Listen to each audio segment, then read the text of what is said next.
Good morning. Good morning. It is the morning session of day 9 of the Commonwealth versus Karen Read. It's Friday, May 10th, 2024. The Commonwealth has charged Karen Read with second-degree homicide for hitting her boyfriend, John O'Keefe, with her car. They've also charged that she did that while under the influence and that she left the scene. The defense is arguing that Karen Read was framed, that this was all a cover-up, and that she did not hit John O'Keefe with her car. Something else happened to him that evening. As we are getting into day 9 of the Commonwealth's case, we still don't know how John O'Keefe died. We technically don't know if he is, in fact, dead. The state, the Commonwealth, has not proven that at all. We have some hearsay about it because we heard from John O'Keefe's brother and sister-in-law early on, but we do not have the experts yet. The state seems to be clumping witnesses together. First, it was the witnesses that were on scene until the victim and the defendant were transported to the hospital. Then it was the civilians that were with the victim and the defendant the night before to the early morning hours of him ending up at 34 Fairview. I wonder if next we will start getting into the battle of the experts. We're just not there yet. But 9 days in, one would hope that there is a more thorough picture of this case. I am beginning to wonder if the reason the prosecution is seeming to call every person they might have kind of sort of who, if anyone, listed on their witness list is because they know how impeached some of these witnesses will get on cross-examination, and they want the point to stand, so they're double and triple proving it. Yesterday, we got into testimony from Chris Albert and his wife, Julie Albert.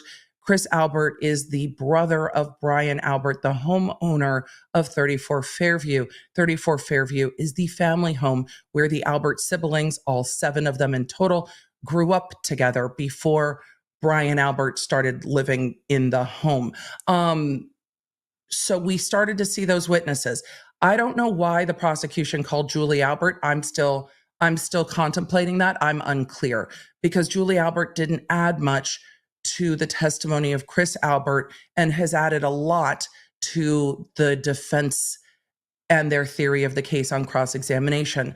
What we've learned from Julie's cross-examination is how hopelessly intermingled the Albert family seems to be with Trooper Proctor and his family, Trooper Proctor being the lead investigator on this case. Does that indicate that there's a cover-up? Not yet in evidence. Does that indicate to me at this point that Trooper Proctor shouldn't have been the lead investigator on this case? Absolutely. We're 2 witnesses in with the Alberts, and we absolutely know that Trooper Proctor shouldn't have been the lead investigator on this case because it was clearly a conflict. We also have seen that there is clearly a conflict with Canton PD and the Albert family because one of the Albert brothers works for Canton PD. Someone else from the entire state trooper agency should have been investigating this case, and they weren't. That's going to be a hard point for the prosecution to overcome when we get down to it. The other thing I would like to note for all of the law nerds in the chat, and I am seeing this day by day, I'm going to have to start repeating myself more on this. I've seen a lot of comments and chats, and I think people are trying to be helpful, saying, if you only knew XYZ, ABC, EFG about Chris Albert, Julie Albert, this person, the judge, that person, then you would see this case differently. To which I would say that is why I don't know all of the things. I wanted to come into this case and see what was presented to the jury. The jury will not know everything that exists in this case. The jury will not know everything that the internet knows. I want to evaluate this case as the evidence comes in based on what's in evidence. The jury can only base their decision on what's in evidence. They can't base it on things that are known outside on the internet. And I would say that it proves the point when people are like, but if you only knew this about Chris Albert, you would feel differently. That's why the jury doesn't know that. That's why it doesn't come in. If it's not relevant to this case, then the jury will not know it. The jury has to evaluate these witnesses and their testimony as it is presented in court on this day on the stand. And as to Christopher Albert's testimony, there are some things that I found very credible and some things that did not ring accurate in any way, shape, or form to me. And you could see the shift. But if you're waiting as a juror to confirm how you feel about a witness, you're not going to be able to see the shift as easy. But if you know nothing about this person on the stand, then you're going to be able to see the shift of, hey, that seems truthful. Hey, that changed a lot. The demeanor changed a lot. The way he testified changed a lot. And those are the things that jurors are going to be evaluating. And those are the things I want to keep an open mind to evaluating too. So I am going to call it as I see it. The prosecution has the burden of taking the case from where it sits the day the jury walks in. They walk in at presumption of innocence. They walk into that courtroom presuming, they should be, that Karen Read is innocent. And the prosecution, the Commonwealth, has to take that presumption and prove to reasonable doubt, fact by fact by fact by fact. They have to move the needle, not the defense. And right now it feels like every time the prosecution makes a point, then there is a defense counterpoint, and we are still back and forth in the middle. I have not yet seen something that's pushing us over into, why did the prosecution bring this to trial? Why are we here? And I would have wanted to see that at opening statement, and 2 weeks in, I haven't yet. And I am trying to wait, but I am impatient. And if I am the jury, I am impatient because I do not have a clear overview of how this went. So it still feels like the prosecution is hurling facts at us and not piecing them together because they didn't lay out what this case looks like in their opening. They gave a lot of detail, but not an overview. Not an overview of the timeline, not an overview of what we're expected to see. The overview was given by the defense. That right now is the more clear overview of the case. But in some of these cross-examinations, is the jury going to feel that the defense is reaching too far? I don't think the defense has to go very far to show this investigation shouldn't happen the way it did. I don't think they have far to go at all on that. Trooper Proctor is inextricably interconnected with the people involved in this case. He never should have been the lead investigator. That there is possibly enough in this case that the jury can never get to beyond a reasonable doubt because there's doubt as to how this was investigated. But if they overreach into things that the jury is like, you're trying to make a lot out of nothing, they risk turning off the jury when they otherwise are in a very good place to make that argument that Trooper Proctor shouldn't have been investigating this case. So 2 weeks in, I would have hoped that we would have had a more clear image, a more clear direction with the prosecution's case. And we don't. We just don't. And it's frustrating to me. I'm sure it's frustrating to you. I'm sure it's frustrating to the jurors. We need to be able to see, oh, this evidence is coming in because it goes to that. They said that in opening. Oh, we need to come in to see that the evidence goes to that. And we're just not there in this case. And it is odd at this point. So we will see.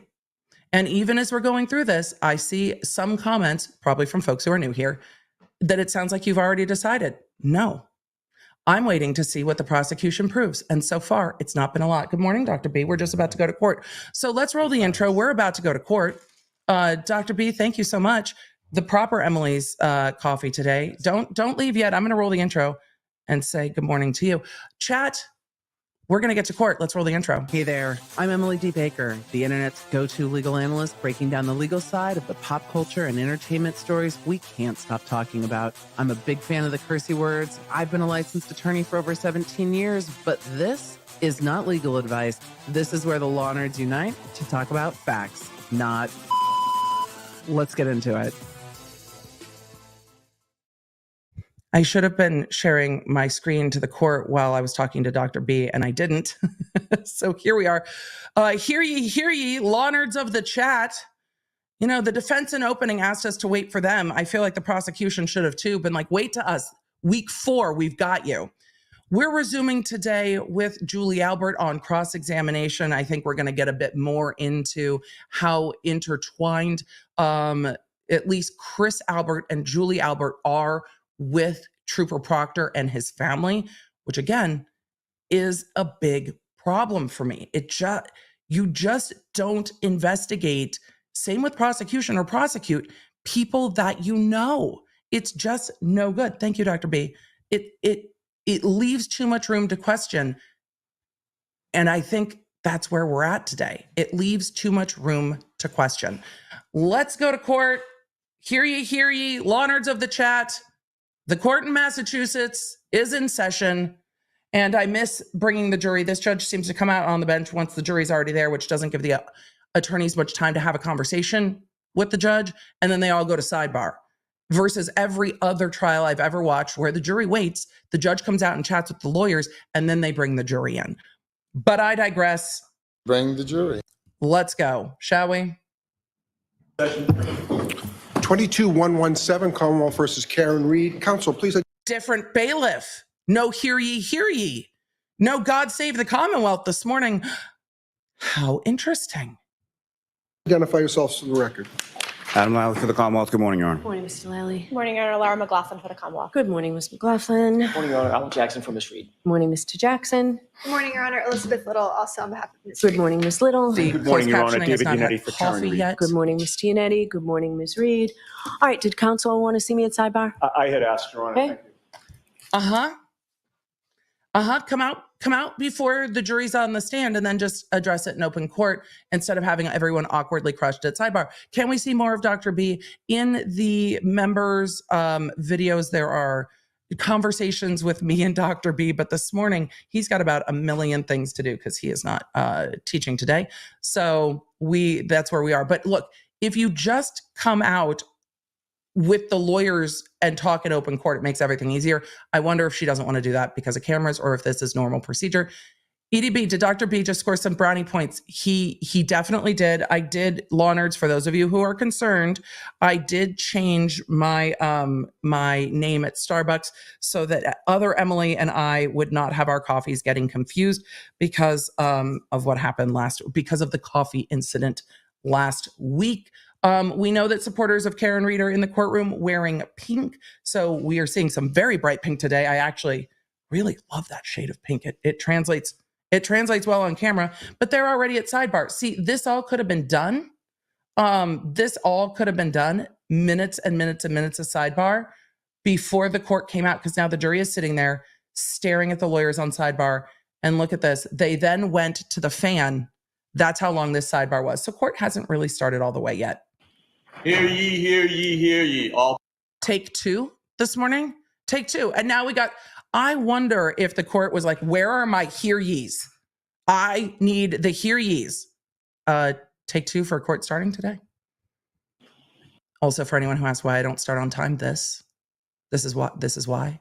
We need to be able to zoom. This it destroys my soul early in the morning to just have to pace back and forth while we're waiting for the court. That is why I love to be able to zoom.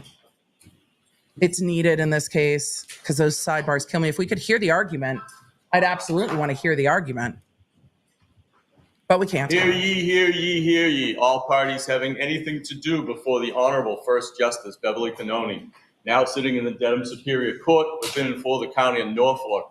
Draw near, give your attendance, you shall be heard. God save the Commonwealth and this good court. Thank you. May be seated. Draw near and give your attendance and you shall be heard. I'm making a transcript of this to send to Judge Abby's bailiff to say, excuse me, I think you need to start court this way because I think it would make her bailiff laugh. Good morning. All right. Good morning again, counsel. Good morning again, Ms. Reed. Good morning, jurors.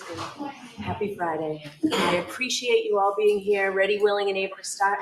We got an awfully lot done in about 5 or 7 minutes over here at Sidebar. So we made you wait, but in the long run, we'll speed things up and we'll make things go more smoothly. One would So we hope. appreciate your patience.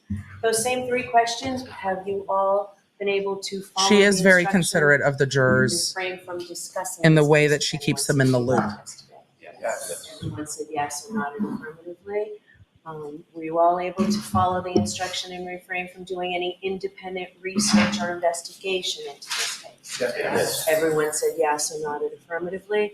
Did anyone happen to see, hear, or read anything about this case since we left yesterday? Even if by accident, she said One thing I yesterday. did want to say to you folks is, if you can't hear a witness or a lawyer, or you can't see something, I don't know that unless you raise your hand. So if you raise your hand, the court officers don't have the power to say to the witness, please answer that again and speak louder, but I do. So if you raise your hand, court officer will come over and let me know, and we can make sure that happens. I wonder So I remind counsel, if a juror keep noted their that voices up, to one of the and they're doing bailiffs a great yesterday. job of moving out of the way of the jurors toward the end there, so please continue to do so. All right, is Ms. Albert here? I wonder if one of the jurors mentioned to the bailiff yesterday that they had an issue hearing some of the witnesses, and that's why the court's addressing it. But I appreciate the way that she keeps the jurors in the loop, reminds them what they can do, and says, hey, if you need something, you tell us. Like, we're here to present the evidence to you. You need to hear it. You need to see it. You need to understand it. The jury decides the facts. We're resuming in cross-examination. Here's what I'm holding out for in this cross-examination. A hero to the end of the... No, Emily, it's too early. A, we have not heard a single person say wicked yet. And for that, I am still waiting.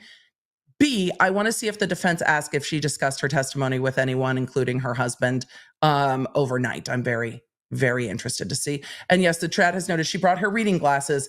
She said she had left them downstairs yesterday, probably in the DA's office. So here we are. Here we are. Resuming. I can't believe we're on day 9. Okay, I'm just going to remind you, keep your voice up, please, Ms. Albert, I will. okay? All right, Ms. Giannetti? Thank you, Your Honor. Well, that chair's up. We hear the Good morning, chair. Ms. Albert. Good morning.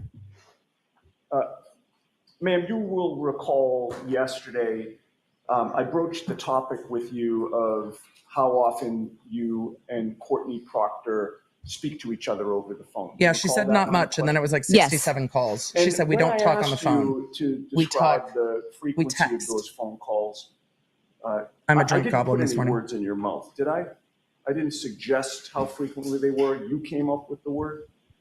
No, I don't really. Well, let me she doesn't agree with that. When Yes, I no asked gum you today, thankfully. how often you talked to Courtney Proctor, you could have chosen any word in the English language to answer that question, correct? Correct. What was the word that you chose? She doesn't Not remember. often. I don't remember, How about honestly. I do. rarely? Rarely. I That was remember. your word, correct? It could have been. I don't really recall. I don't recall.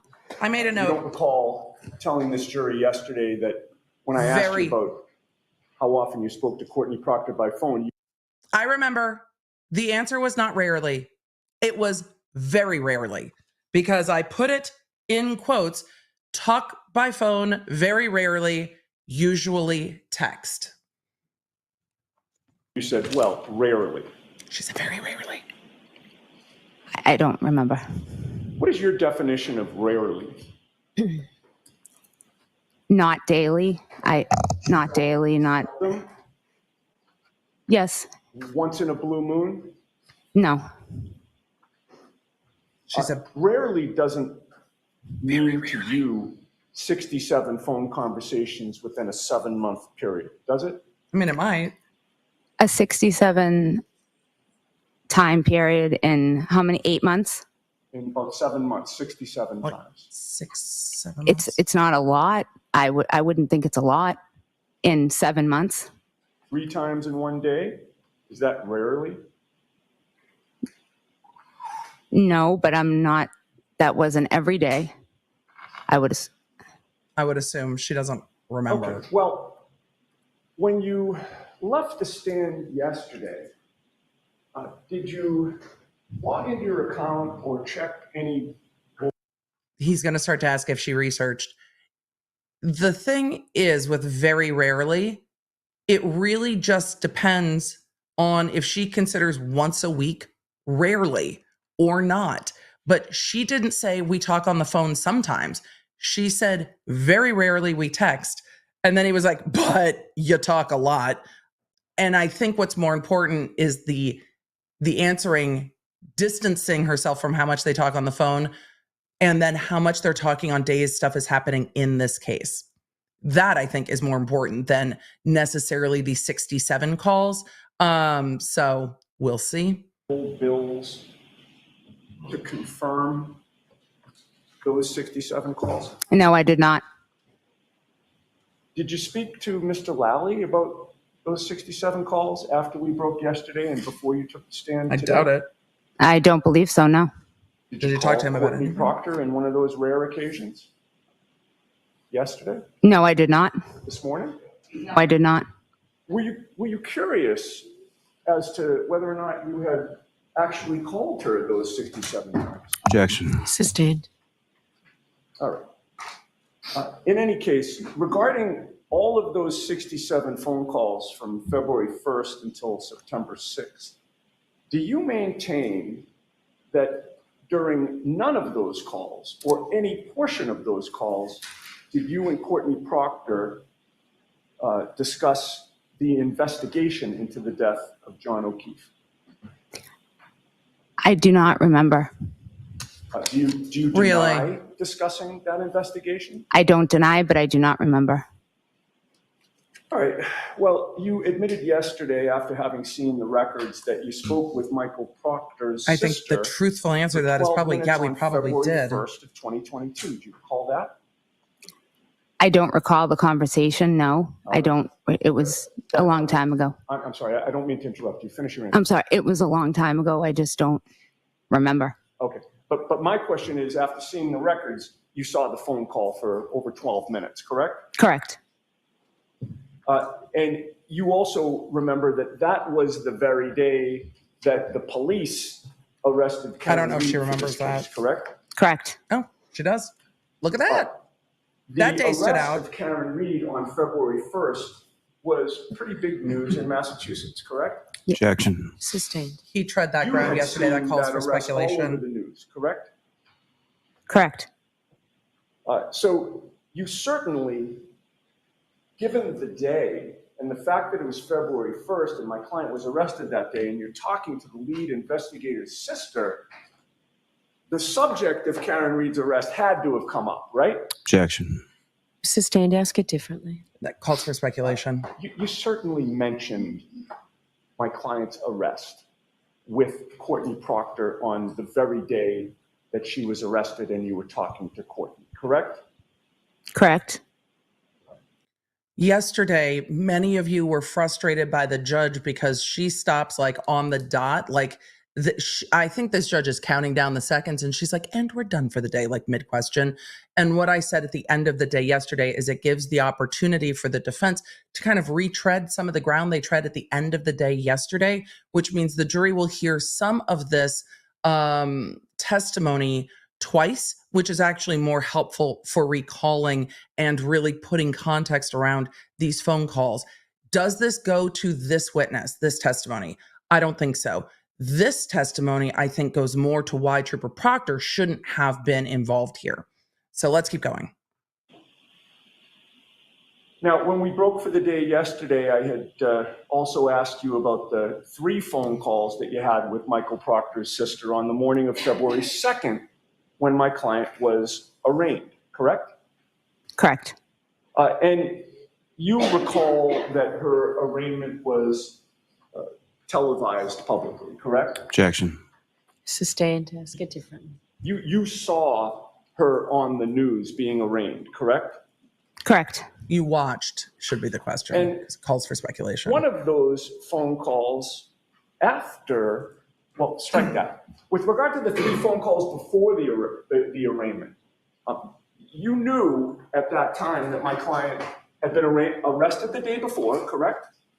Correct. And you knew she would be arraigned in court that morning, correct? Correct.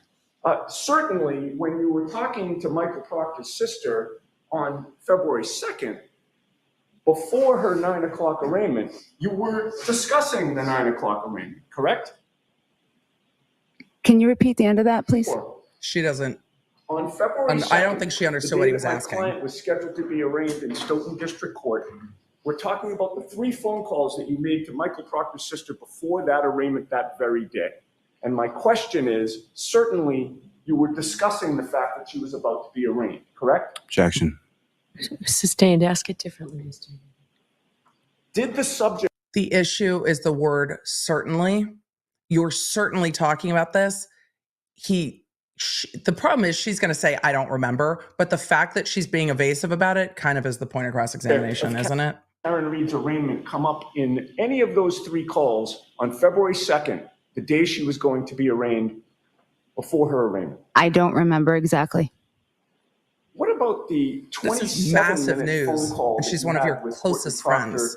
at 10:58 You're not talking about what's going on? that same day Mm. after my client was arraigned in court? Ma'am? Did you really? discuss the arraignment that had just happened? I do not remember. You had already testified that by 2022, you were no longer babysitting for Courtney There's no Proctor's way she's kids. not talking about this case with people I in wasn't her circle. babysitting regularly like I was before. So is it your testimony that you happened to be talking about babysitting on February 2nd for 27 minutes, the same day that my client was arraigned in Stoughton District Court? I At some don't point, remember he's what I gonna was get talking told about. to move on It could have 'cause been it's about the kids. It could have been asked about, and answered. it could have been about anything. I don't remember. This is the biggest news in your area, and she is one of your closest friends. And you were with the victim and the defendant the night this all happened. And you're not having that conversation. It seems less evasive to be like, it was really big news. I'm sure we talked about it and didn't whatever. But the evasiveness, again, is the point. Sure. And certainly it could have been about the publicly televised arraignment Sure, he that says. had just occurred. Sure, you don't correct? remember. Objection. So I'll allow this and then let's move away from this. Yeah, it's asked and Can you answered and answer asked. Yes, it could have been. Yes. Did you tell Courtney Proctor during any of these 67 phone calls? Oh no, she's that you clutching were a this. witness She's in clutching her this tea with brother's both case? hands. I don't remember. Okay. Ms. Albert, you were at the waterfall on the night of January 28th, correct? Yes. His shore was And sarcastic. you also went to 34 Fairview on the morning of January 29th. Yes.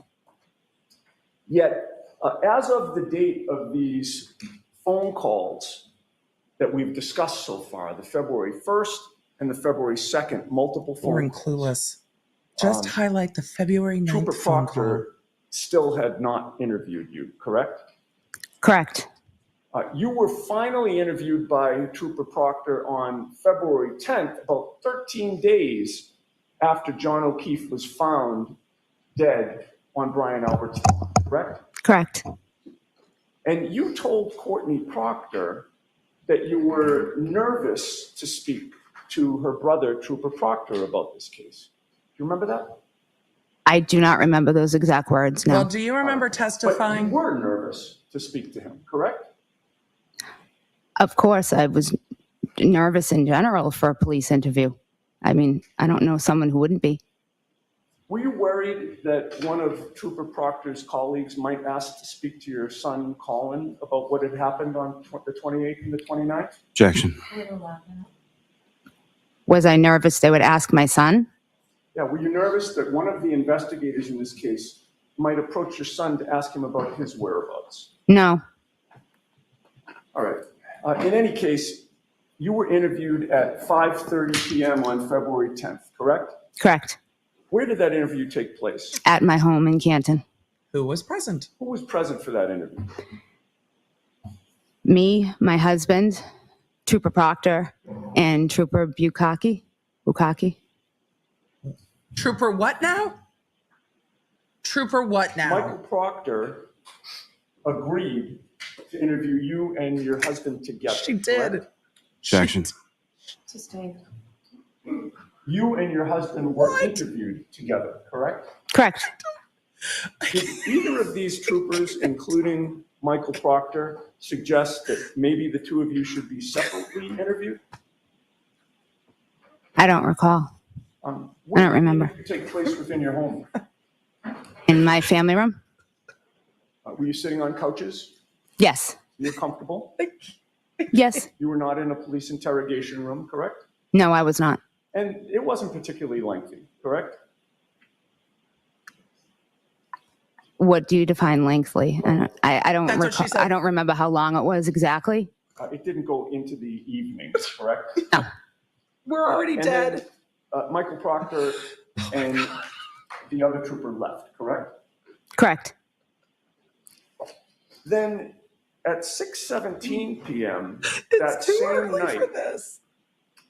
shortly after you had been interviewed, you called Michael Proctor's personal cell phone number, correct? I don't remember.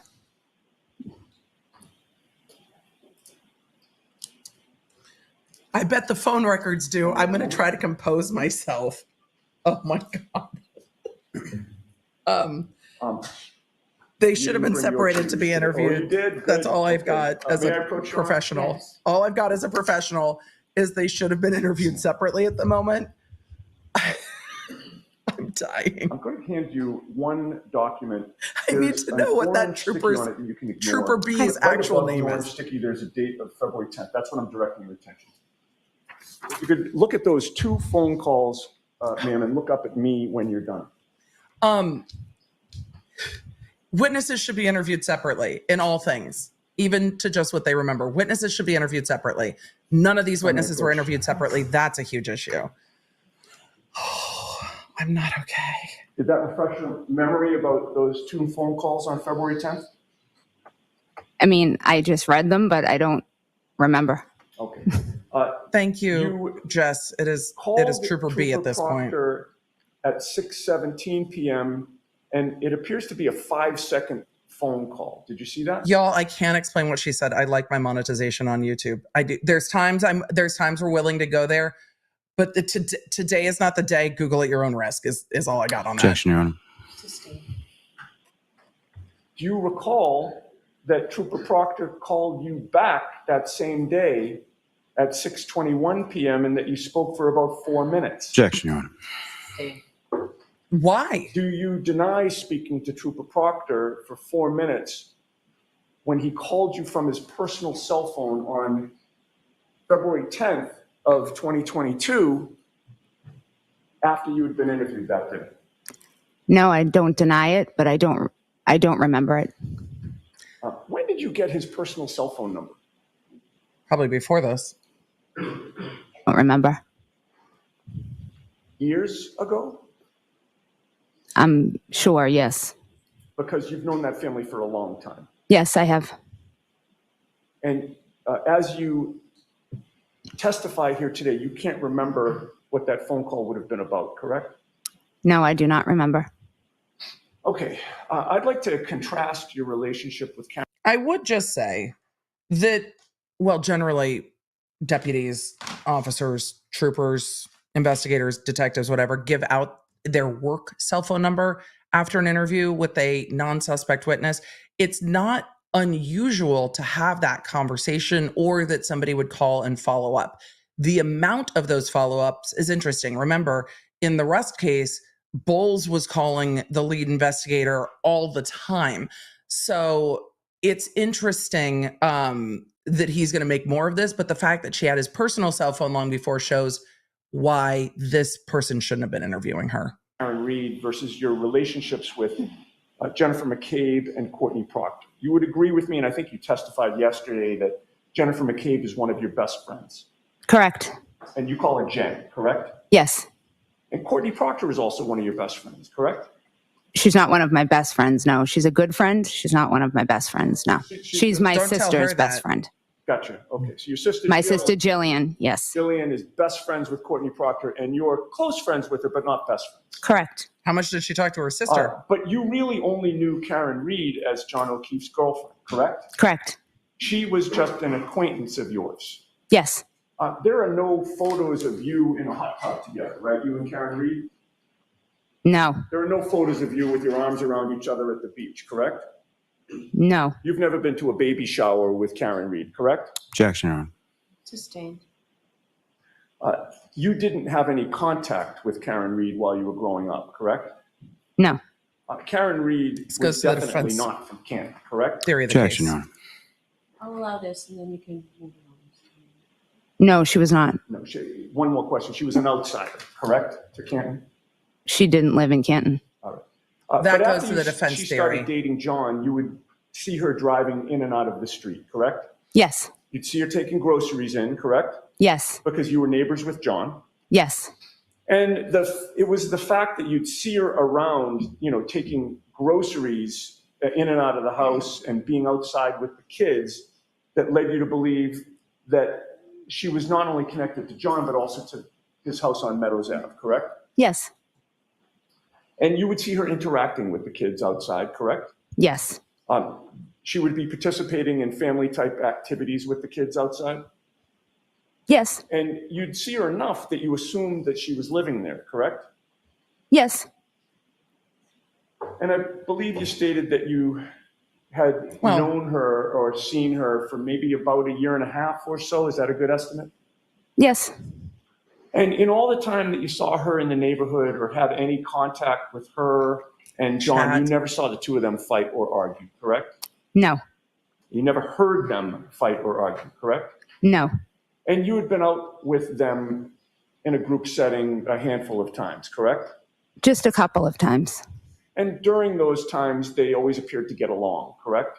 Yes, And you knew of no problems in their relationship, correct? no, And you were particularly impressed with the time Karen spent with John's adopted children. Objection.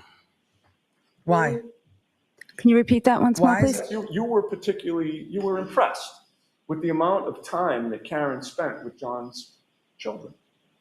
I didn't know the exact really amount of time she was there a lot. Yes, she was. So yes, I would assume that she spent a lot of time with them. Yes. That's not what he asked. He asked what Now, you thought on of it. Friday, January 28th, you had plans with your sister-in-law, Nicole, correct? Yes. You are close with Nicole. Yes, I am. You picked her up at her home in your car. Yes. You drove her to the waterfall, correct? Correct. And the two of you went for dinner there. Yes. Your husband, Chris, came later. Yes. Brian Higgins came later. Yes. And you knew Brian Higgins, correct? Yes. Christina, I'm going to stop you for one Yes. second. I don't know why the court is stopping counsel. The camera's not zoomed out enough for us to see. Oh, they're moving the court reporters. They just moved the court reporters device so she can hear the witness a bit better. I mean, I hear the witness just fine. Her yeses are very quick. I believe you testified that you knew Brian Higgins at that time, correct? Yes. And how did you know him? He is a friend of my brother-in-law. And your brother-in-law would be Brian Albert, correct? Yes. And by the way, when I just asked you that question, Chat's about behind. how you knew Brian Higgins You're and gonna make me laugh again. what his relationship was to Brian Albert, you didn't hesitate to say that they were friends, correct? Correct. It was very clear that they were friends, correct? Correct. In fact, the two of them arrived at the bar together, correct? Yes. And it didn't surprise you to see the two of them together, correct? No. Karen and John came sometime after that, I believe shortly after that. Yes. and they walked over to your table. Yes.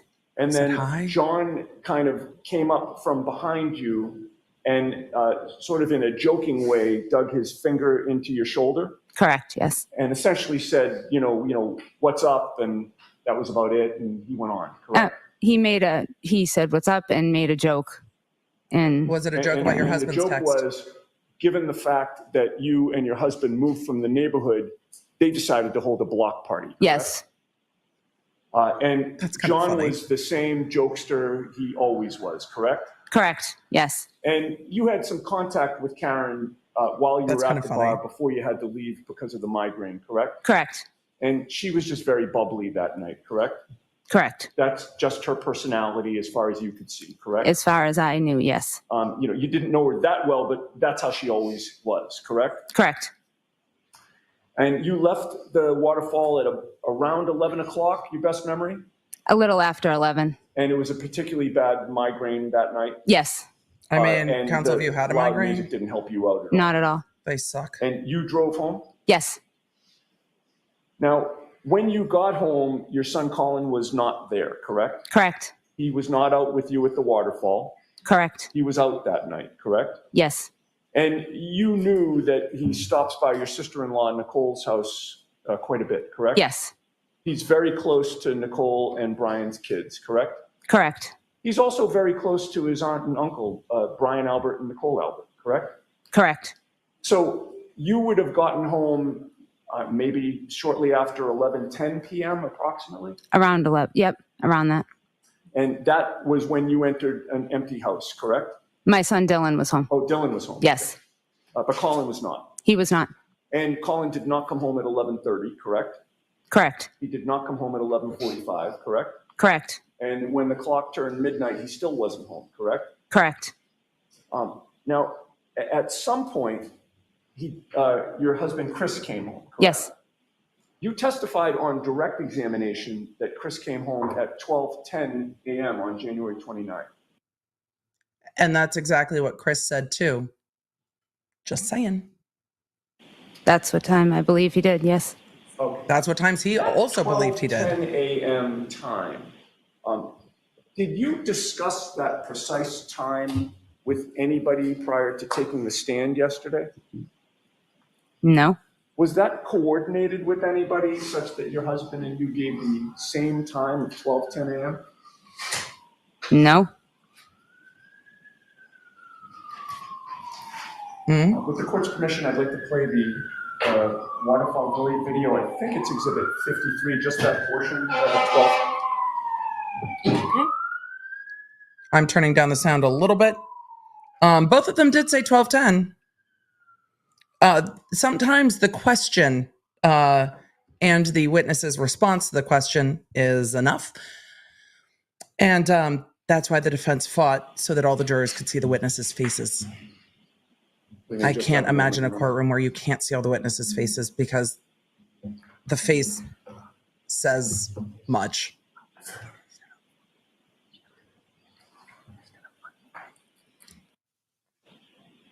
The husband said he got home at 12:10 and then it backtracked I'm after going to allow my colleagues some time seeing to the video. find this, and I'll move on with my questioning in the meantime. We can have the lights on again.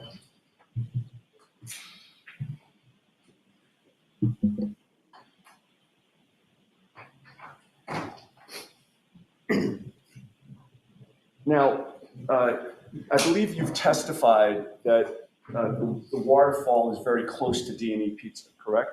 Correct.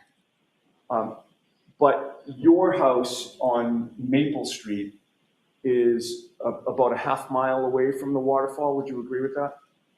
About that, yes. Maybe a little less, but about that. All right. Would you agree it's a 7 or 8 minute walk home from the waterfall if you're walking? I realize you were driving, but if somebody were walking, it would be about 7 or 8 minutes? Maybe a minute or two less. Okay. So you would say 6 or 7 minutes would be a better estimate to cover that? No, half mile? I think she Depends said on how 5 to fast 6. you walk, yes. And it was snowing that night, correct? Correct.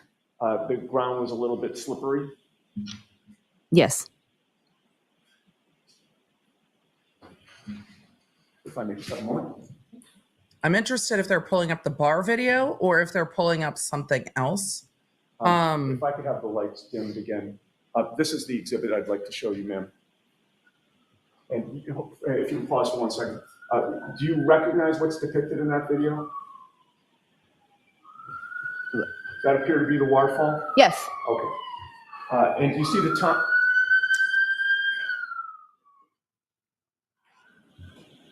Do you see the time, 12:13 a.m.? Yes. Okay, if you can run that, Mr. Bates.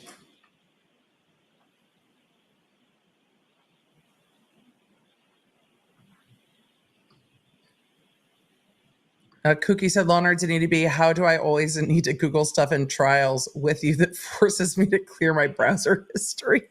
I'm sorry, Kookie. It is just, you know what? You're safe because you have your watch history here on YouTube, and you're like, no, I was watching a trial. I swear it has context.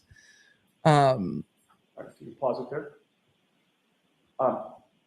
I am going to direct your, do you see where it says CH3? Yes. And you see the timestamp up the top, correct? Yes. Between those two markers on the video, you're going to see somebody walking by. I'd ask you to pay attention for the next, 6 seconds or so. Right.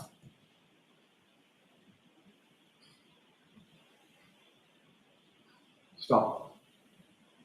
Do you recognize that person? Yes, I believe it's my husband. Okay. If you can run that. Stop. And the time says? Would you agree with me that your husband left the waterfall at about 12:13 and 46 seconds? Well, yes. I mean, that's what it says on the screen. Okay. Like, if So that's it was accurate. closer to 2:14 than to 2:10. Those things Would you aren't agree with always that? accurate. They've 12:14, agreed here. you mean? 2? You know what? You're right. 12:14, then 12:10. Yes, that's what I'm seeing. Thank you. So if he's leaving at around 12:14, and by your testimony, it would have taken him he was walking home. You knew that, correct? Yes, Yeah, he didn't have a car that night. he did not. And if it took him 6 or 7 minutes to get home, and by the way, let me strike that question. You had said it takes 6 or 7 minutes. Did you factor in the fact that of the weather that night for your estimate about a 6 or 7 minute walk? Objection. Can That's you a answer fair that question? question. Is that what you said? Yes, I He's didn't asking if factor in that's the. what she I thought. I don't know. All right, so your testimony would be you don't know if it would have taken him a little bit longer or anybody. Anybody, everyone walks at a different pace. Right, but whatever pace they walk at, Mhm. you given what you saw of the weather that night, is it your testimony that maybe it would have taken a little bit longer than the estimate because It of the could weather? have. Okay, It, but in any case, let's leave it at 6 or 7 minutes. That puts your husband coming home at around 12:20 or 12:21, correct? correct. All right, and that 12:10 estimate that you had, you made that estimate before having the benefit of the video, correct? Correct. Now, where were you within the house when your husband came home? In my room. Bedroom? Upstairs in my bedroom. All right, and you share a bedroom with your husband? Yes. He asked because you keep saying my. Blue Run Vegan asked, why isn't he just asking the husband? He did. This attorney thinks it's convenient that she and her husband said he arrived home at the exact same time.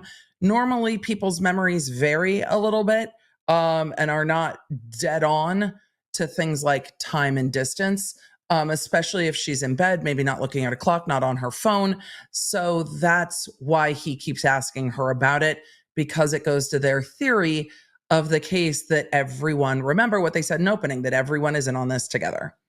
And So when it was goes the to that first theory time for that them. you That's saw why he's him asking within her. the house? He came up to the bedroom. Okay, so you were in the bedroom and you see him appear. Did you hear in him the bedroom. running up Correct. the stairs? Did you hear the door open? He says he way down hurled on himself first up the floor? stairs, essentially. Yes. Okay, and it would have taken him maybe about a minute to get upstairs. It wasn't very long. It wouldn't be very long, no. Okay. And when he got upstairs, you noticed that he was in wet clothing, correct? Yes. He appeared to be cold. Yes. And he got undressed, correct? Yes. Did he brush his teeth before bed? I think he got right into bed.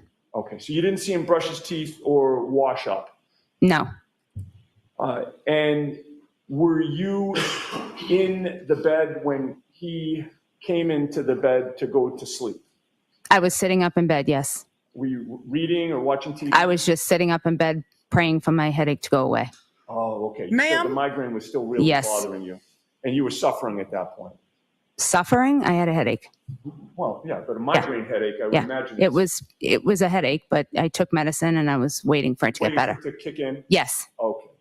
And Ma'am. that's sort of what you were concentrating on. It's really kind of hard to read or watch TV or concentrate on anything when you have a migraine, right? Okay. Yes. Ma'am, he's asking you about your headaches. Have you ever had a migraine before? Why are we fighting over the headache? I knew exactly when my husband came home that night because I was sitting up in bed praying my migraine went away. What time did you get home again? For an hour and a half? Just sitting in bed.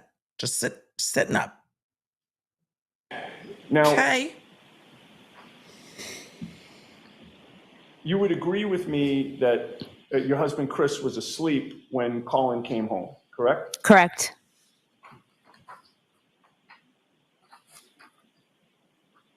And as a mother, you couldn't have gone to sleep until you knew your kids were home, correct? Correct. And Colin was the remaining child who was out there, which when he came home, that would given you license to go to sleep. Yes.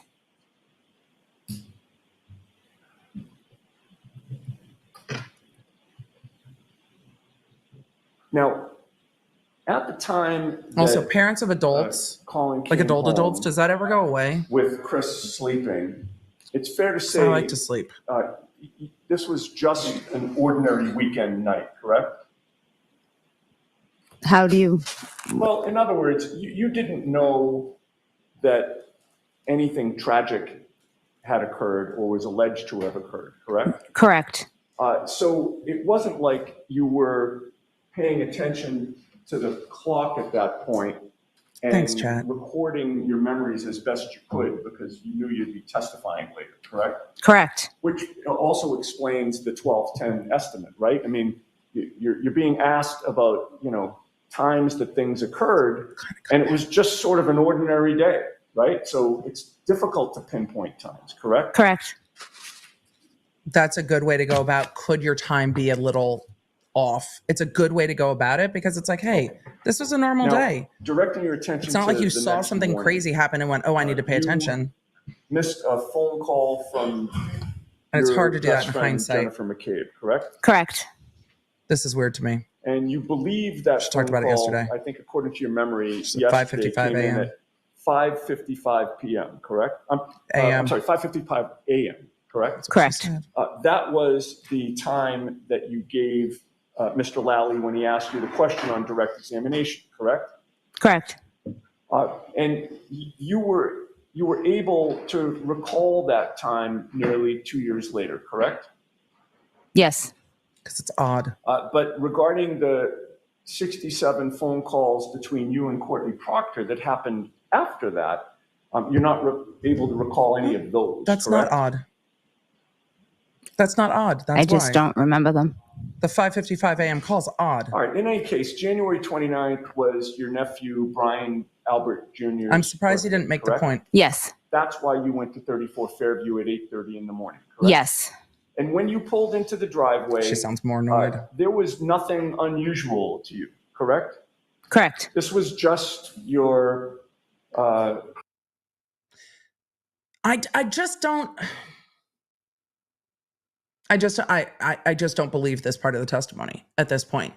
There was nothing unusual when you pulled into 34 Fairview that morning. You missed a phone call from your bestie at 5:55 a.m. on a Saturday in a blizzard, and you pull in to your brother and sister-in-law's house and see your bestie's car there, and you don't go, fuck, what happened?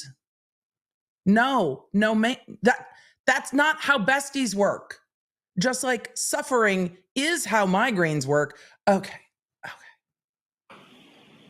brother-in-law Brian and your sister-in-law It's so Nicole's odd house to me. with snow around, correct? Yes. There were no police on scene. No. There was no tent protecting the front lawn, correct? Correct. No crime scene tape stapled anywhere or taped anywhere, correct? Correct. But Jen's car's there. Nobody appeared to be standing guard over the front yard, correct? Correct. You didn't see any shard of glass, right? No, I did not. You didn't see 45 pieces of taillight strewn about the lawn, correct? Correct. In fact, you didn't see any pieces of taillight, correct? I don't recall seeing anything. And you didn't suspect that 34 Fairview was a crime scene, correct? Objection. Sustained. There was nothing that prevented you from walking all over that front lawn, correct? Correct. It was still snowing out? Yes. But Duncan Brian was open. Albert when you approached the house, he opened the door, correct? I approached the car, not the house. Oh, okay. You approached, whose car was it? My nephew Brian's Brian? in the driveway. To put Yes. the donuts in. And then Brian Albert opened the door of the house. The side door of the home, yes. All right, so can I have exhibit? It was the car with the Yes. donuts. But also, this is where you need more female attorneys on your team because there's no way that a female attorney is not like, you need to ask her more about this 5:55 a.m. phone call and seeing her friend's car in the driveway. We need to know more about that. We need to know more about that. She is saying she got there between 8:30 and 9 a.m. But she's dropping off donuts from Dunkin' into the car in a blizzard for her nephew's birthday. Not at the door, not in the house. And Brian Albert, the house owner, who doesn't seem to see the entire fleet of Canton PD at his home a few hours earlier, now hears a car door open and opens the door and is like, you need to come in. No. I'm so bad at this stuff. Jeez. Oh, thank you. You're welcome. Yannetti was laughing with Jackson That I'm highlighting now over the use of is tech. the front door to the house, correct? Yes. And if we move along Exhibit 8 to the right, is that the side door? Yes. And that's the door that Brian Albert appeared from? Yes. And you were able to see him from the outside of the house, correct? Yes. Yeah, I can And see you that were so over well. to this area? Yes. Do you recall, is it one of those two cars that's in Exhibit 8 that you approached with the Dunkin' Donuts? That's such a good question. I can't make out what the cars are. Okay. But it was either one of those two cars or a car that was parked in one of those two places. Yes. All right. And then did you go in that side door to go into the house? Yes. That's Fair the to side say, door. Side door's on the that front. family has lived there for quite a The while, side door correct? normally on the side. Yes. You knew that prior to Brian Albert and Nicole, I'm sorry. That's really bad form. Somebody just said you're in the way, they can't see to the lawyer, and he's about to say that's a really bad form to stand in front of the jury. It is, but it happens sometimes when you're really engaged with the witness and you turn your back to the jury and then you're just like in it. It's like, oh shit, my spatial awareness. I'm sorry. That's really bad form to block the jury. I am so sorry. It's good I didn't trip. But you did hear polite chuckling, didn't you? Door that is the front door. Having, been familiar with that house for a long time, you've gone in that front door before, correct? Yes. And you know that when you go in the front door of that house, you come into a little foyer area. For those of you asking, why would the car door be unlocked? I don't know. The jury doesn't know. Is it Murdaugh-y that it's like, my dad's a cop, my uncle's a cop, the across the street neighbor's a cop, the guy that lives down the road's a cop. So they leave the doors open because they're like, really? Who's coming onto this property now? They're the Alberts. It's kind of like they're the Murdaughs. Who's coming onto their property? Like, it's just not going to be a problem. So that it's a small town. Everybody knows where everybody lives. Everybody knows everybody. So I'm not surprised the door's unlocked. Actually, that's the thing that stands out, at least to me, in this whole situation. It's more odd to me that you'd be leaving donuts in a car in a blizzard instead of knocking on the door and handing them off to put them in the house. Because if it's somebody's birthday and a teen-ish young adult's birthday, do they want to go out in the snow to retrieve their donuts? Correct? Correct. That's And more then odd to me. Almost within arm's distance how to the rude. left is Like the me door to tromping the the basement, snow. correct?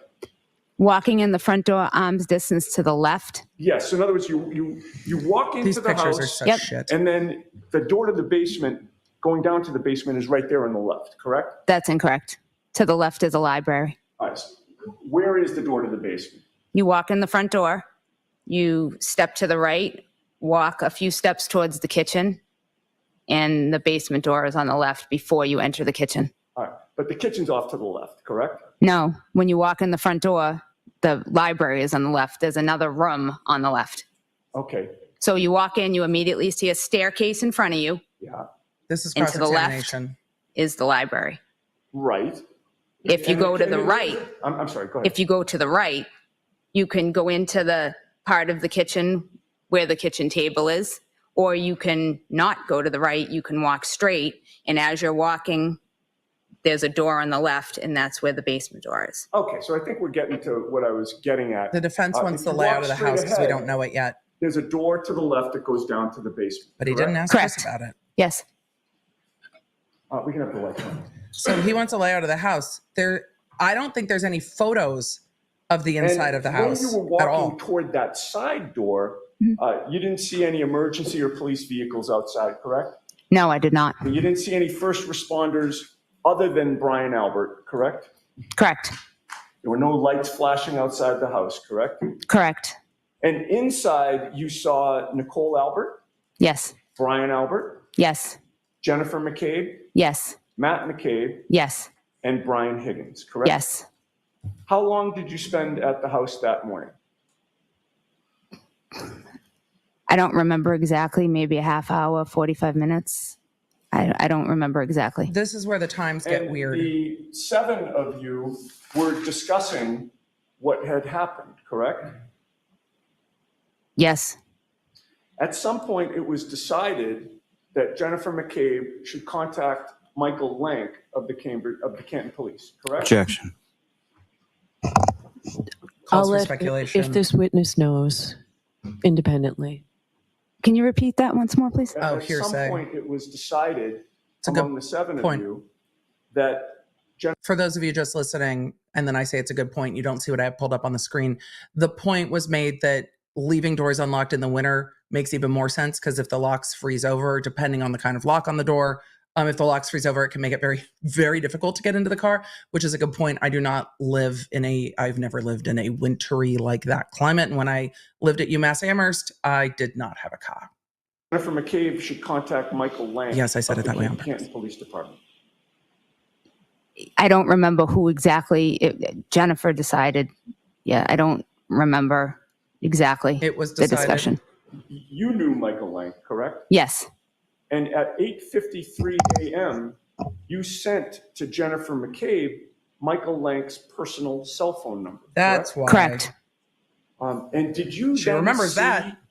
Jennifer McCabe delete that text message from you? Objection. No. He asked if she saw Jen McCabe delete that text message. No, I don't agree with that one.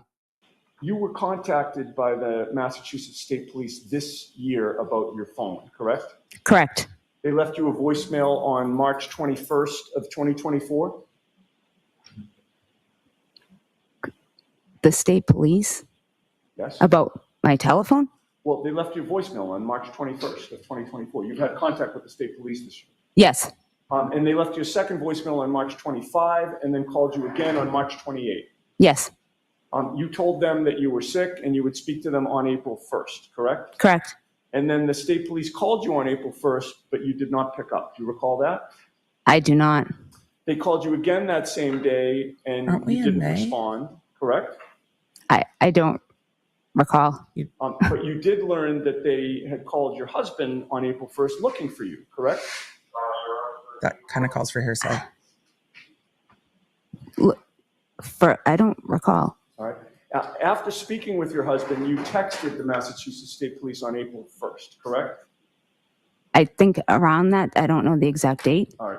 And you finally met with the Massachusetts State Police on April 3rd of 2024, correct?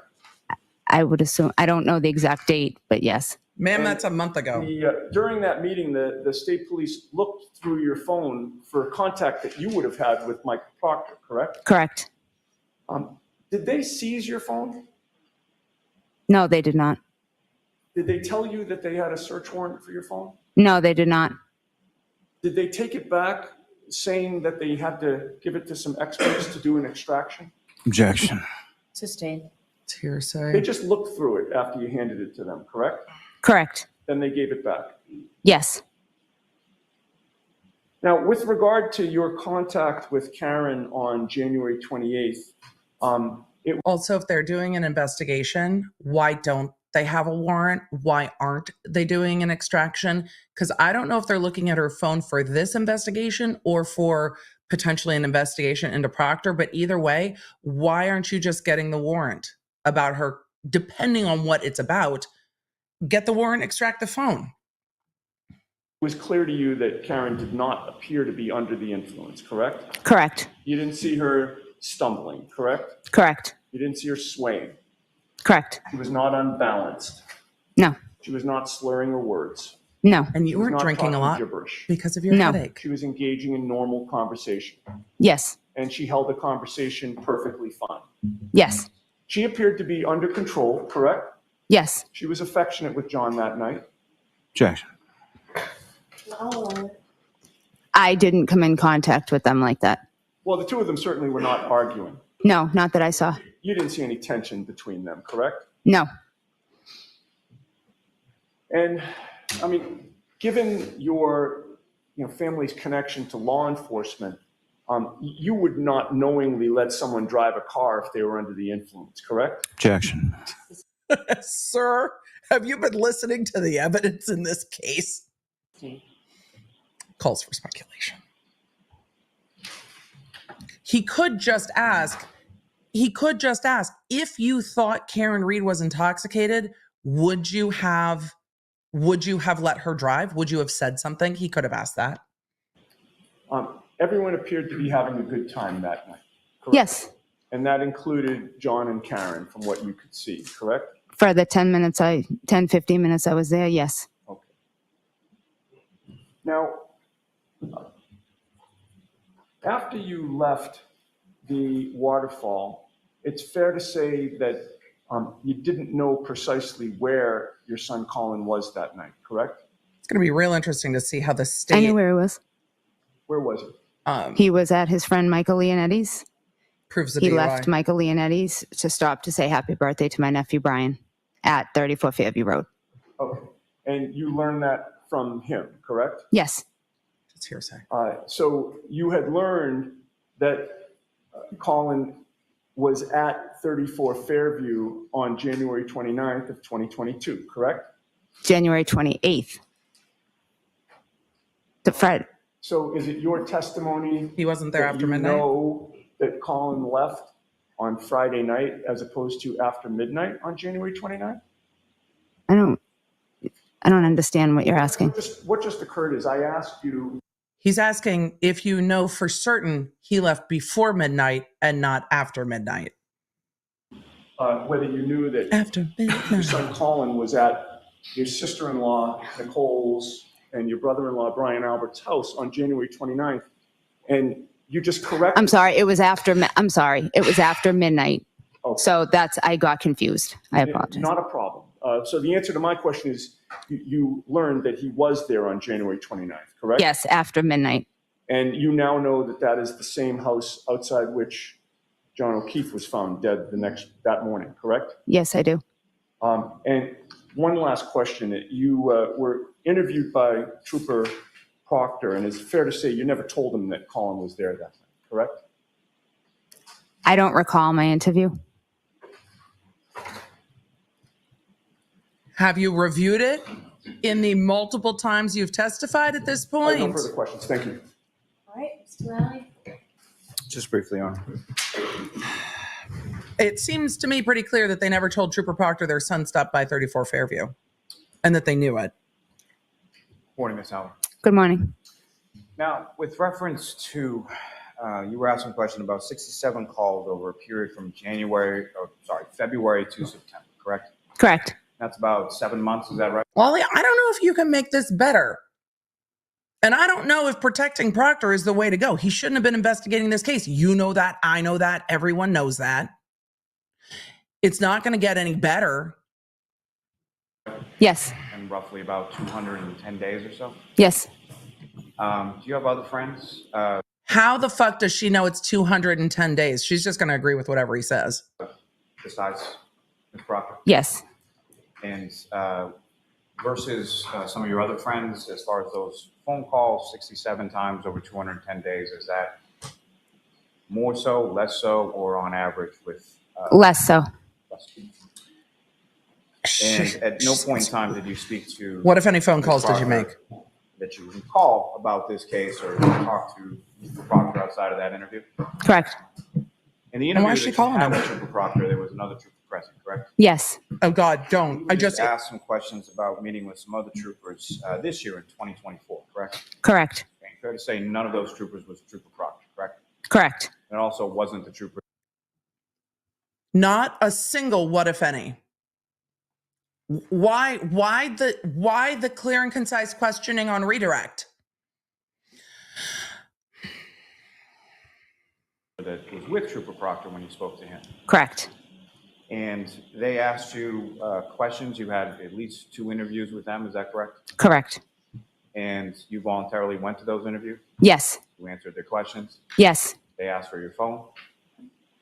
Yes. When I was sitting there, they looked at my phone. Yes. So they asked for your phone, you provided your phone? Yes. In 2024. Voluntarily, nobody threatened you with a search warrant or anything like that? No. I mean, a search warrant's not a threat. It's kind of a promise, Lolly. It's like, we have a warrant. Give us your phone. Just drop food on You there. were asked some questions about timing, and I promise there's no math that I'm asking in this, but Well, thank God. you've had to walk outside when it's cold outside, correct? Yes. You tend to walk faster or slower when it's cold outside? Faster. Me personally.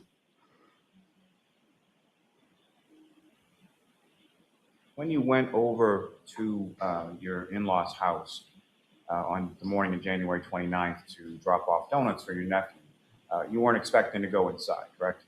Correct. You weren't expecting to be standing around talking to people about a friend of yours potentially having died at that point. No. No. Nothing further. May we approach? Okay. Jurors, feel free to stand up. They're letting the jurors stretch. They're approaching. I wonder if he thinks Lolly opened the door to something in that he wants to address in recross. But thankfully for us, we have the magic of technology, and we can skip through what seems to be a very long sidebar. Like, very... And then they go to break. Something came up enough that the cameras panned up to break. I wonder if they went on a court morning break to deal with it. Hold on, let me go back before they switch at the fan and see if we hear anything, so we're not all waiting. Let's see. I'm just going to let it play and listen. I'll start answering questions while we do. When they switch up to the fan, I'm just curious if the court told them to go on break or not, just because I'd like to know what's happening. So let's get to some questions while we're doing this. I am very curious as to what the defense would like to know. Jen said the real estate listing has pictures and layout of the house. But Jen, do you know who doesn't have the real estate listing? The jurors. And the jurors don't have any pictures of the layout of the house. They can't go do the research on their own. The parties can't use the real estate listings. So that's not in evidence. So we just don't know. Snow layer on the car is thicker than on John, maybe. It's going to be hard to tell because we don't know what happened when Karen arrived, but it seems that they tried to warm John up and were doing CPR, so they would have brushed snow off of him. But what's interesting to me is they saw the clear glass in the snow, but we don't have any reason why they would have missed not the clear glass in the snow. 15-minute break for... Yes, they are. They are taking a 15-minute break. So now we know that we're clear. The jury must already be out. That's early for the morning break. I am now very curious as to what just went down. I'm going to turn down the volume from court. They are still on break. Let's just take a stroll through some questions as we are waiting. I'm not going to summarize where we're at on cross because y'all just saw it. And we're not done yet. Let's see. If she leaned into suffering from that migraine, that could excuse some lapses in memory, not paying attention to some details. she said what she said. She's like, I'm not suffering. I had a headache. It's like, okay. Samantha said, she said yesterday her husband went to the bathroom before bed and now that's not what happened. She said he jumped right into bed today. I think probably more nervous today. But there is a discrepancy there. The jury's going to get to decide how much weight to put on that testimony. Karen said a missed call at that time from my bestie would have had me panicked until she answered my return call. Yeah. Yep. It's very odd to me. Look, nobody asked. I would have asked as the defense attorney, the line of question I would have asked is, well, you heard me yelling it yesterday and today. You have a missed call from Jen McCabe at 5:55 a.m. in a blizzard. This is your best friend. And you don't call her back? When you get up, you don't call her from the car on the way to Dunkin' to see what's up? You don't just call her while you're driving to Dunkin' Donuts. You don't call her back immediately? Because we saw the other witness, one of the victim's best friends, who explained when he woke up and saw the missed calls from his wife, he explained that his heart sunk. He's like, oh, fuck. It is too early in the morning to have this many missed calls. And that's when he found out that something had happened to John. That's when he went and picked up John's niece at home and brought her back to his house. But she treats that 5:55 a.m. call like nothing, which means to me, I think it's probably something. I don't believe for a second she didn't call back at all. And the jurors are allowed to give that the weight that they will, depending on their experiences, being like, that seems odd. It does seem odd. And then she goes over and sees her friend's house or her friend's car at her sister's house. I don't know. If I have a missed call from my best friend, then my best friend, and then I show up at my brother-in-law's house and see my best friend there and know that's her sister's house, I'm worried that someone has been hurt, been injured, is sick, is dying, I'm worried. It's odd that she expresses no worry to me. It's odd. My kid's personal Uber driver said, EDB, I've got a band banquet tonight and I have to help set up. Is today a full day of court? I don't want to miss anything. Today's a full day of court, but they end about 4:00, if not a little bit before 4:00 Eastern. And they've been they ended a little early last Friday. It just depends where we get to on witnesses. Have the best time at the band banquet. And, band banquets are fun. My kid got an award this year at the band banquet. He didn't feel well when we went. He was like, I don't know if I want to go. We're like, go. And if you don't feel great, we'll leave. Like, let's see how you feel and we'll leave. And then he got an award. I was glad he was there. EDB, don't Google this. Chat immediately Googles. I can only do so much. Y'all are adults and I trust you. Look, and y'all are great. So, this is a chat that wants to know things and I appreciate that. So the Googling sometimes happens. Crafty Chris said, morning law nerds, happy Friday. I'm so annoyed that I don't know what's happening in this court right now. Let's see how long. They've been on break for about 10 minutes. And the court took a 15-minute break.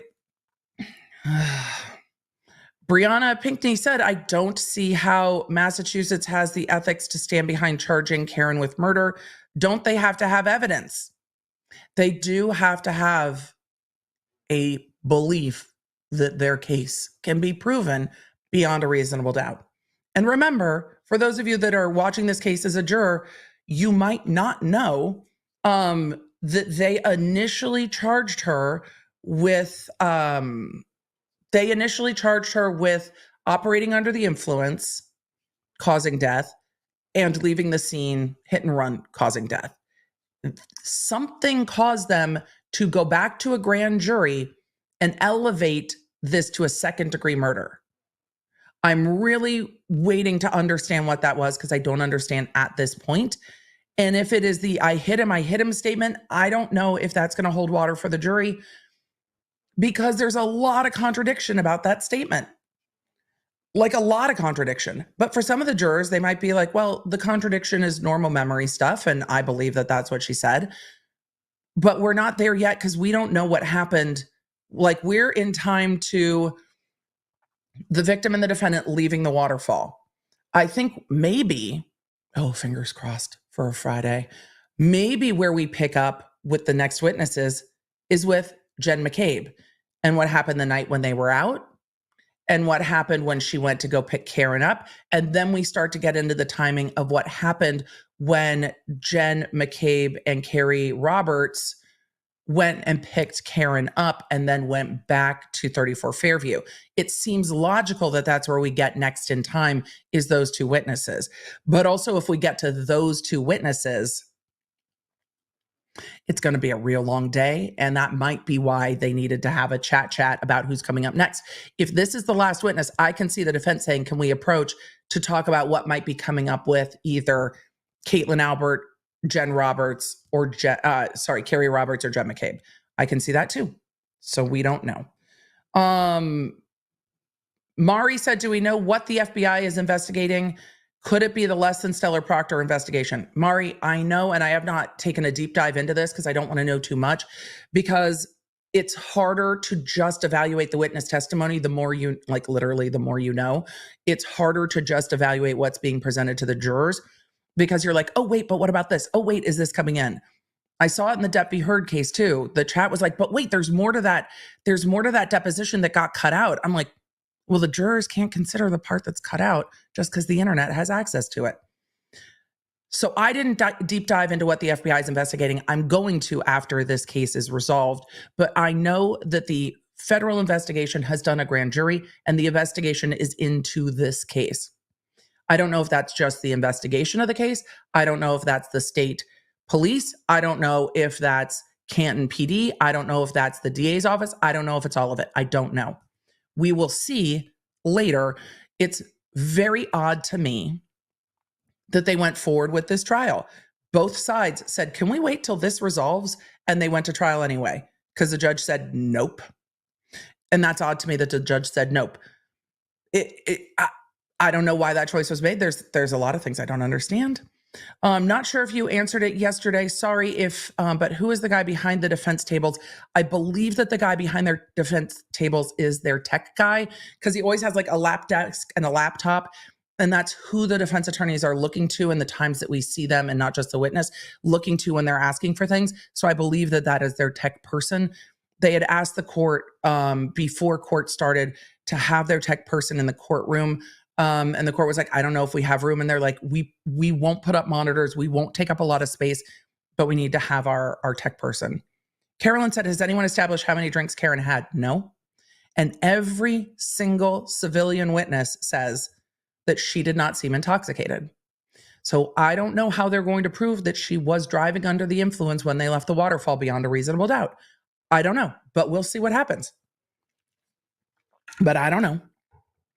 I'm having a hard time getting past the broken chain of custody. I mean, Tracy, of the many things I'm having problems with, why they collected evidence in the way that they did is real weird.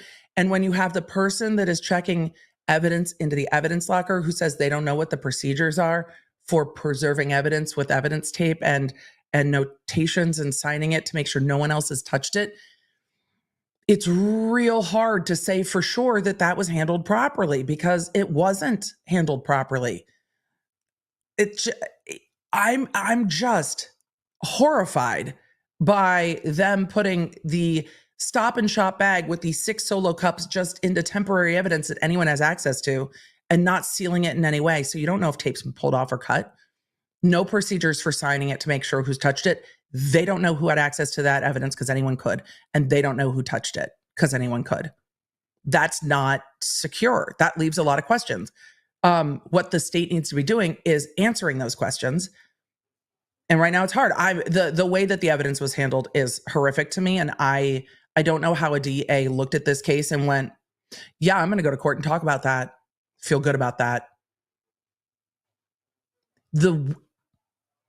If someone brought me that fact scenario, that we collected evidence this way to file the case, I think my response probably would have been, what the fuck would you like me to say to a jury when I need to explain this?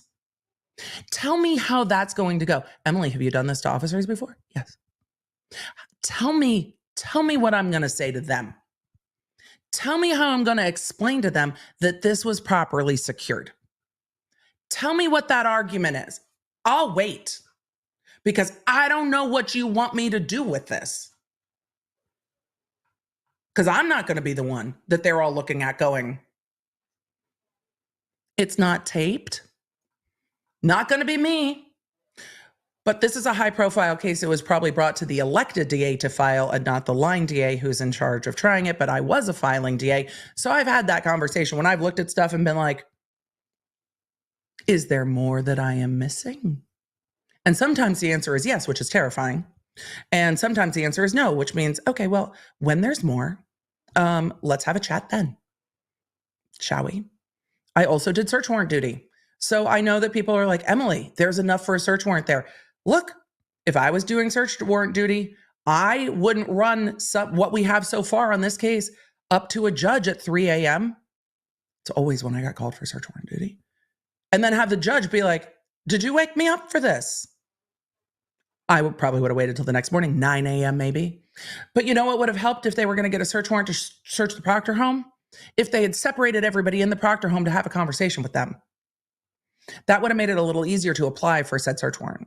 But they didn't.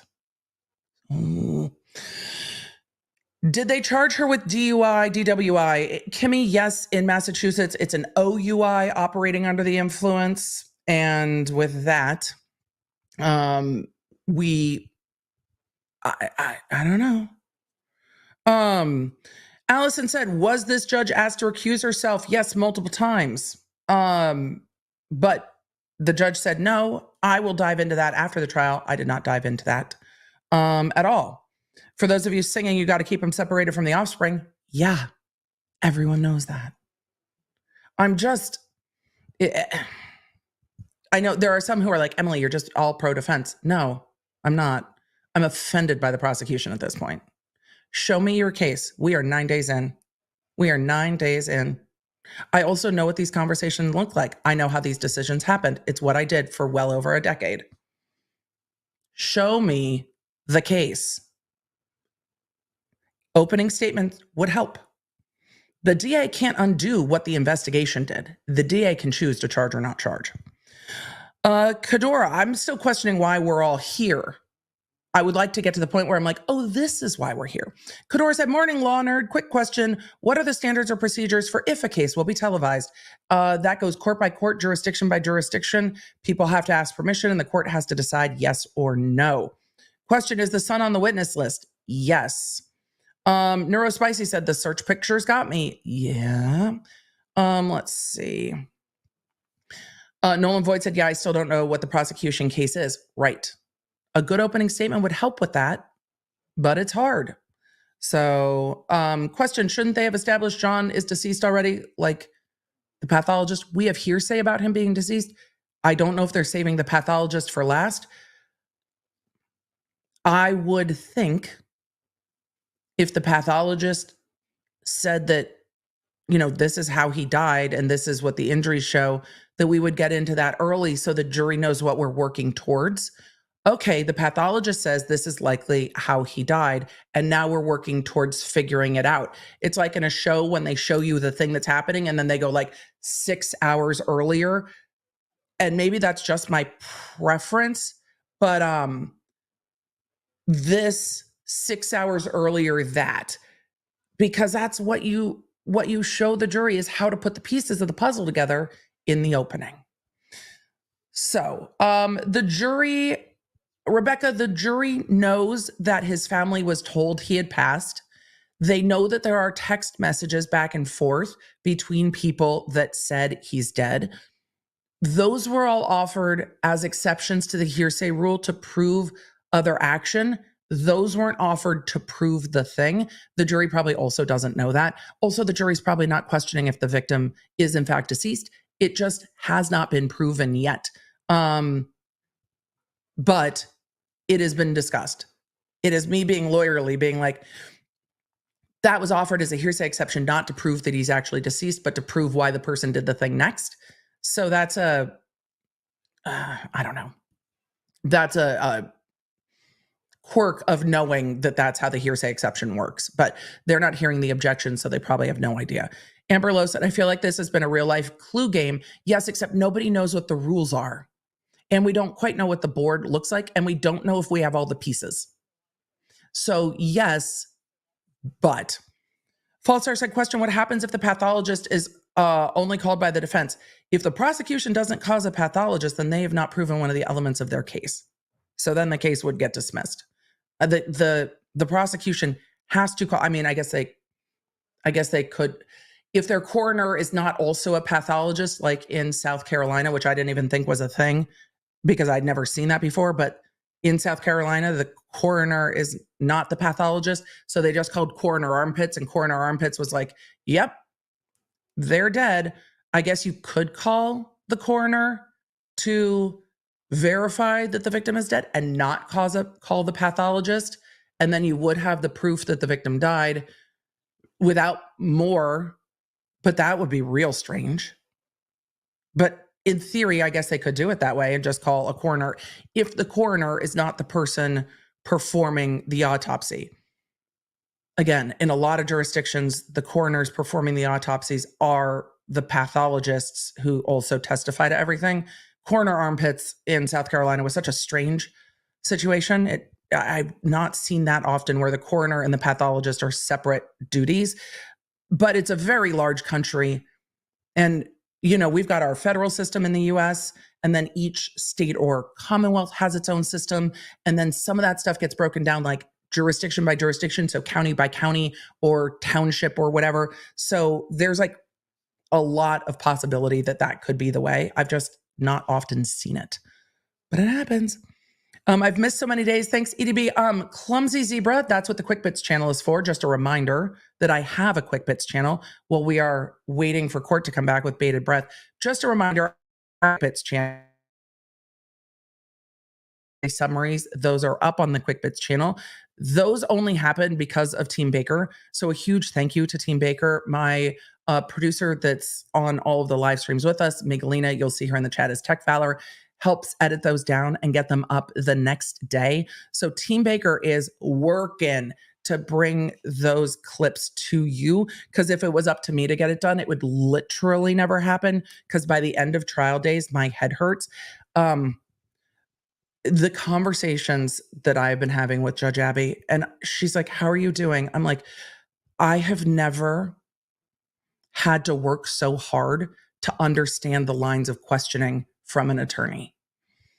Generally, even with the defense, you'll hear me say what I think the defense is going to ask next, because it's a linear line of questioning that makes sense in my brain. The way this prosecutor is asking questions doesn't make sense to my brain. And then the word salad doesn't make sense to my brain. So the work and the energy that goes into trying to focus on what Lolly is saying is hard, is just hard. And every time he says sort of, like the internal lawyer side of me screams, and I'm like, shh, I have to listen to the rest of the question. It's so difficult. It's just so difficult. For those of you asking, who's Judge Abby? Judge Abby is one of my besties. We were days together before Judge Abby became a judge. Well known to the law nerds. For those new law nerds, Judge Abby is one of Emily's besties. So, that. Did Julie just say Karen had a glass from another bar? Wasn't the glass found at the scene from Waterfall, which would be the second bar? Milo, yes. It seems that Karen brought a glass from CF McCarthy's over to, again, if I was the defense, I would want to enter this. I don't know why the prosecution wants to. Over to the Waterfall, which seems to me like she was just either not finishing her drinks quickly or was drinking water and brought it with her or whatever. I mean, we don't really know what's in the glasses because no bartender has been like, yes, I served Karen Reed these drinks, or yes, Karen Reed charged this many drinks on her credit card or whatever. But the cup glass that the victim took from the Waterfall was just taken off the table, but no one from the Waterfall has identified it. They didn't ask. I was shocked. They didn't ask the bartender at the Waterfall to look at the broken glass and say, does this glass look like one of the glasses from the Waterfall? Didn't ask. So we have no idea if the glass from the Waterfall is the same glass. They didn't ask the bartender. They didn't ask anybody else that was at the Waterfall. They just didn't ask anybody. And we saw him carrying something out when he was leaving, but no questions have been asked about it. It's on the video. It's never been discussed. I mean, it's been discussed here, but it's never been discussed. So, no questions, no answers at this point. Ms. Grumpus, thank you so much. I'm so my DoorDash was sealed with red evidence tape. My DoorDash and Uber Eats have been more secure than this evidence. 10 out of 10. 10 out of 10. For my birthday earlier this week, we ordered delivery. My husband's like, do you want to go out? And I was like, no, I don't. We were also supposed to get hail, and coming from California, there are certain things I cannot fuck with. Hail and like wasps are on the top of that list. I cannot mess with hail. It just scares the shit out of me. I'm like, we might be getting hail. I don't want to leave the house. Can we just have it come if people are still bringing it? We didn't get hail. It was me being hyper weather aware, but I didn't want to leave. And all of our bags were completely sealed. So when do we get another Emily Dr. B live? I love those. Maybe we'll try to describe this trial to Dr. B. I was describing this trial to my teen because he does a segment in school where they talk about news, weather, sports, and they're allowed to kind of talk about anything they want to. And he was like, what case are you covering? I would be interested in talking about it in news, weather, sports. He's actually pulled some of the cases that I've covered from the things that, or some of the things he's done at school from the things I talk about here. And sorry, I got totally distracted. Somebody asked, do you not have wasps in California? Not like the ones in Tennessee. Not totally different. Totally different. There's these giant red ones here. And they remind me of the ones from penguins in Madagascar that like scream, I sting your face and then fly at you. They scare the shit out of me. Scare the shit out of me. Scare the shit out of me. So I don't like that. I don't like that at all. So yes. So Travis was asking me to explain the case. So I started explaining what we knew from the testimony of the paramedics that arrived on scene. And his first question was, who from the house did they charge? And I was like, that's a funny question, son. Who from the house did they charge? And so then we started talking about the evidence that was collected and the rest of it. And he was just like, what is happening? Charlie Wilson, thank you for the update. Court is just about to come back. Charlie, thank you for the update. Joining from my hospital room, surgery went well. I'm sure the law nerds have already said yay and congratulations, and I'm glad surgery went well and recover well and take care of you. For the law nerds that don't know Charlie, Charlie is a longtime law nerd who is also in law school in Australia and had surgery today. And that is, thank you for giving us the update, and we are excited for you. Let us get back to court since court is now back. Back on the record on the Reed matter. All right, sort of a side issue in the Reed matter. So the defendant and her. A side issue in the Reed matter that's getting put on the record. Oh boy, I'm going to swoop because whatever this is, we're going to need to know. Lawyers have been excused. Okay. The defendants and her lawyers have been excused? Excuse me. Thank you. Please be seated. Court back. Back on the record on the Reed matter. All right, sort of a side issue in the Reed matter. So the defendant and her lawyers have been excused.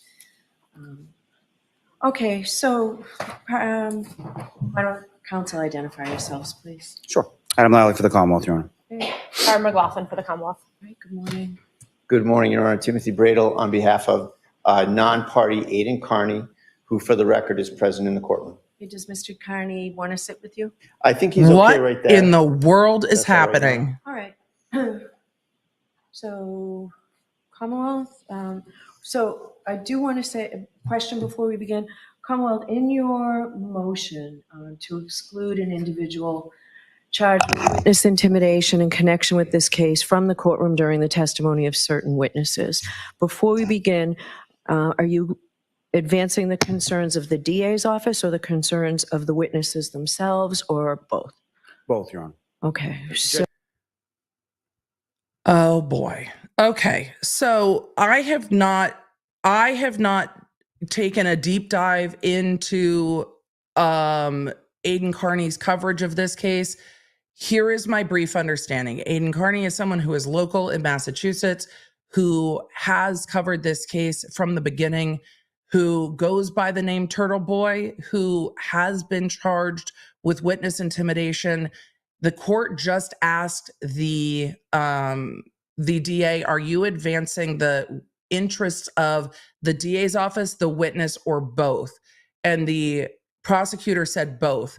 I wonder if that means that one of the witnesses that is about to take the stand is one of the witnesses that is subject to the charge of witness intimidation. That charge has not been litigated yet. That has not moved forward yet. That is not a conviction, to my understanding. So there is somebody in the courtroom that is a journalist that has been covering this case on their own website. So independent media, not with like a large outlet, with their own outlet.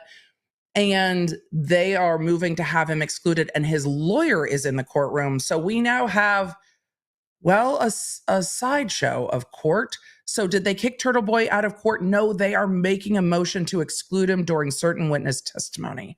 So we're going to just watch together what happened. For those of you that know more about this situation, again, we are watching as spectators. I'm sure there's lots more information. I don't know it. I tried to stay into the what is happening in court of this case and not what is happening around court in this case. So we're just going to watch what happens. And yes, we're on a side quest. For those of you that know more about the situation, thank you for understanding that we are just watching this trial as it happens. And we're just watching it as it happens. I'm sorry to jump in, but just if I may, I do have a... Whether you like or don't like, it's kind of irrelevant to us at the point, as to what happens. Courtrooms are open to the public. This is all I'll say about it. Whether I have seen that there are strong opinions about this individual. That aside, because it kind of is irrelevant to this proceeding, courtrooms are open to the public. Courtrooms are open to the media. The media have the right to access courts. Excluding someone from a court takes process. This is the process that we're having. So, witness. And for those of you asking why the defense is out of the room, the defense probably said, this ain't about us. Can we go? Can we go sit somewhere else and work? They probably asked to go sit somewhere else and work. So this is where we're at. The defense, I imagine the defense was excused by the court, meaning they were allowed to go. They were allowed to not be in court because they're like, fucking miss me with all of this. This hearing doesn't bother us. And they're working and talking to their client. Before we begin, are you advancing the concerns of the DA's office or the concerns of the witnesses themselves, or both? Both, Your Honor. Okay, So if I may, I'm sorry to jump in, but just if I may, I do have what I think is a pretty substantial procedural objection. Okay. Maybe I'd ask that you sort of just make a quick bifurcation of the issues here, and we can address the procedural issue before we get into. And we love a good bifurcation of the issues. Sure, I'll hear you. We could. Thank you very much, Your Honor. Your Honor, so the record is clear, because we may need an appellate record in this case. Okay. But I was here in the Norfolk Superior Court today, completely unrelated to Mr. Kearney, my client, as you know, in the other matters. And I was here today on the matter of Commonwealth versus Tylee Curry for a motion to suppress. Which is a case that I am in the middle of that motion to suppress with you. Exactly. And I actually figured that we wouldn't do the motion and get a date. But I was fully focused on that matter and had no notice whatsoever that the Commonwealth was in the Reed matter, was seeking to exclude my client as a journalist from this courtroom.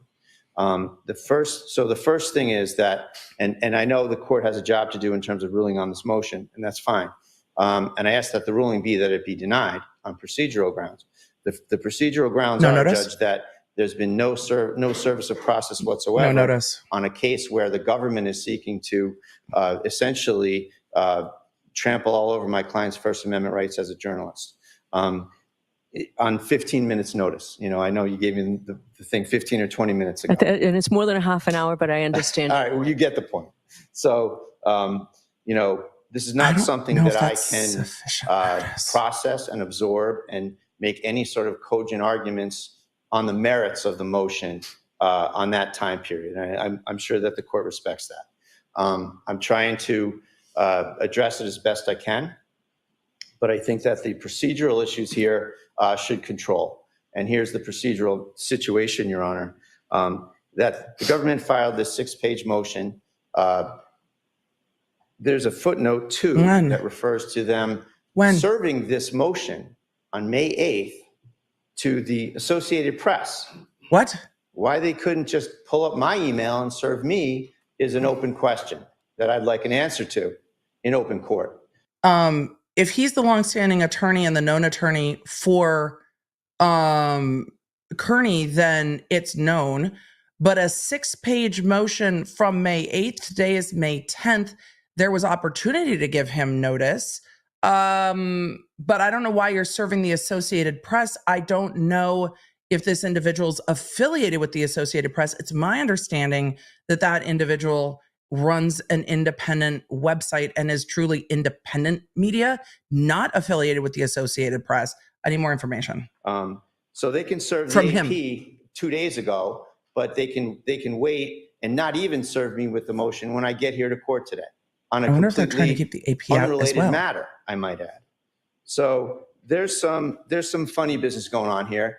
And, you know, there's been nothing but funny business from where I sit, from the Sir, we call that fuckery. Oh, wait, you can't do that in court. That's why I do this. Commonwealth on Mr. Kearney's matters. And here we go again. So I don't appreciate that from counsel. I mean, that's fair. From the Norfolk County DA's office. That's fair. Number one. Number two, Your Honor. You should get notice. The jury's not present in the courtroom. This is a Kearney has side quest. Covered this case and written about 350 news articles on this case. He has developed evidentiary scoops on this case that have added to the quantum of evidence in the matter. He's never caused a problem. He wishes to be in the galley of journalists like everyone else and cover the case. There's never been a problem whatsoever. This is more personalized retaliation from the Norfolk County DA's office against Mr. Kearney. Another point, Your Honor, is that this matter, as far as the Commonwealth is concerned, is res judicata ×2.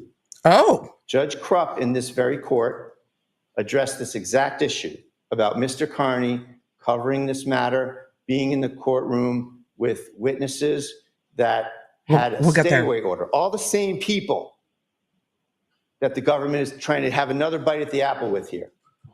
All these people, this was adjudicated fully with the special assistant DA before Judge Krupp, and Judge Krupp ruled against the Commonwealth. Judge Krupp said that Mr. Kearney was able to be in the courthouse covering this case regardless of any of these witnesses. Chat, we'll get there. I want to hear the rest of his argument. Exempted from Mr.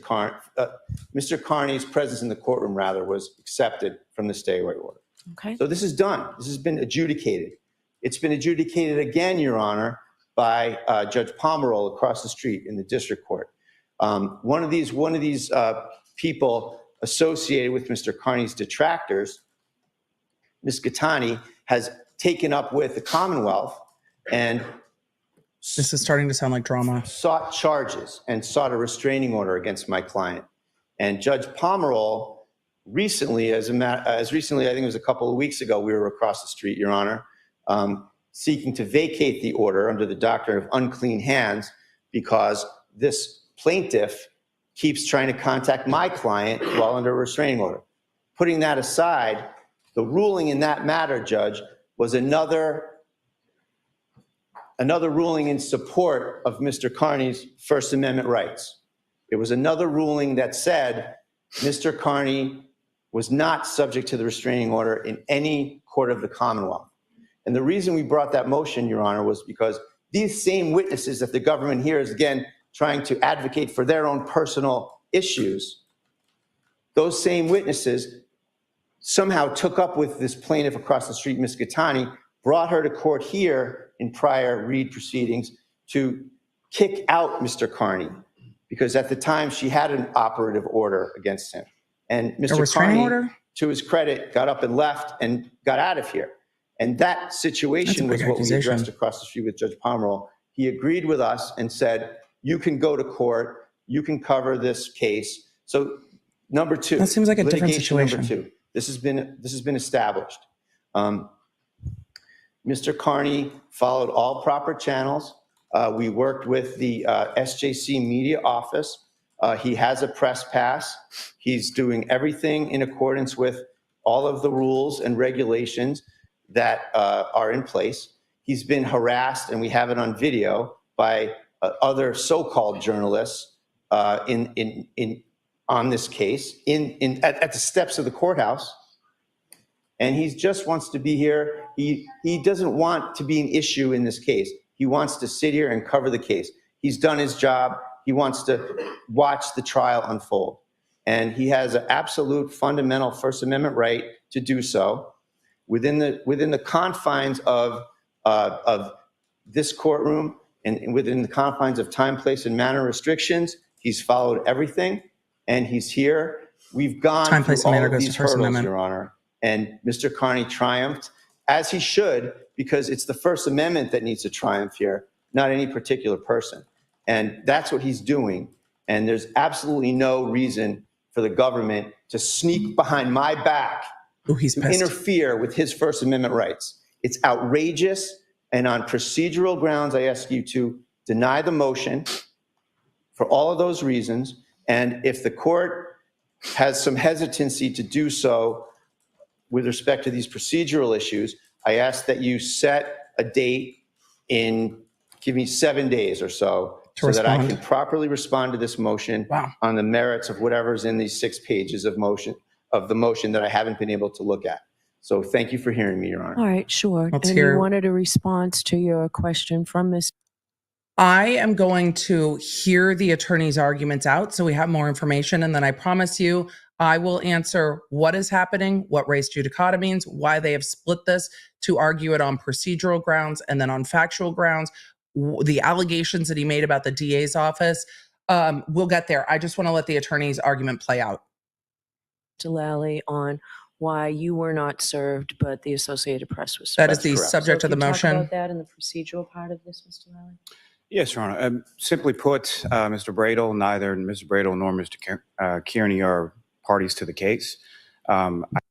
You're asking to exclude them from the courtroom. They need notice. I can't presume that Mr. Bradel's representation on one criminal case is going to extend to a motion of which he would be at best a third party. You could ask. On a separate criminal case. We are required under the SJC rules to serve it upon the Associated Press, which we did. So I think that's your record now, Mr. Bradel. Thank you. Okay, on the procedural issue. Okay. We have a jury out. I do want to address the merits of this as best we can. And Mr. Bradel, at the end of this hearing, whatever I end up doing, if you want to come back and readdress it when there's more time, depending on how I rule, I'll give you the opportunity to do so. But I have to get this trial moving at this point, one way or the other. Yeah. So I'm Lolly going to could have hear the asked. Commonwealth on their motion. Then I'll hear you, Mr. Bradel, to the extent that you can respond. Okay.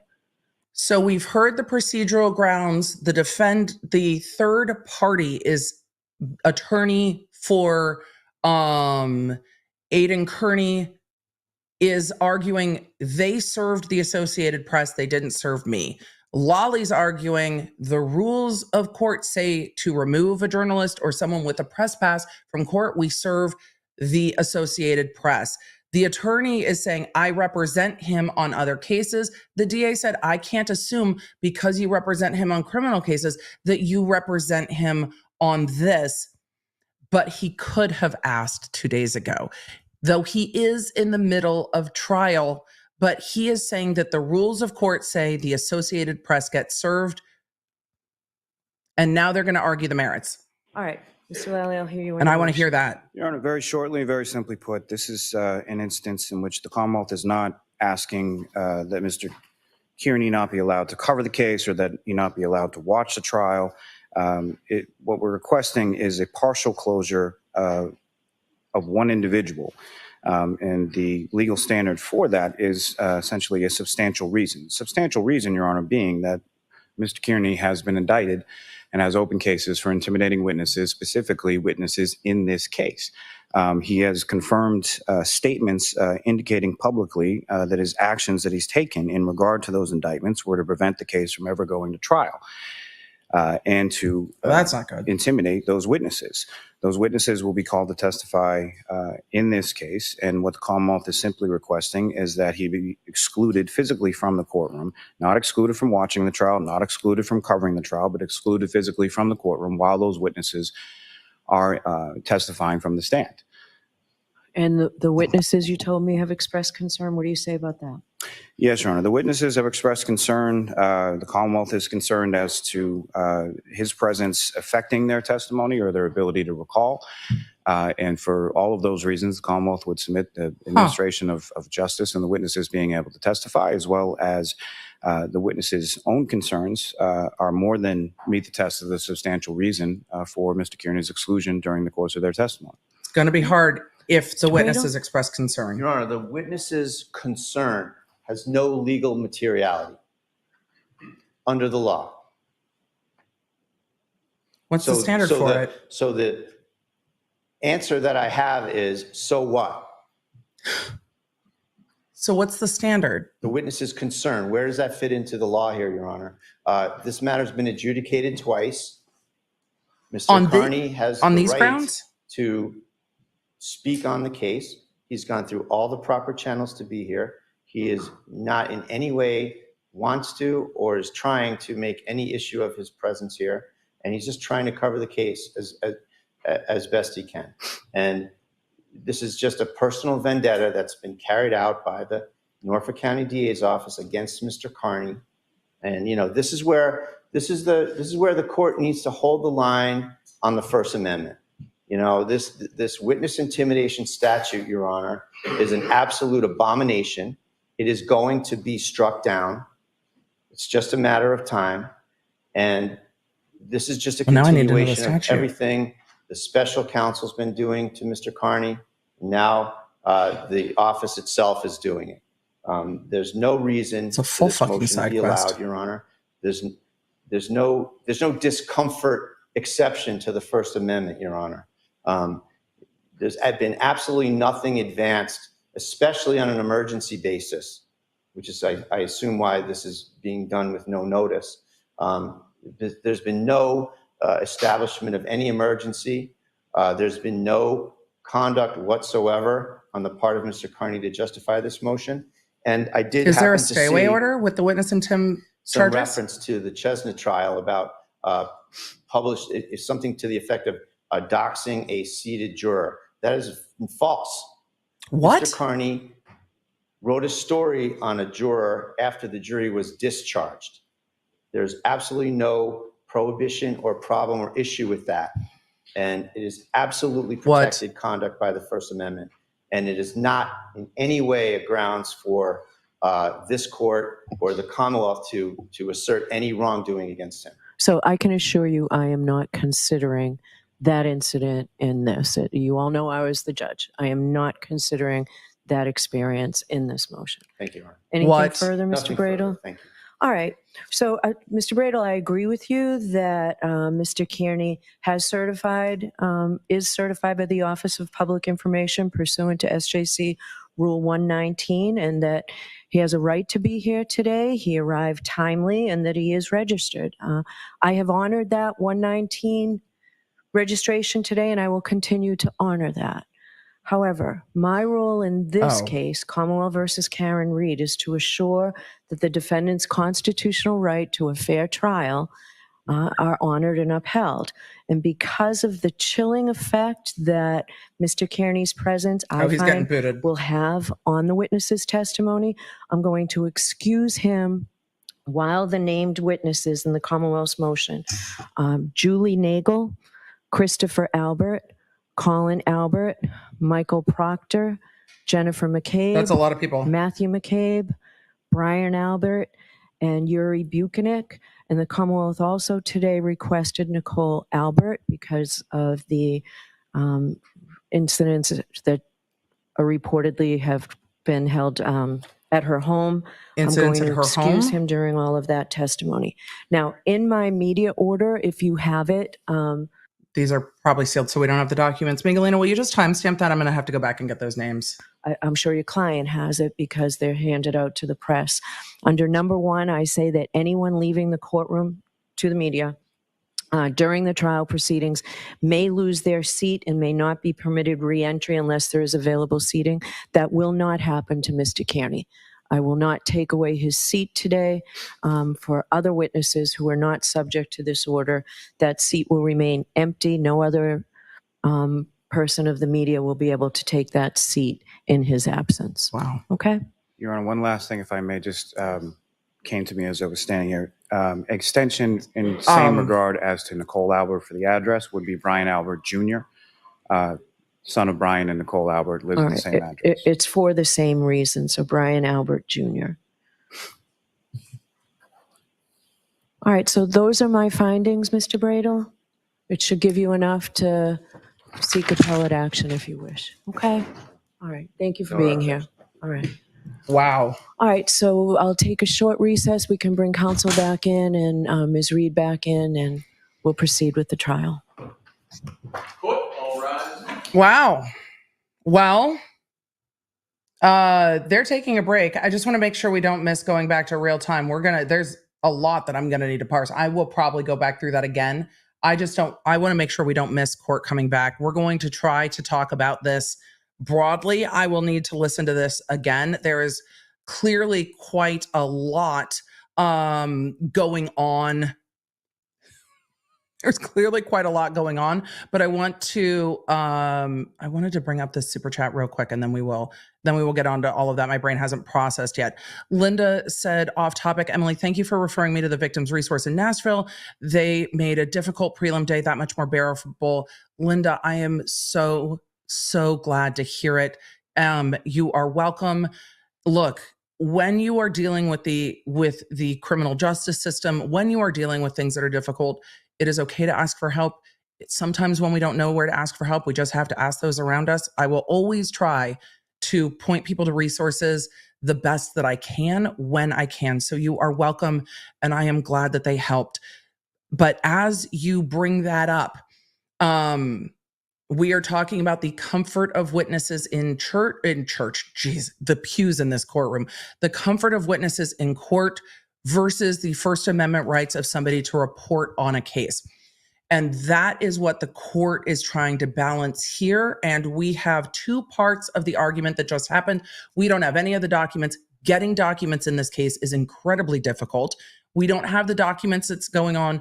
We have a list of people that were named by the state that they believe that this witness should not be allowed in the courtroom to watch firsthand. The court said that she found that the presence of that person would have a chilling effect on those witnesses. I do not. Unmuted. I don't know if court's getting ready to come back. Court's getting ready to come back. I do not know what the underlying basis is for the witness intimidation charges against this individual.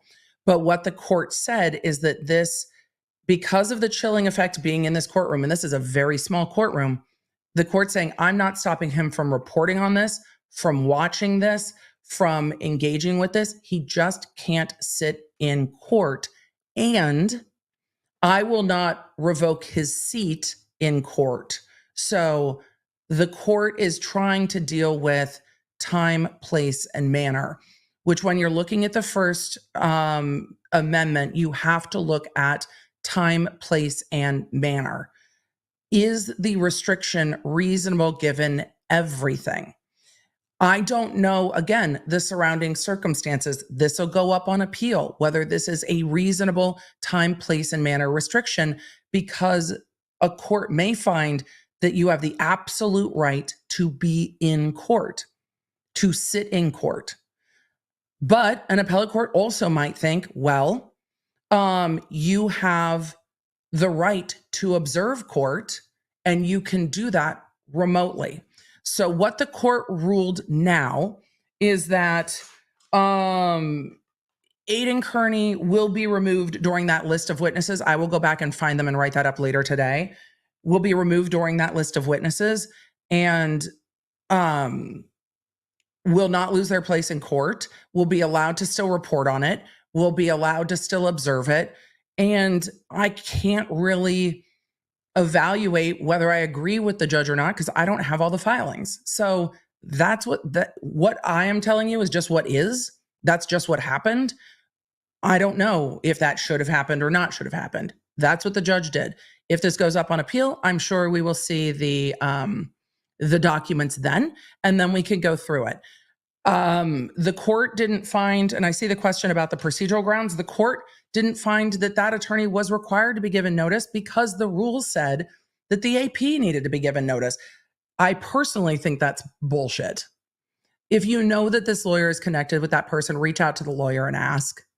And don't just go, well, the rule says I only have to give it to that person. But if the judge has basis grounded in what the rule says, the judge is allowed to make that call, even if it's ridiculous. I don't know if there's bad blood there. It seems like there is between the lawyers, the DAs, and this individual. So there's a lot more history there than I'm aware of. But that's what the judge ruled.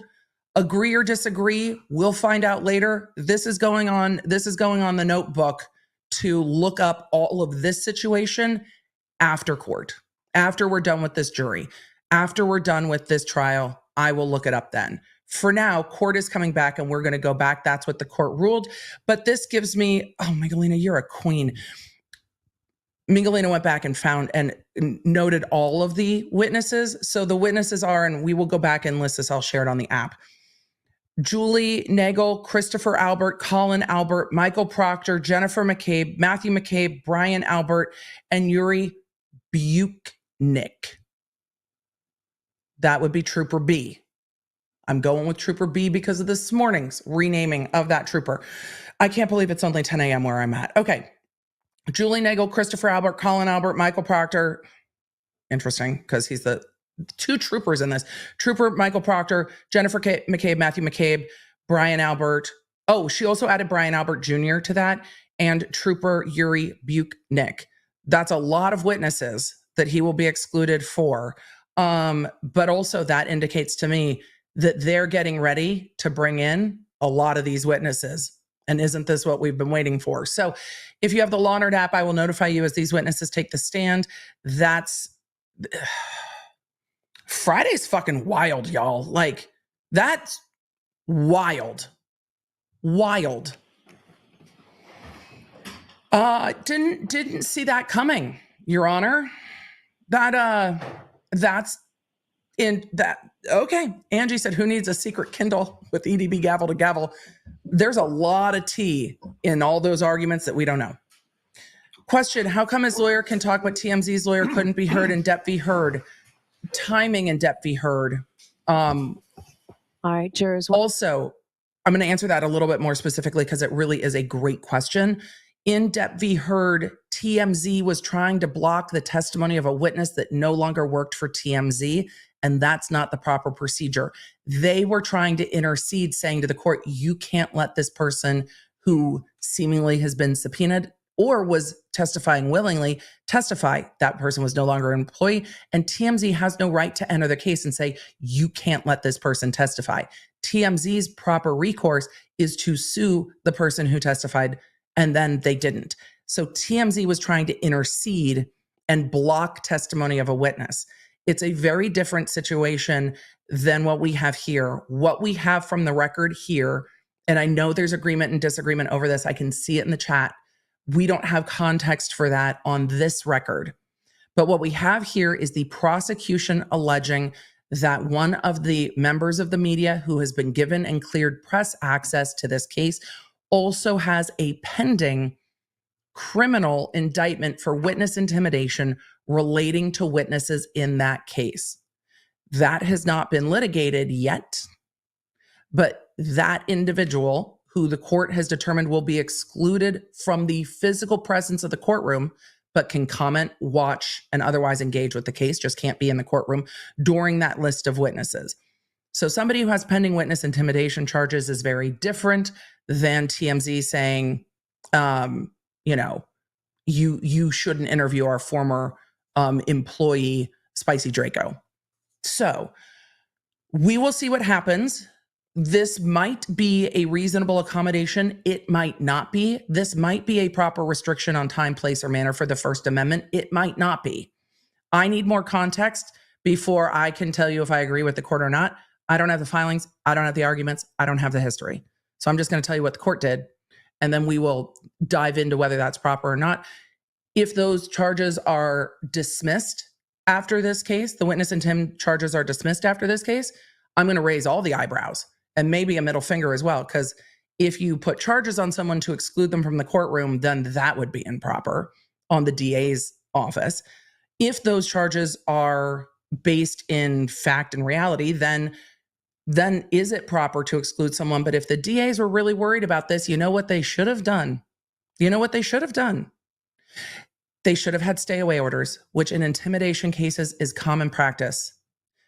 It's common practice. In an intimidation case, there is a stay away. And if a stay away had been issued for these individuals, it would have been like, hey, there's a 200-yard stay away between this person and that person. They can't still be in the same courtroom. But there is no stay away, it seems, because otherwise they just would have handled it that way. So I've got a lot of questions.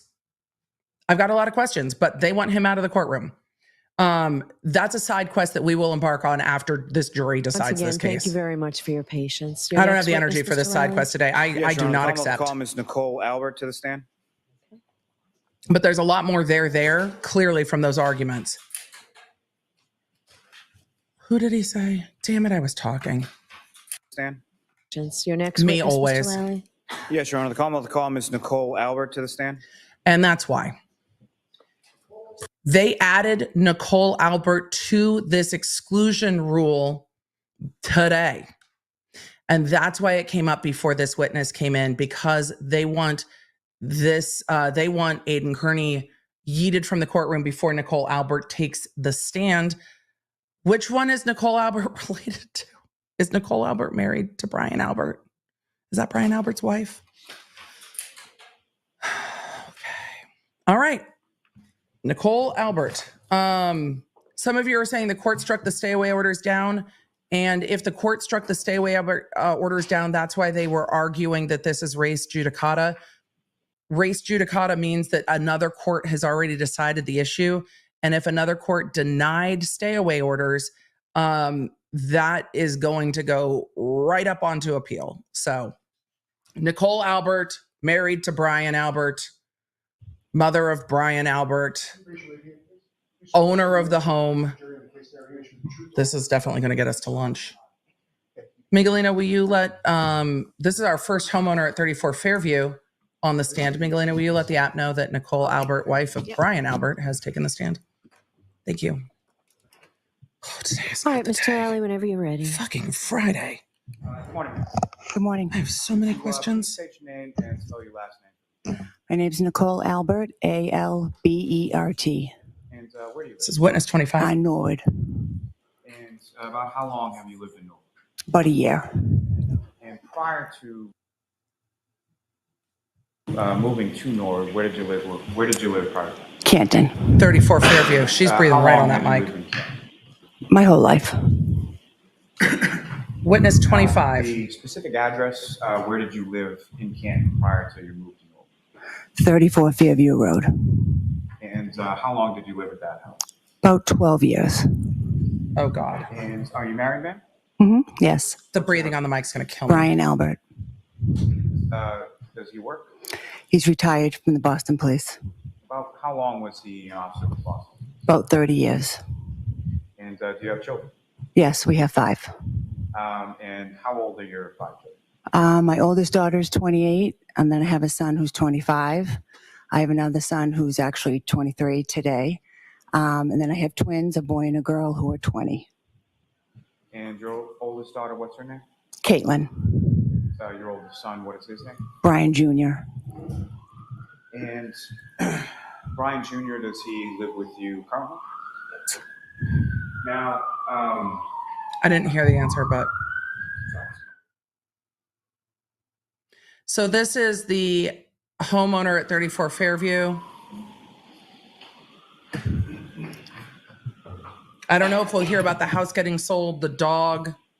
She nodded. Normally they would ask yes or Your no. other children, do they live with you as well? She's breathing right onto the mic. Which is My hard. oldest daughter lives with her boyfriend in Easton, and my son Brendan lives with us. He's just finishing up college, so he's graduating this month from college, so he's back with us. My twin daughter, goes to college, so she's home now for the summer, but she has an apartment in Bridgewater. And then the twin boy is in the military, And which branch is he? the Marine Corps. Now, is that relevant? No, turn your it's not. attention to January 28th, 2022. Do you recall that day? Mm-hmm. And do you recall what day of the week that was? It's a Friday. And at the time of January 28th, 2022, did you work? Yes, I've been a part-time lunch lady for about 9 years. And you've since retired, is that correct? I'm sorry? You've since retired from that? I haven't retired. I just didn't go back this past year, but I can understand that. And thank you for the work you do. I can't imagine how difficult that is. So January 28th, 2022, what, if any, significance was the next day of January 29th? January 29th was my son Brian Jr.'s 23rd birthday. And over the course of that week, sort of leading up into the weekend, what, if any, plans did you make with reference to your son and his birthday? He had mentioned he was going to get together with some friends on the Saturday night, the 29th, for his birthday. And I had said, okay, well, maybe Friday night, if anyone's around, any of our aunts or uncles or Family anyone, day. maybe we'll take you out, just local for some apps and drinks or something. Family birthday and then fun birthday. Coming up to that day of Friday the 28th, what if anything sort of changed in reference to those plans? Well, they were, the forecast was saying a big snowstorm was coming in, and it looked like it was going to be late Friday into all day Saturday. So I had said to my son, well, obviously doesn't seem like anyone will be able to go out on Saturday night. Why don't you just do something with your friends Friday night? That makes sense. And had you at that time already made some plans with friends and relatives in regards to going out Friday? Yeah, I had just mentioned to my daughter Caitlin and my sister-in-law Julie, and just had mentioned it to them about possibly getting together Friday. And just to be clear for the record, when you say your sister-in-law Julie, how is she sort of related to you? She's my husband's brother Chris's wife. And yes, I'll make a chart. Correct? Yes, he's the oldest of 7. And yourself and Julie Albert, you guys are friends? Yes, we're very close. Don't make her go through the whole family tree. And so, also just one last question, sort of leading up through the course of that week, where did your husband Brian go? Sort of last minute, I believe it was Thursday of that week, he went to New York for a funeral. And do you know who the funeral was in regard to? It was for a New York police officer who had just been killed in the line of duty. And do you recall how he got there as far as how he went from Kansas I to New York? believe he may have flown Thursday to New York, and then the plan was to fly back Saturday, but that changed with the weather, and they didn't want to get stuck there. So after the funeral Friday morning, they drove home. A friend of his had driven, so he got a ride back with them on Friday. Just ask him that. Only if you know, but as far as that friend that he drove back with on Friday, do you know who that was? The friend who I believe had the truck there and drove was Brian Higgins. Just ask Brian someone, Albert Higgins, that you were familiar with prior to that date in January? Yes, he was a friend of my husband's. Now, on that evening of the 28th, can you explain to the jury sort of how it was that where did you decide to go with your daughter and your sister-in-law? We just decided to go to Waterfall, a local place, 5-10 minutes down the road from our house. My sister-in-law Julie picked me up at my house maybe 7:30, 7:45, and we went to the Waterfall, and I believe my daughter and her boyfriend Tristan were already inside at a table. And when I fought to name my kid Travis Tristan. Dr. B vetoed. In addition to yourself and your son Brian Jr., who, if anyone else, Tristan. were one of his friends there at that I time? believe 2 girlfriends may have already had come, and they were just sitting in the kitchen when I left. And so you go out to the waterfall.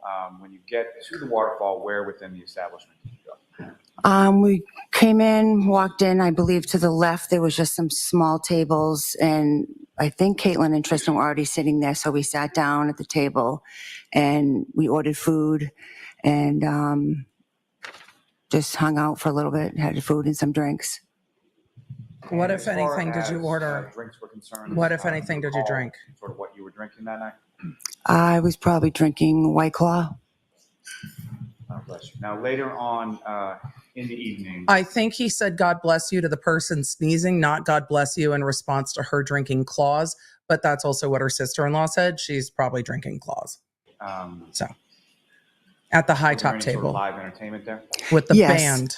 After we ate, my daughter's boyfriend Tristan left shortly after because he was going to be going out shoveling, working with a plow guy. So he was planned to go home and just sleep, take a nap because he was going to have to get up like in the middle of the Chat, this is personal as to me. I will take no White Claw slander in the chat. I love a White Claw. I have done some streams drinking claws. I might need to go get some more for the rest of this trial. I will suffer no White Claw slander because I am basic as fuck and I love a White Claw. Just put it out there.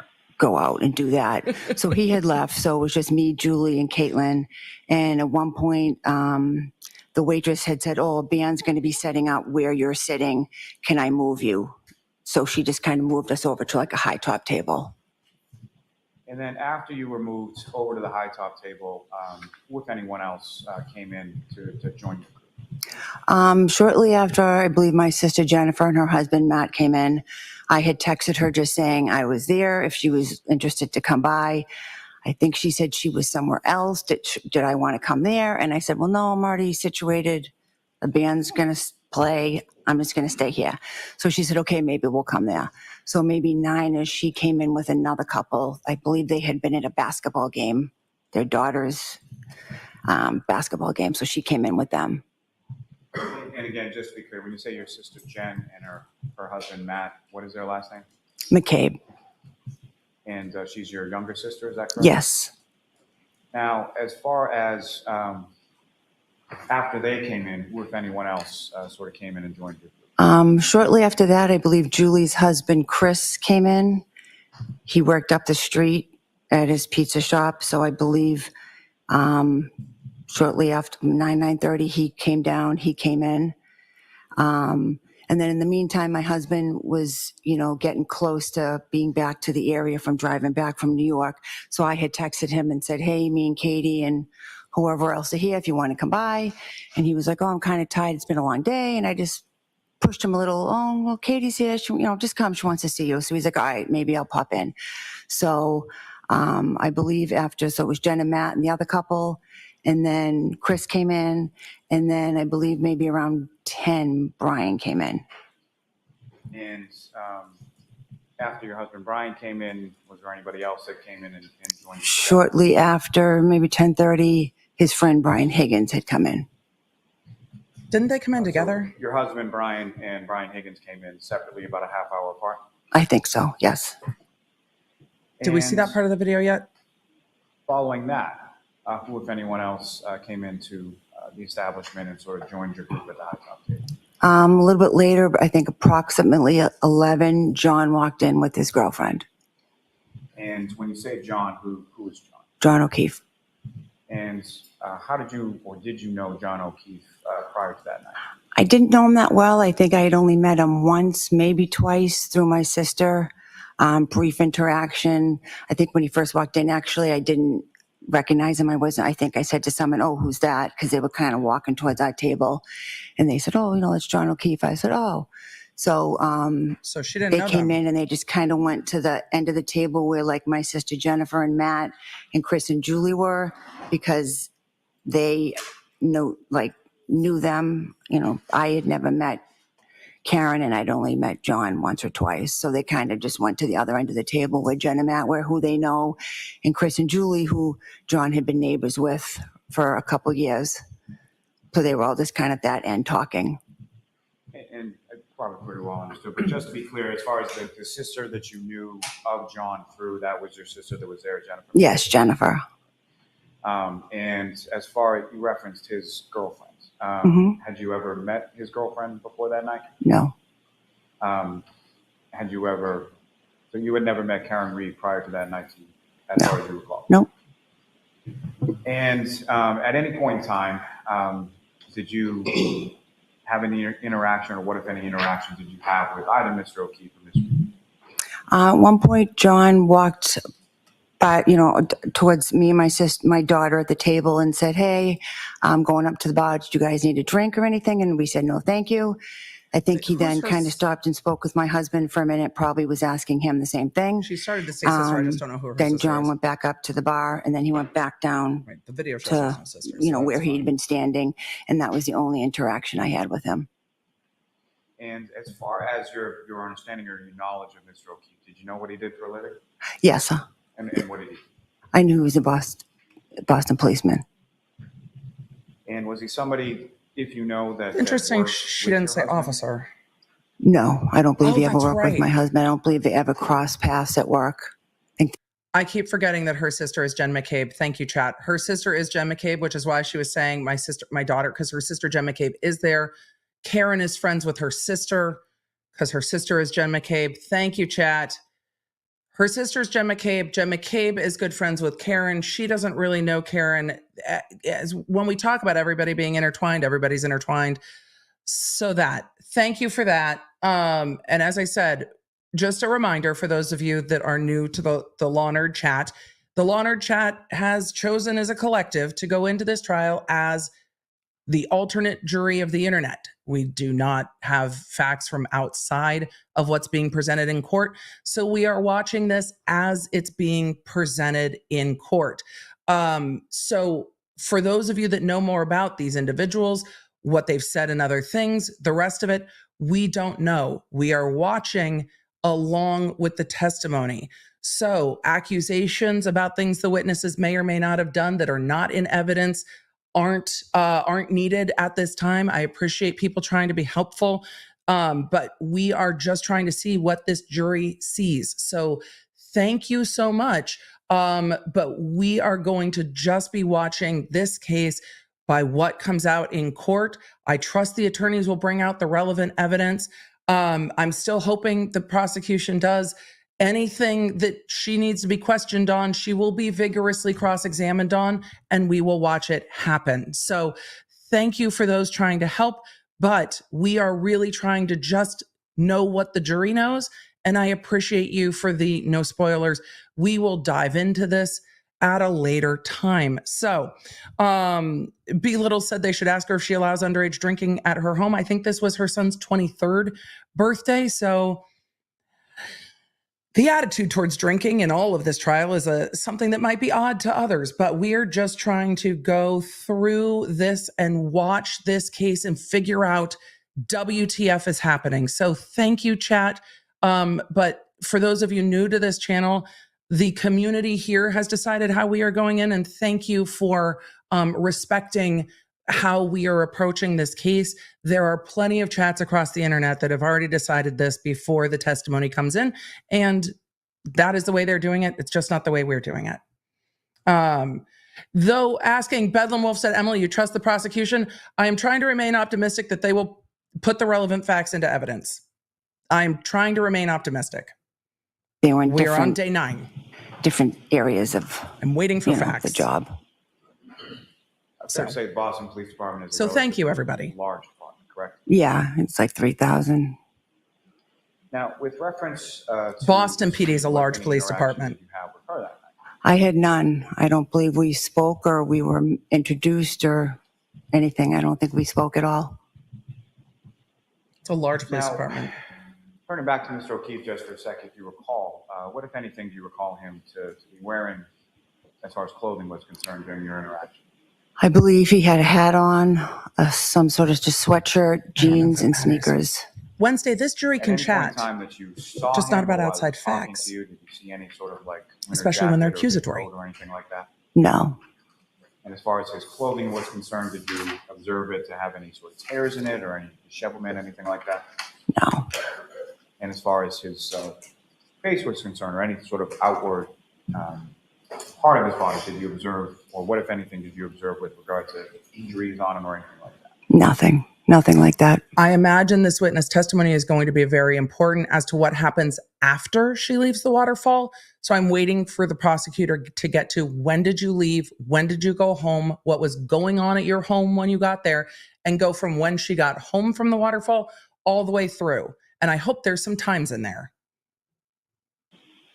Now,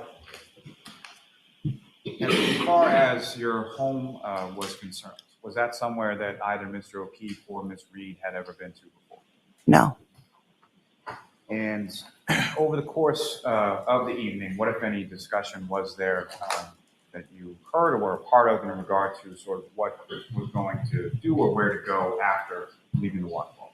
Well, after the band wrapped up, I was getting ready to leave, and I just kind of leaned over to my sister Jennifer and said, hey, you know, Brian Jr.'s at the house. I think he just has two friends there. He's going to be turning 23 at midnight. If on your way home and you wanted to swing by and say happy birthday, you know, if you want to do that, come by and do that.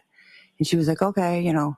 And then I was just kind of gathering up my stuff, and I got ready to leave. It may have been mentioned at the table, but I had no idea, you know, if anyone else was interested in doing that or wanted to do it. I had just said it to my sister. And if anybody else had wanted to join or come along, would that have been an issue? Oh, no, I would have had no problem if anyone sitting with us had come. But as far as you knew, you just communicated that to your sister Jennifer, and whatever happened after that happened? Yes. And when you say sort of the band was wrapping up and the bar sort of winding down, is that correct? Yes. Okay, about what time was that? Like 12:45. And about what time was it, if you know, about what time was it that you left the bar?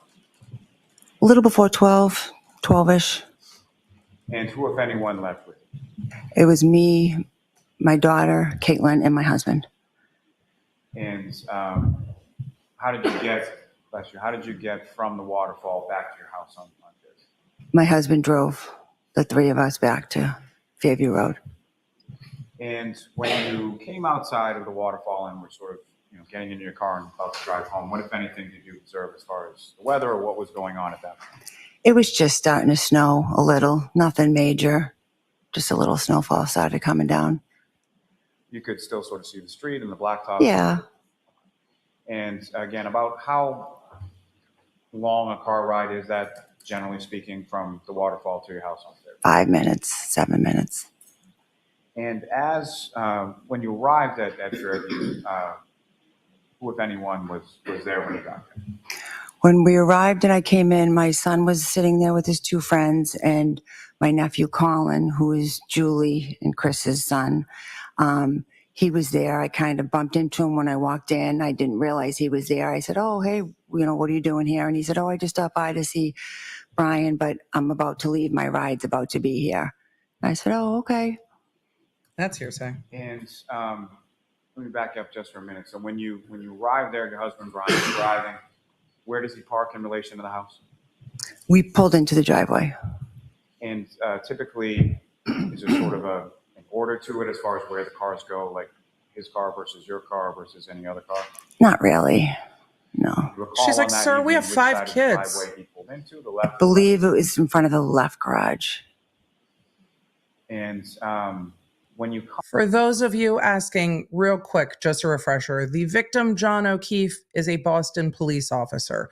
The owner of 34 Fairview, Brian Albert, is the brother of the witness that testified yesterday, Chris Albert. He is also Boston PD, now retired. Brian Higgins, who Brian Albert came to the bar with from New York, is ATF, but he has an office inside Canton PD. Kevin Albert, brother of Brian and Chris Albert, works at Canton PD. Her sister is Jen McCabe, who is best friends with Karen Reed and very close friends with Julie Albert, who testified earlier today. So there is quite a lot of interconnectedness amongst people and friends and family, because Julie Albert, who's very close with Jen McCabe, is also sisters with, her sister is also Trooper Proctor's sister's best friend.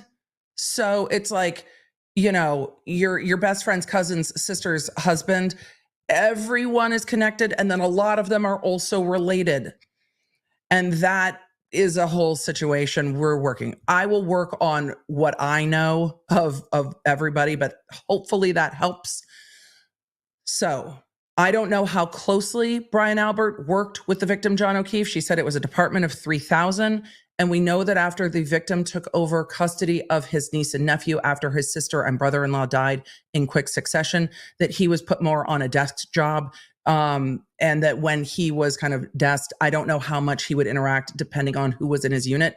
3,000 is a very large police department. There's no way you're going to know everybody, even if you're in the same department. So they do live in the same small suburb of Boston. She said they didn't really interact. Her kids seem to be older. So that's where we're at. Come into and enter into the house when you were living there at 34 Fair. Was there, how many doors are there sort of on the front of the house? Well, there's a side door by the garage, and then there's like a front door in the front of the house. And is there any sort of particular rhyme or reason as to which door you would be entering? We usually use the side door. You know, initially I didn't like that because the side door walked right into the family room. So I kind of liked the other door. You could walk into a foyer you could take your shoes off, stuff like that. But eventually people. Does everyone take their shoes off when they come into your home? Just didn't want to. It was, you know, quicker to walk in the side door for the kids, I guess. So they would just go in the side door. But I think that night, because of the weather and it was wet out, I think I went in the front door so I could walk into the foyer and take my shoes off or wipe my feet or whatever. But some of the other people still may have gone in the side door. And when you sort of come into that front door where you were going in to sort of take your shoes off in the foyer, is that when you ran into your nephew, Colin? Yes.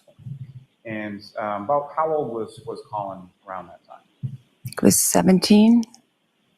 And you mentioned that he had a ride. Did he give you any indication as to who that ride was? He didn't mention at that time who the ride was. And that sort of interaction that you had with Colin in your house prior to him leaving and walking out, about how long a period of time was that? A couple minutes, not even, just a quick interaction. And then he left the home. You didn't see him for the rest of the night. No. And then you come into the home, and again, I'm sorry, who was there sort of initially? She should already be in the home. So my son Brian and his two friends, Julie and Sarah, were just kind of sitting at a kitchen table in like the dining room area of the kitchen. If you could explain to the jury sort of the layout of your home at Fairview. So you walk into a foyer, and then where is the kitchen related to that? Well, if you walk in, if you go to the right, it's like an open doorway, and that's kind of like the dining room part of the kitchen. But then it extends to the back of the house where it's like an island and like the sink and the counters and the cabinets and all that. So it's just like long. So as far as the dining room and the kitchen, is there any sort of like wall or structure? No, it's open in between the two of those things. And then if I were to go sort of further back within that home beyond the kitchen and the dining room, what's back there? Well, to the right, there's like the family room. And is there anything as far as a wall? Can you see into the family room? You can. It's like an opening. Yeah, it's not completely open, but there's an opening. So are they going to ask what year her house was built? In the family room, and you were standing in the kitchen, you could see them, converse with them, that kind of thing. Yes. And when you come in and your didn't son, mention Brian, the basement sitting around the table with two girls, Sarah and Julie, what are they doing? We're just sitting there. Was there any sort of music playing or anything like that going on? There may have been. I'm not sure if there was music playing at that time, but there might have been. When you say at that time, was there anything that happened later on? Well, later on, I remember that we had music connected to like a little speaker that we were playing. Yeah, but when I first walked in, I don't remember if they had music going or not. The prosecutor just being like a JBL, sir, that's not what she said. Just let it be. What is it that you're doing sort of when you come back? So I come in, I assume I said happy birthday to my son, said hello to his friends, and then I just kind of went to the kitchen area, and like they had ordered food. And so I just did my usual thing. I just was picking up, wasn't a huge mess, but I was just picking up the area, cleaning, probably check the bathroom to make sure that was clean. Just my usual thing that I do, just picking up around the house. And I don't Picking mean up to after the minimize boys. this in any way, but you basically, you did the mom thing where you go around and start cleaning up, correct? Yeah. Yep. And I mean, is that something that you did sort of continuously throughout the evening, or? Yeah, that's kind of what I do. Now, after you arrived home, who, if anyone else, came by your house? Well, once we were there, it was me and my daughter and my husband, and Brian Higgins had come in.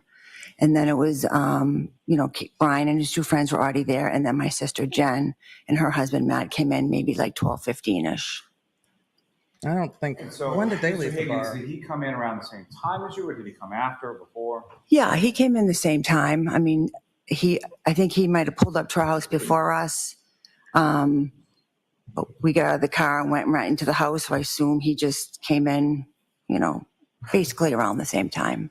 Do you have any idea sort of what Mr. Higgins was driving that night when he came to your house? I believe it was a Jeep. Do you have any idea where, in reference to your house, where Mr. Higgins parked? I'm not sure. I thought it was out on the curb facing up Fairview, maybe by our mailbox, but it could have been in the driveway. I'm not 100% sure. Not something you were particularly paying attention to? No.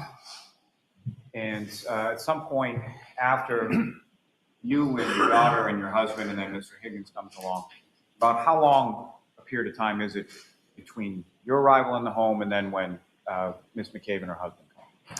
15 minutes, 20 minutes.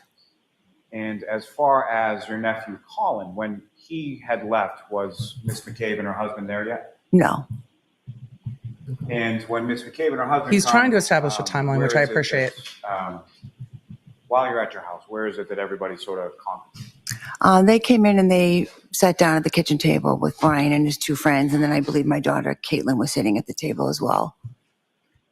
And back at your home after leaving the bar, was there any drinking that was going on there afterward? Yeah.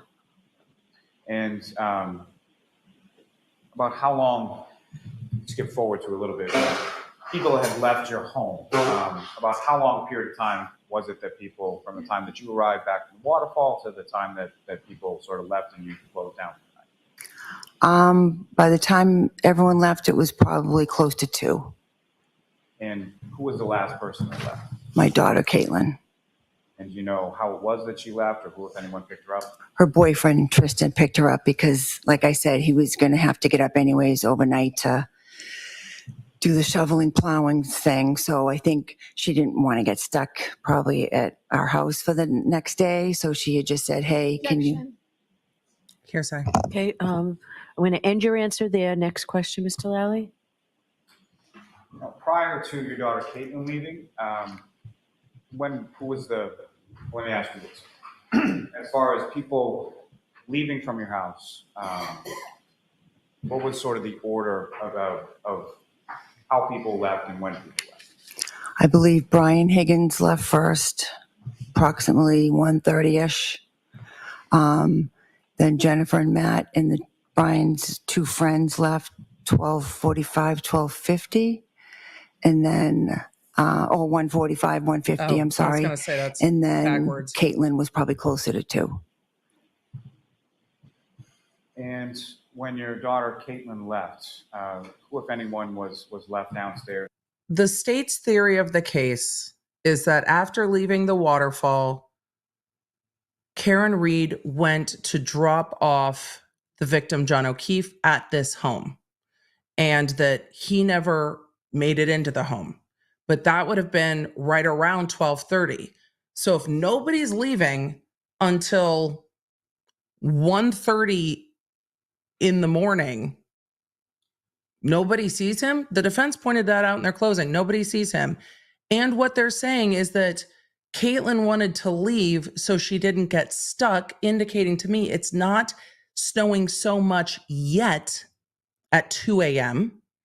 that she's not concerned about leaving. Like, it's not so socked in that she's like, I'm just going to stay the night. Nobody said it's so snowed in, I'm going to stay the night. Okay. But at least having some timeline helps. And sort of awake between yourself and the other people that lived there? Just me. So your son and your husband have both gone up to bed at that point? Yes. And at any point in time, so you mentioned that there were a number of people that were sort of around the table in the kitchen, correct? Mm-hmm. Caitlin Albert's on the witness list. Yes, sorry.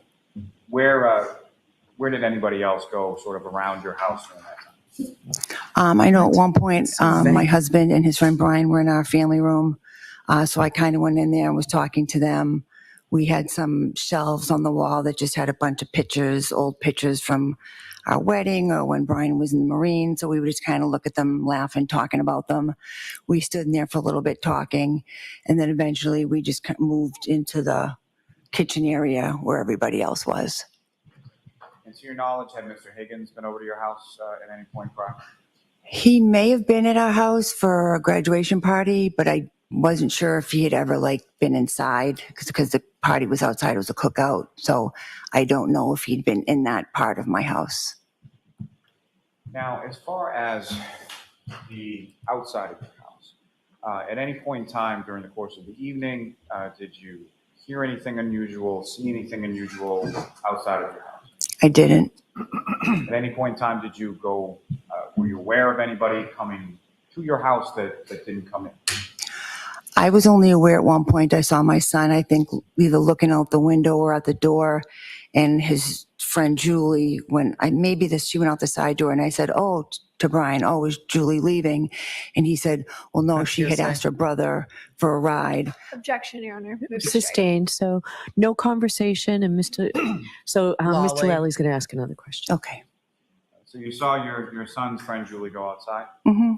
And So that has to be a yes or no. Okay. Sorry. She's allowed to say what she asked. She's not allowed to say what he responds back to, which is really awkward because when we tell stories to our friends and we tell stories to people, it's they said this, they said this, they said this.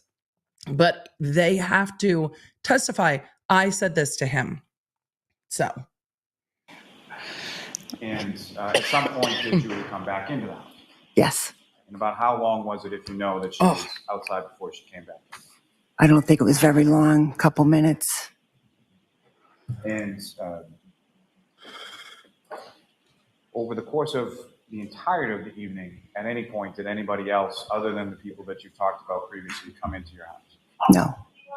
And specifically, John O'Keefe or Karen Reed that you saw at the bar earlier that night, at any point in time on the evening of the 28th or the early morning of the 29th, did either of those people come into your house? No, they never. Chat, I'm sorry. I'm gonna back this up because she's just talking about Karen Reed and the victim. Her husband, Brian Albert's brother, Chris Albert, has a wife named Julie Albert. But her son, Brian Albert Jr., has a friend named Julie who was at the house at the party. So there's at least two Brians and two Julies in play. So I'm sorry. That's why it's so confusing. He's going to ask about the victim and the defendant coming in. So we're going to back that up just a second. Or the early morning of the 29th, did either of those people come into your house? No, I didn't back up enough. Know that she was outside before she came back? I don't think it was very long, couple minutes. And over the course of the entirety of the evening, at any point, did anybody else, other than the people that you've talked about previously, come into your house? No. And specifically, John O'Keefe or Karen Reed that you saw at the bar earlier that night, at any point in time on the evening of the 28th or the early morning of the 29th, did either of those people come into your house? No, they never came into my home. And at any point in time, even on that evening or that early morning of the 29th, were you aware that they were coming to your house? I actually wasn't. I think when I was in the other room with my husband and his friend, I had missed the conversations about Jennifer reaching out with John or her texting him and him texting her about where we lived. I didn't even realize that that was happening, that they had any intention to come. Let me ask you a little bit about sort of going back to the waterfall just for a brief moment. Over the course of your time there, how would you describe sort of the tone or how was everybody at the waterfall? It was fine. It was a nice night. It was nothing out of the usual, just had a good time. So nothing abnormal, no arguments, no fighting or anything like that? No. Same question as it relates to back at your house now at 34 Fairview Road. How would you describe sort of the atmosphere back there? Same thing. We were just hanging out, sitting around the house talking, having a good time, nothing crazy. How would you define crazy? Like, what would be something crazy? Yeah. Because I have questions. After your daughter, Caitlin, gets picked. Oh, chat has corrected me. At this point, there are 3 Brians in the house: Brian Albert, Brian Higgins, and Brian Albert Jr., and 2 Julies. Okay. Yes. Picked up and she leaves. What, if any, how long did you stay up after that? I think once she left, I just did my final cleanup of the kitchen and Explains why the house was shut the clean. lights, and I went upstairs to bed. And do you recall anything about locking the front door or any of the doors to your house before you went up to bed? No. Is that something that you would always do, typically do, never do? It was type of thing where we have 5 kids, everyone's coming in and out at different times. Like the last person in was supposed to lock it, but then, we changed the doorknobs and immediately the keys got lost. It was just always a disaster. So a lot of times the door was just kind of left unlocked. And when you went up to bed, Okay, so you changed the doorbell, you changed the door handles, the keys always get lost. It's a disaster with the 5 kids. Okay, fine. But was there a Ring camera? If you're leaving, if you live with a Boston police officer and the doors are being left unlocked, the car was being unlocked, do you have like a Ring camera? Why not get a keypad? Like, do you have a camera? Like, where are the cameras then? Like, where are the cameras then if the doors are being left unlocked so that the kids aren't constantly like, Mom, let me in? share a bedroom with your husband, Brian, correct? Yep. And was he awake or asleep? He was awake. He was just lying in bed watching TV. Now, as far as over the course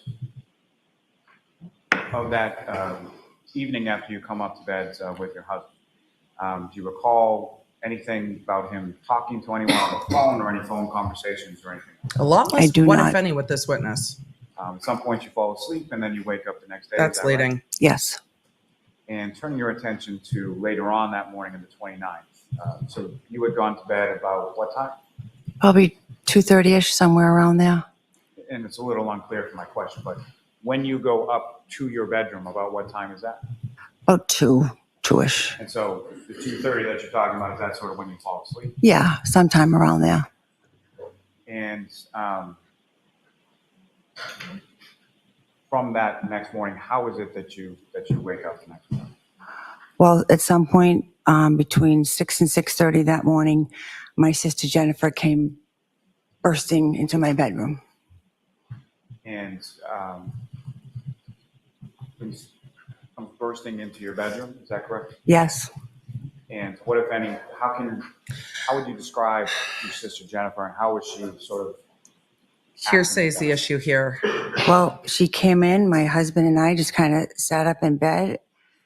She must have said and something. she's saying, yeah, that's hearsay. He's out in the snow. We found him out in the snow. We don't know if he's okay. And my immediate thought was just that something had happened to one of my children. Something had happened to one of her children. I couldn't imagine why she was in my bedroom at this time in the morning. And I'm like, Jennifer, what are you talking about? And she's like, Objection. You're set. All right, next question. Karen, if I may. Can we approach? Okay. He's going to approach because I imagine the hearsay exception that he's looking for is that explains her action. So it is effect on the hearer. It's not to prove the thing that she said is true. It's to prove why she did the next things. So some of this might come in as hearsay exceptions to prove the next things, but we will see if it does or if it doesn't. But that is definitely the defendant looking at the witness on the witness stand, isn't she? So.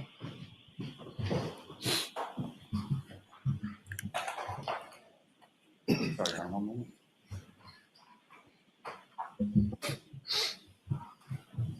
But it does also explain how everybody just went busting into this house because there's no locks on the doors or the cars. Let me back you up just for a second and I'll get back. As far as when your sister Jennifer comes into your bedroom, do you know about what time that was? 6 and She said 6:30. 6 and 6:30. And it's fair to say that's not a normal occurrence? No, it's never happened before. Laying the foundation And for why. if you could just describe your sister Jennifer's demeanor when she first comes into your bedroom. She was hysterical. He's going for excited utterance And then. she says some things to you, and then where did you go from there?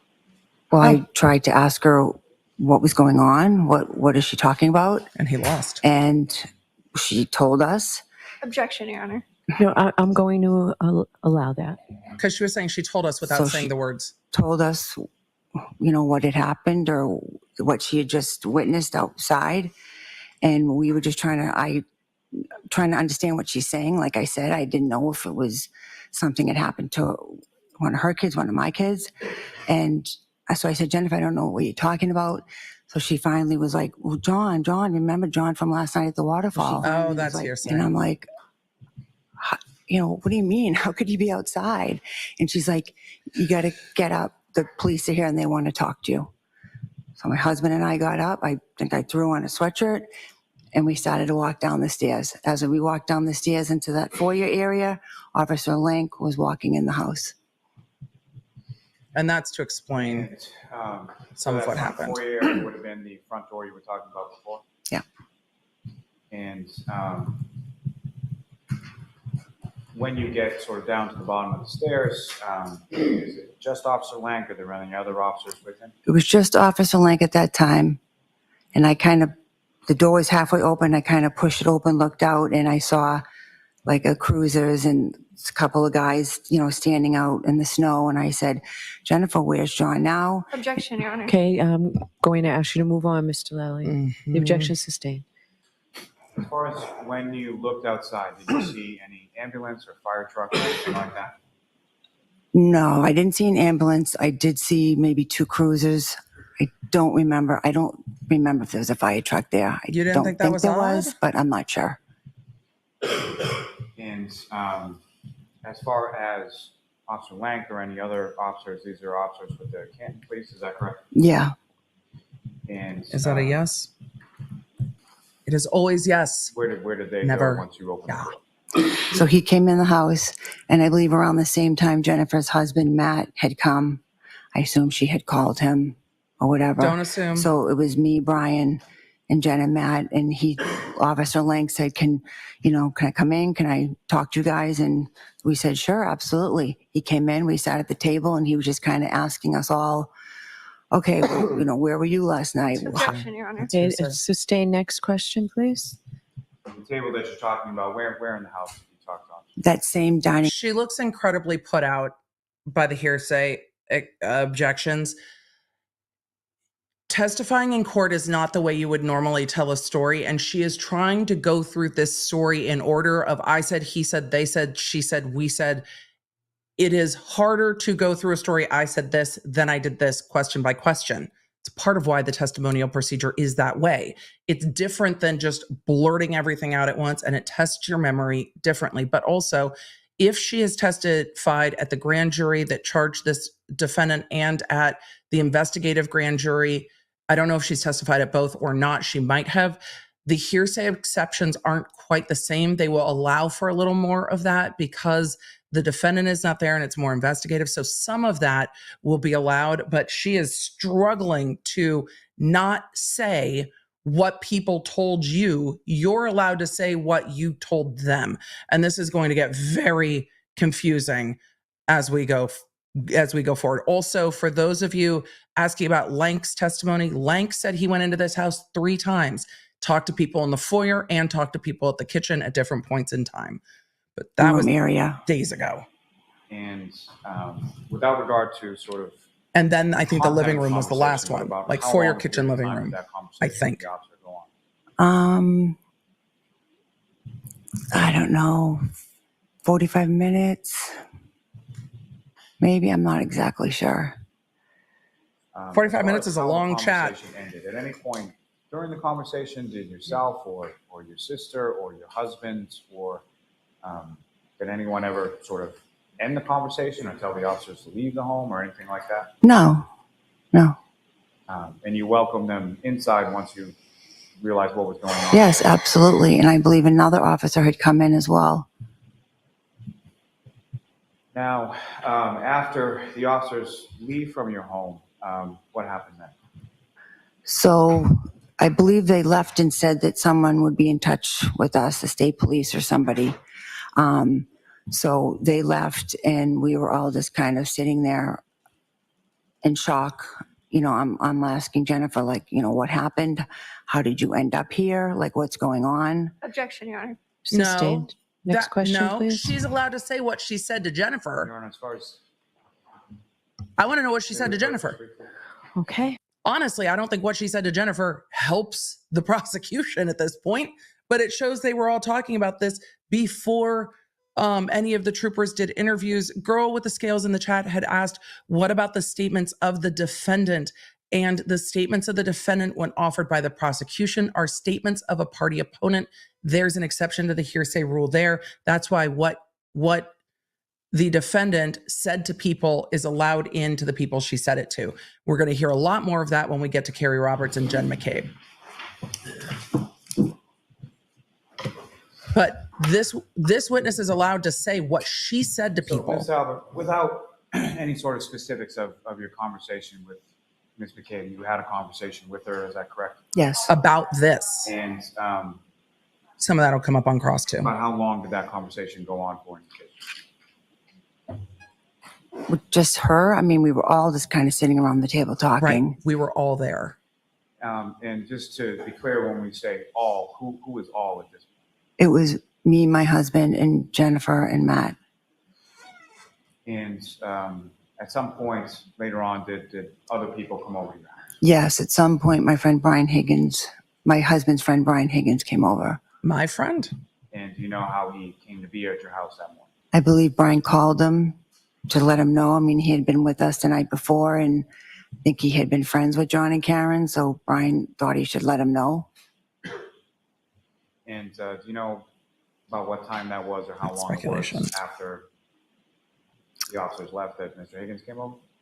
And then when does Julie get there? Could have been 15, 20 minutes. I feel like he came somewhere around 7:38, and maybe the link had been done by 7:15. If he was around 6:30, I'm not really sure of the specifics. And what happened then? Then we were all just still kind of sitting there. Talking about Kerry, who is another person that was called that morning. She had been at the hospital, so she was kind of calling Jennifer, giving updates as to what was happening with John. So we were kind of waiting to hear how he was, if he was okay. Then around, I don't know if it was 8:30, I had noticed my sister-in-law, Julie, had pulled into the driveway, and I saw her get out, and she was putting a box of donuts in my son's car, whose birthday it was, because they had a bit between them where every year she did that. She got him donuts, and she would leave them for him. So I saw her, and I said to my husband, "Oh." Objection. Okay, not what you said to your husband. So wait for another question. Okay, sorry. That's okay. You spoke to her husband, and where did he go? He went to the door because Julie was about to get back in her car and leave, and I thought that she should be made aware of what was going on. And so your husband goes to the door, and at some point, your sister-in-law, Julie, comes into the house? Yes. And if you know about how long a period was Julie at your house initially that morning? An hour or two. Really? I'm not sure. If you're not sure, you're not sure. So as far as people that were over, An hour or two is so different from what Julie Albert said that she's like, I'm not sure. And the prosecutor jumped on it, was like, if you're not sure, you're not sure. Back away, back away, back away. That's not at all what Julie Albert said. Back up if you're not sure. Ma'am, if you're not sure, you're not sure. Just go with you're not sure. Because she said Julie was there 1 hour to 1 to 2 hours, but we know that at some point, well, we've been told at some point Julie Albert leaves and wakes up her husband, Chris Albert, and then they all come back. So your house that morning, do you have any idea sort of how long people were congregating around your house after that initial Miss McKay bursting into your bedroom? Again, it could have been between an hour and 2. And at some point, you mentioned that the Canton officers had indicated that you may be spoken to at some subsequent time by troopers from the state police, correct? Mm-hmm. Yes. And when was it that you, if you know, when was it in relation to this date that you spoke to anybody from the state police? I wasn't interviewed for a couple days later. And do you recall where you were when you were interviewed? I was at my house.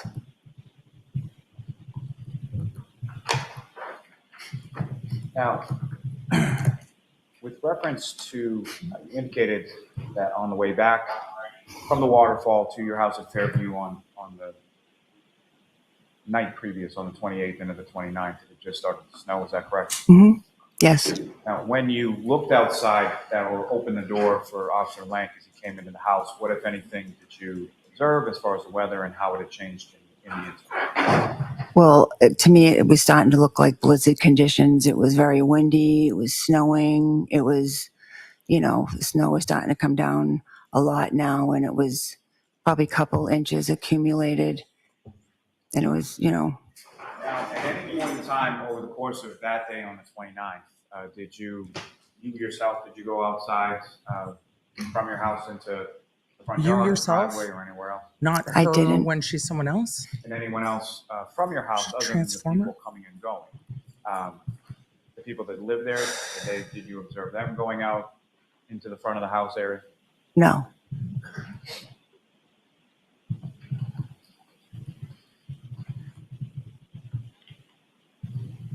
May I approach the witness? Yes.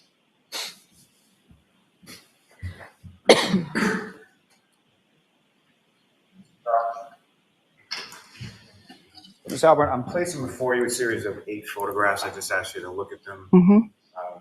review them, and then just look up whenever you finish. Are these already in evidence? They are not. Okay. They are not. Are they better photos of the house? And if so, why did we wait 9 days? I'll withhold my judgment and my judgy tone until we see what they're photos of.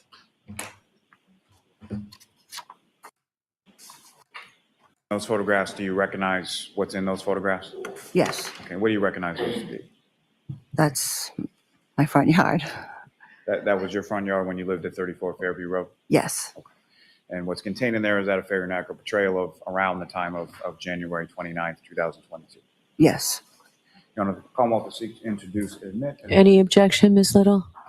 No objection, Your Honor. Thank you. And yes, with Miss Little objecting, it seems that Miss Little will be the one doing Yes, the cross-examination of this witness, probably after the lunch break, because court's going to be going to lunch soon. If they're not already at lunch, we're a little bit behind. So MK, this is Hold on. We need to. today's not a half day. The court reporter needs to do all of the work in this courtroom right now and mark the exhibits. Thank God we can Zoom and we don't have to sit here. You know what would make this go so much faster? You know what would make all of that go faster for like the judge and for the jury and for the attorneys? If the exhibits were pre-marked. Mm-hmm. Thank you. Mm-hmm. Like they were before they made them May I approach change this it. retreat? Yes. So, yeah, today's a full day. I'm sure the court's already at lunch. We're going to zoom to catch up and then answer some questions. Today's been a lot.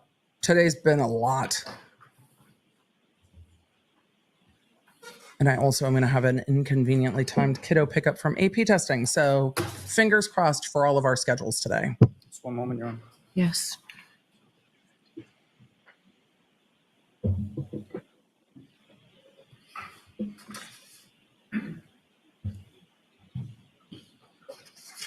No, Lally, you can't have 1 minute.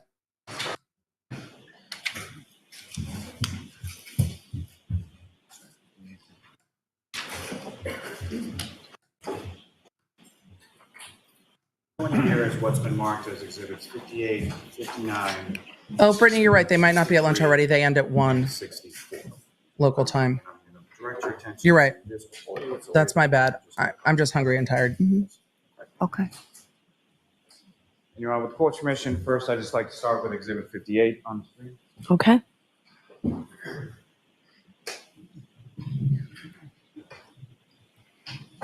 Today's not a half day. Or at least And again, Ms. Albert, do you recognize Not- what's up on the screen there? that we know Yes. of. And what do you recognize that? It was my home at the time. And from this photograph, do you see that front door area where the foyer is and the side door area? It's a little easier to see where the... Yes. If you could. Well, this is a view of the house that would have been helpful a week and a half ago, because all the pictures they've been showing us of the front of the house doesn't show exactly where the fire hydrant, the bushes, and the flagpole are in relation to each other. And now is really the first time that we get a sense of where the fire hydrant, the bushes, and the flagpole are in relation to each other, though the picture is still just like, I don't know. So it's art noir, the style that we're going for with these photographs. Like, this is not super helpful, but we do get the layout for the first time. Using the laser pointer. In your And we hand, can just see kind of where the berm is at the bottom here, where the flagpole is, where That the would be the very front fire door. hydrant is. And then the side door is over here in between. And as far But the as flagpole and the fire sort of hydrant are what's in the quite a ways front, away from each other from this portion of perspective. Photograph. Do you recognize that as if I'm standing and facing as this photograph is your house where you lived at 34 Fairview? We don't know when this photo was taken, What, chat. if anything, do you have as That's the hard thing. a landmark or an item that you observed in that sort of left area of the yard? Flagpole? She's like, flagpole? He's like, what sort of kind of, if maybe landmark? Just ask her what else is in the photo in the front of your house. Is there a fire hydrant there as well? Yes. Just ask the And question. do you see anything as far as like a box or something like that? Yeah, I believe there was some electrical box that I don't think we ever actually knew what it was or what it did. So fair to say all the years that you lived there, it's not something that you utilized or even knew what it really did. No. Now, This particular that area of seems to be on the property line yard, between the two houses. in its relation to the house, was that a part of the yard that was used or utilized by the family all that much when you lived there? No. And It is further away from the house than I thought, and it's further away from the side door than I thought. So from the side door to the driveway, from this perspective, in the snow, if snow's coming down, would you be able to see beyond the flagpole coming out of the house that way? This, for the first time, raises this question. And yes, the jury has done a jury view, so the jury has a little bit better perspective of that. But the fire hydrant and flagpole vis-a-vis where the side door is a bit of a different thing. Also, for those of you saying we need measurements, it seems that law enforcement didn't take them, so we're not going to have it. But also, yes, the perspective can be skewed on the photos. The jury knows they had a view. So the jury is in a better position than us to determine that. that part of the yard where the fire hydrant, the flagpole, that is, how close is that to sort of the next door neighbors abutting of the property? It's pretty close. It's almost, I would say, on the, close to the property line. Now, as far as from the side of the road, Maybe there's a picture when they take it from the other side of the street, so we just see it all flat on. Sidewalk or anything like that, is that correct? Right. And the curbing that's between sort of the roadway and the front lawn. How would you describe that? Is it a sharp curve? Just rounded stop curve? there. It's How would kind you of a describe rounded, that? Stop. rounded curb. Now, with reference to your driveway, do you see that depicted in this particular photograph? From the other photographs, it seemed that the victim was nearer to the bush and the flagpole, not the fire hydrant. So unfortunately, you can't really see my mouse on the screen, but closer to the flagpole. That's what I remember from the other testimony. The jury will have all of those photos together when they make their decision later. You can't really see it in the picture, no. But I mean, it's would be over here. Thank you. Yeah. If I could direct your attention to the next photograph that you have before you.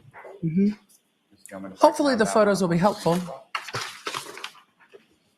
It would be helpful if they were across the street going straight on. And again, Ms. Instead Allen, of- do you recognize what's up on the screen? Because Yes. perspective. And, this is just another photograph of your home as it was around January 2022 at 34. Molly, can you just start Yes. saying, look at this photograph just over and over again? And from this For us. photograph, you see now sort of the driveway and where that is.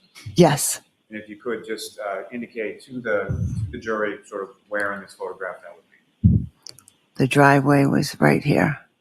The two garage doors, and then there was driveway right along here. Was? Now, in reference Is? to that driveway, or in reference to your family at the time that lived at the house, about how many cars would there typically be when everyone's home parked in the driveway? Could have been 4. Let me think. We don't know when these photos were I taken, think 4. so it's really hard And to who judge would the those state of the vehicles snow. be typically operated by, and what kind of vehicles we're talking about? Oh my God. I had my car, He wants to know what which was a make and model, Cadillac color. Yeah. SUV. My husband had his work car. And then we had, I think, a Ford Explorer. And then the kids were driving a Ford Escape, maybe? All sort of bigger cars, all sort of SUVs, is that Yeah. correct to say? Yeah. If I could direct your attention to the next photograph. It's going to happen at one of these times. He's going to say, look at this photograph, and we're all going to go, Is that what you have? thank for you, your next exhibit? Lolly. Yes. And just for the record, if you could read the number that's on that photograph now. 60? And again, what's up on the screen, is that just another depiction of your home at that time? Yes. Now, when you... The prosecutor, Andrew, is asking about at the time, that night, January 28th to the morning of January 29th, 2022, what everybody was driving, which is why she's like, I think the kids were driving this.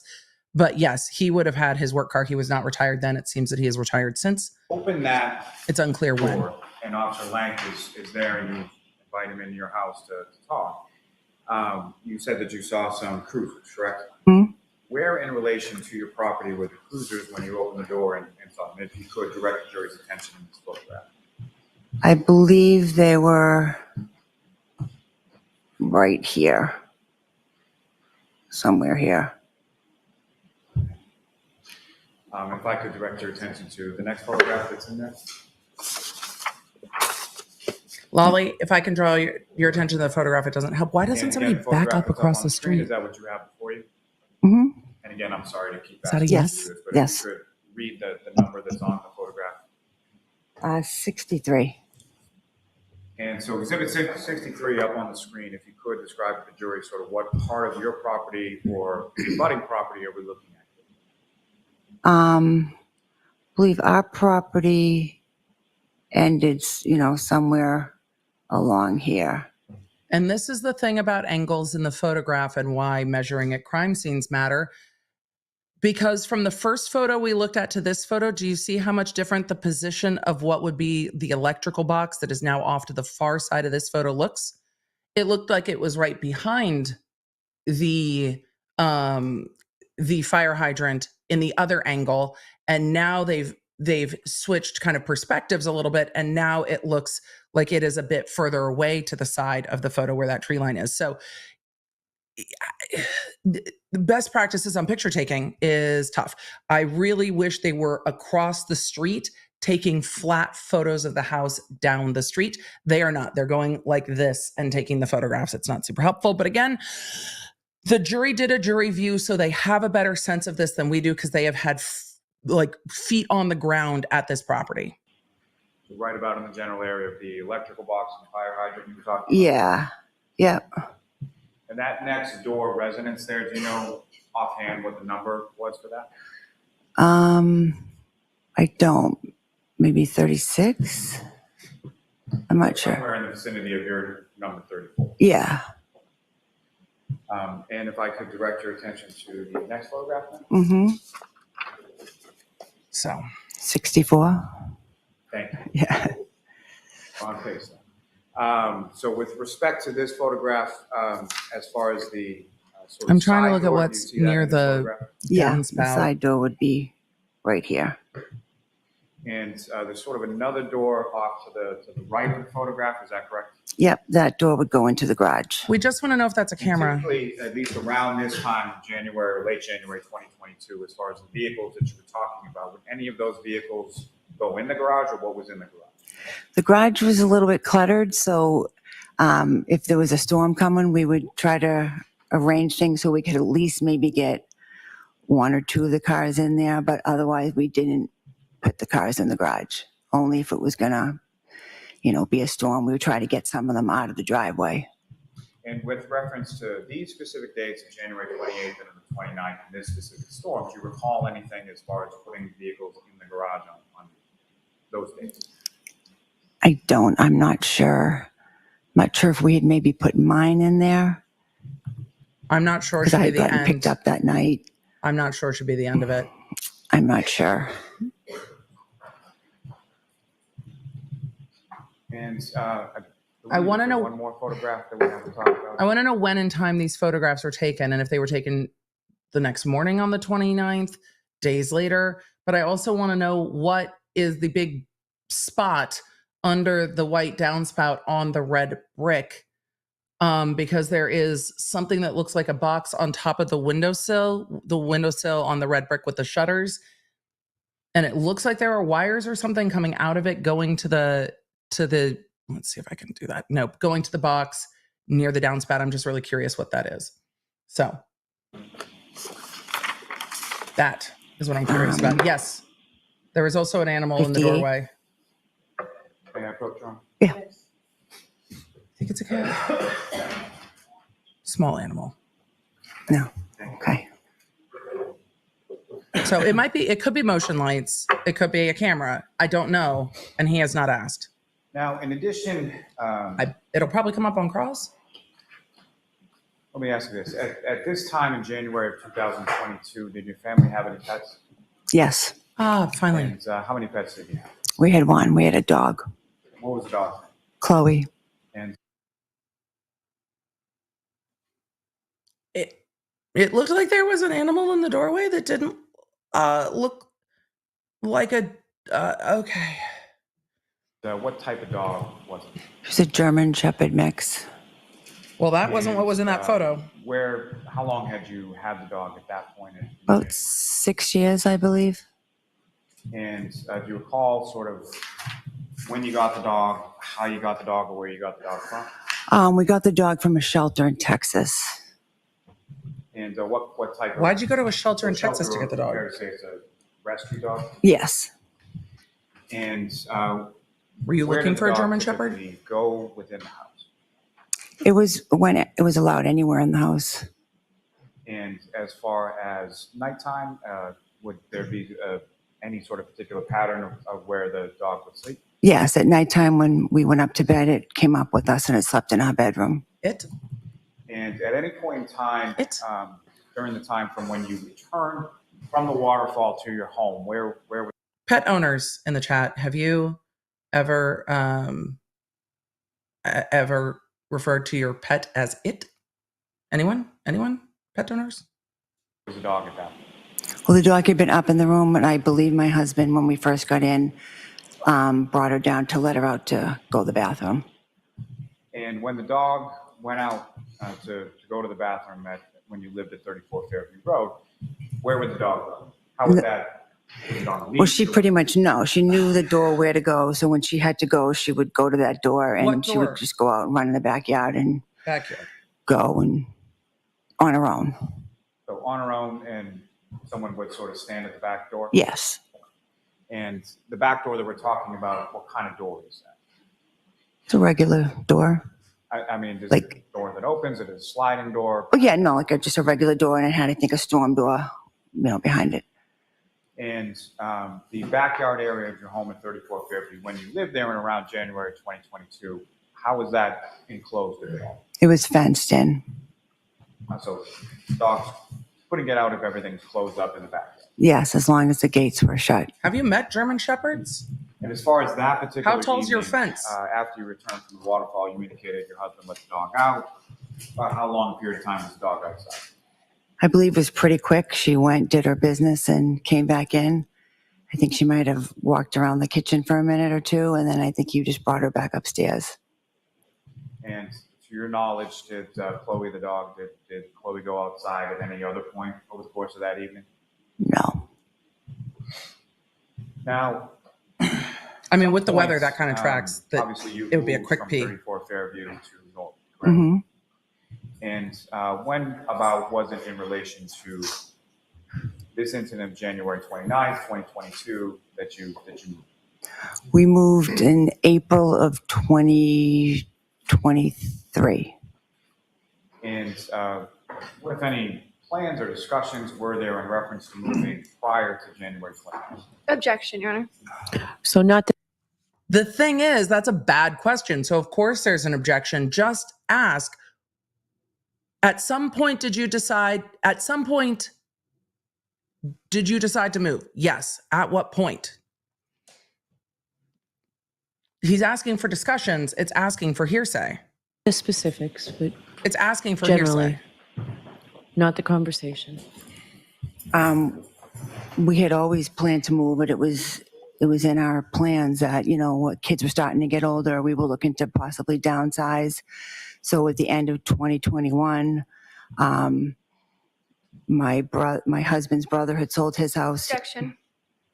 No, I'm going to allow That's that. personal knowledge. My husband's brother had sold his house and got a good deal for it. It sold pretty quickly. The market was really good at that time. So we just started thinking, hey, the kids are getting older. A couple of them had already moved out. We weren't going to be able to stay in that house. It's like a 5-bedroom house. Once our kids were gone, my husband and I wouldn't have been able to maintain that. Needed a lot of work. We couldn't afford it. So we said, maybe now's the time we should put it on the market and see what happens. So I think in November, December. So hold on. Next question, Mr. Lally. Sorry. No, that's okay. Lally put should it have on the market interrupted, and the sold, and defense then should have objected. Objection, leading. The objection is sustained. leading. Ask a non-leading question. When was it that the sale was finalized? April of 23. When did it go on the And market? as far as selling the house, what, if any, relationship did that have to what occurred on January 29th, 2022? It had no relation to it. We had already had thoughts and plans of doing it before that happened. When did it go on the market? We reached though? out to a realtor in the end of 21. May I have one moment, Your Honor? Yes.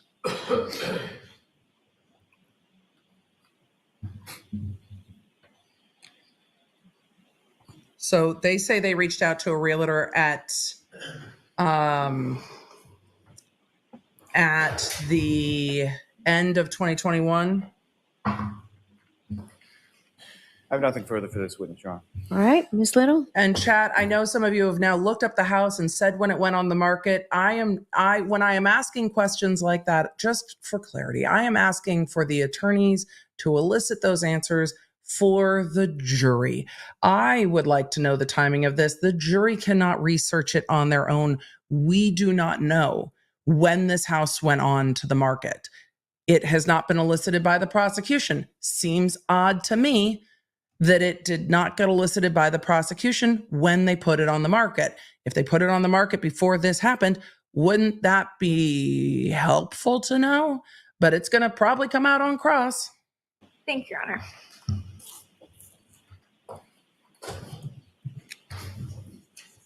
And yes, with 7 siblings, Good afternoon, Ms. Albert. we don't know who bought the Hello. family home.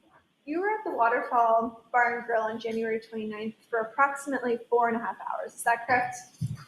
I was there from, say, 7:45 till about midnight. So about 4 hours? Yeah. And you were there with a group of individuals, including Brian Albert, Jennifer McCabe, Matt McCabe, Julie Albert, Chris Albert, Caitlin Albert. This is the first time we've seen Morris, this And then we're later joined by Brian. lawyer on cross. Yes. Okay. You testified that John O'Keefe and Karen Reed joined your group around 11 p.m. Is that right? Approximately. Over the course of those 4 hours that you were there, did you see any sort of tension whatsoever between John O'Keefe and Ms. Reed? Well, no, they were only there for an hour when I was there, but I didn't have really any interaction with them. But no, I didn't see anything. So based on your observations, everyone appeared generally happy and in good spirits, correct? Yes. Yep. At any point while you were at the Waterfall Bar and Grill, did you observe Karen Reed stumbling, slurring her words, or otherwise appearing to be under the influence? I did not, but again, I never this is engaged gonna be in a any short sort of cross. conversation with her. Did you observe your husband and Brian Higgins engaging in sort of practice fighting techniques while you were at the Waterfall Bar and Grill? I think they were fucking with each other. I saw them fooling around with each other, yeah. Yeah, I think they were fucking with each other.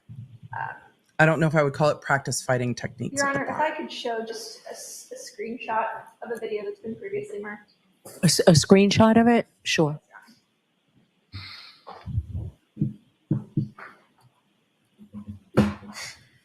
I don't think this is going to be a very long cross of this witness. I think they're going to save most of it for Brian Albert. That would be Yeah, my so guess. can you take this down just until the witness has it, please?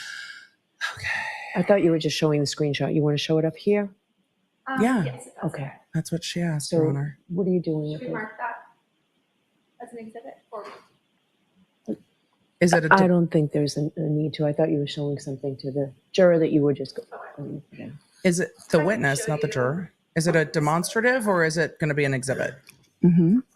All right, so we will mark it for Oh, identification. sorry. All right. Ms. Albert, do you So hold on, we need to, so we'll mark it for identification. So we'll take it from the witness for a minute, please. Sorry. We'll mark it for identification, but this is incorporated in what exhibit number? I believe it's exhibit 53, Your Honor. All right, just so our record's clear. Thank you. One screenshot is W for identification.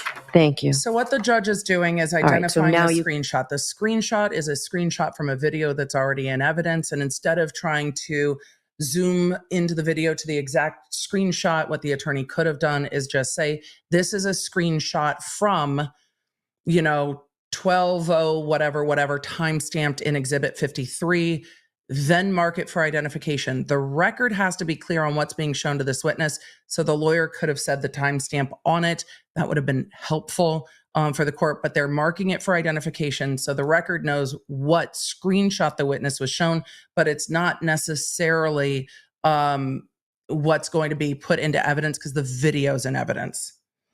Your Honor, if I may, I haven't seen what the witness is looking at. Yeah, and if she had said the timestamp, it would have been a little more Thank you. helpful. And the judge is trying to hurry it along, but then was stepping on what the Thank you. attorney was saying, and that doesn't All hurry right, things so you along. want to display it on the screen now, Ms. Little? She would like to publish it. Okay, sure, go right ahead.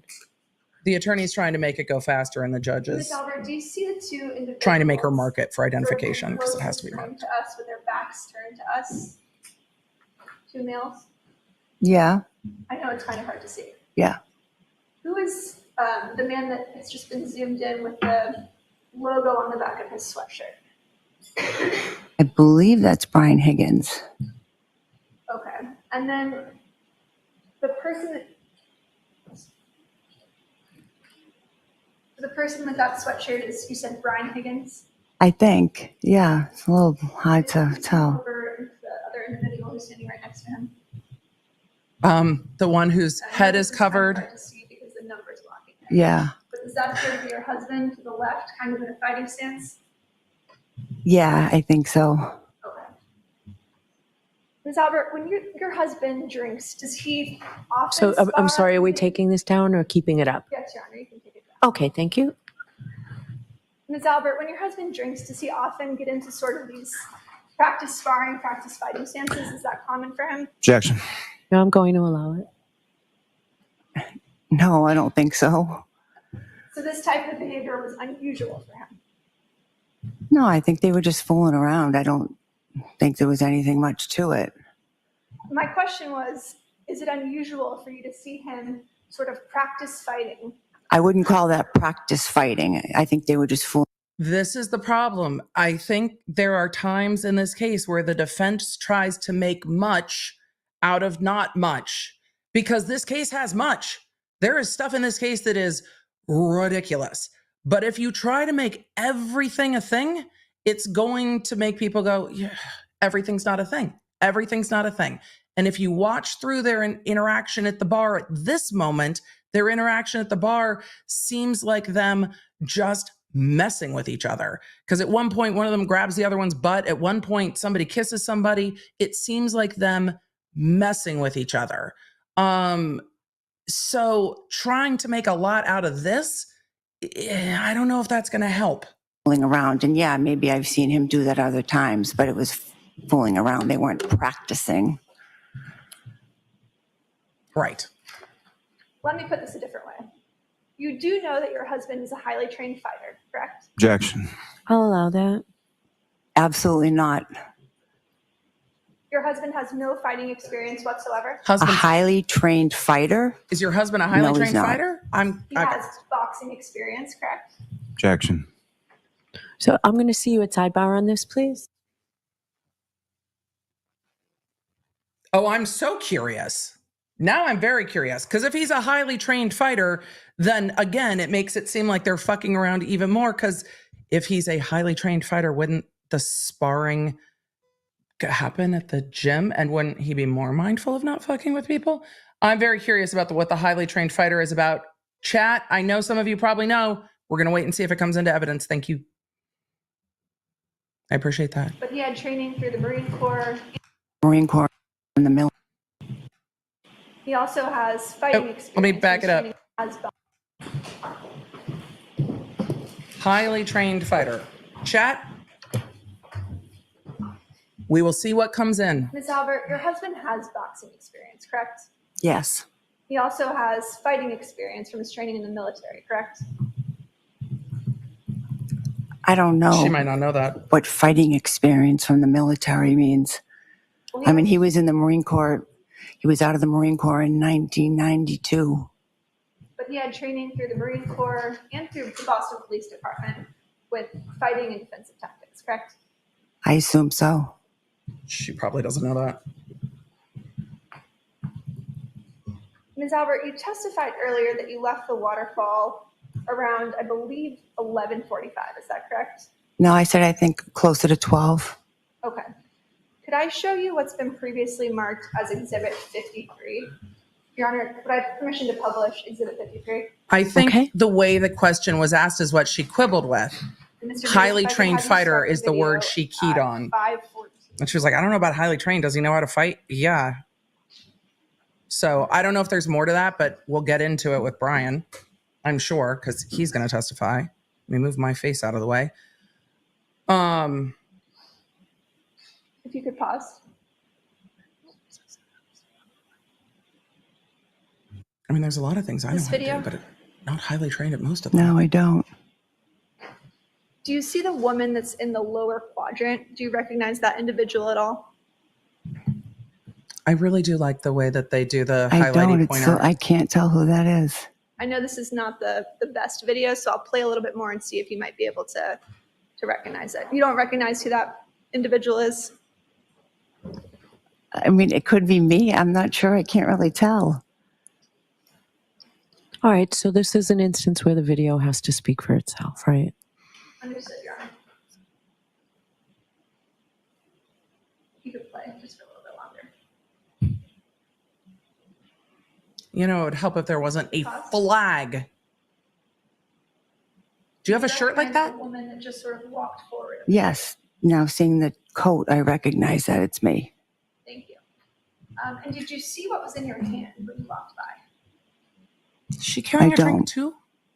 Is everybody just wandering out of this bar with drinks? Just a little bit more. Oh, I'm curious.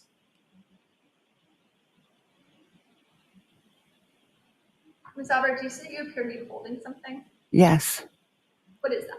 A White Claw. Looks like a can. It does look like a And can. what time is that video taken? 11:58. That would have been approximately the time that you were leaving the Waterfall Bar and Grill. Yep. You guys had a fun night. It looks like you kind of grabbed the White Claw. You're about to leave. Is that correct? Everybody's Yes. just walking out with alcohol. Um, Rhodey. you testified earlier that you got home. I'm not suggesting that that is okay to do or should be done. And Massachusetts has really strict alcohol laws. So the bar is probably horrified by all of this, but also. So can we turn the lights back on and, okay. Thank you, Your Honor. Okay. Everyone's just carrying their drinks home.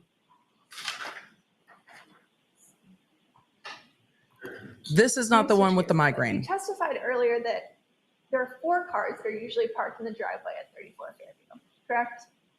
Yes. And you listed at least the make and model of about 3 of those vehicles. Yep. Do you recall that? Yep. You said there's a Cadillac that usually is parked in your driveway, there's a Ford Explorer, and there's a Ford Escape, correct? Yep. But you also said there's a 4th car. That's your husband's work vehicle. correct? Yes. Yep. What type of car is that? That's a Ford Edge. A black Ford Edge. Yes. Yep. Is there a reason that you didn't want to state or commit to that in front of this jury when you originally testified? Oh, I'm curious. No, there's no reason. I was just trying to think of all the different cars. We have 5 kids. We've had a lot of different vehicles. I was just saying it as I remembered it. News coverage in this case has revealed the importance of a Ford Edge. Objection, Your Honor. Sustained. In your mind, a Ford Edge has significance to this case, doesn't it? Objection, Your Honor. No, can you answer that? Does a Ford Edge have significance in this case to you? I've heard it talked about. Yeah. So, yeah. And what you've heard talked about is that an eyewitness saw. Objection. I'm going to back this up. She can't bring in news coverage into the case. The jury was voir dired on what they have seen and heard about this case. You can't bring it in. And she did a very good job of going about it another way and saying, in your mind, does a black Ford Edge have significance? Why does that matter? And I don't know what significance the car has. We're not there yet in evidence. Please don't tell us, chat. No spoilers. We're going to all find out together. But isn't it interesting if in her mind, a Ford Edge has significance in this case, and she talked about the make and general model of every other car but this one? The lack of an answer is being pointed out very well on cross-examination here. Look, again, I would stop worrying about the play fighting at the bar, ask Brian Albert about this, and ask her a lot more about this. This seems to be much more significant that she omitted information than that might be significant. So I'm going to back it up and let her talk through it. A black Ford Edge. Oh, the defense did bring the defense did bring it up in opening that nobody investigated the Ford Edge, but she can't talk about the media significance of it. Thank you, chat. Is there a reason that you didn't want to state or commit to that in front of this jury when you originally testified? No, there's no reason. I was just trying to think of all the different cars. We have 5 kids. We've had a lot of different vehicles. I was just saying it as I remembered it. News coverage in this case has revealed the importance of a Ford Edge. Objection, Your Honor. Sustained. In your mind, a Ford Edge has significance to this case, doesn't it? Objection, Your Honor. No, can you answer that? Does a Ford Edge have significance in this case to you? I've heard it talked about. Yeah. And what you've heard talked about is that an eyewitness saw. Objection, Your Honor. I'm going to stop you on that. The objection sustained. She's going to have to get at it another way. You know there's significance to the Ford Edge, and that's the one Objection, thing Your Honor. that you did not mention in your initial testimony. correct? So I'm going to allow that question. Can you answer that? I just was trying to think of all the different makes and models. I did not purposely say that. I did not purposely say that. She did say her husband's work car. Where did your husband strike that? I did not purposely say that. You testified earlier that you weren't sure exactly where Brian Higgins parked that night when he arrived at your house, correct? Right. And you said, I'm not sure, but then you gave a pretty vivid description about him being parked, you think, in front of the house by the mailbox facing away from your residence, correct? Right. Yep.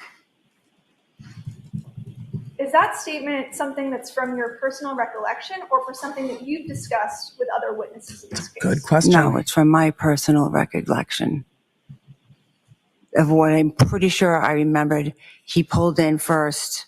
He backed out so we could pull in, and then I'm pretty sure he pulled out and parked along the curb where the mailbox was. Pretty sure doesn't So sound you like haven't it's. discussed that statement with Pretty any sure other doesn't. witnesses in this case. I don't remember. Pretty sure doesn't sound like it's from your recollection, though. That's what she's getting at, ma'am. You've discussed with other witnesses in this case. No, it's from my personal recollection of what I'm pretty sure I remembered. He pulled in first. He backed out so we could pull in, and then I'm pretty sure he pulled out and parked along the curb where the mailbox was. So you haven't discussed that statement with any other witnesses in this case. I don't remember. I don't think so.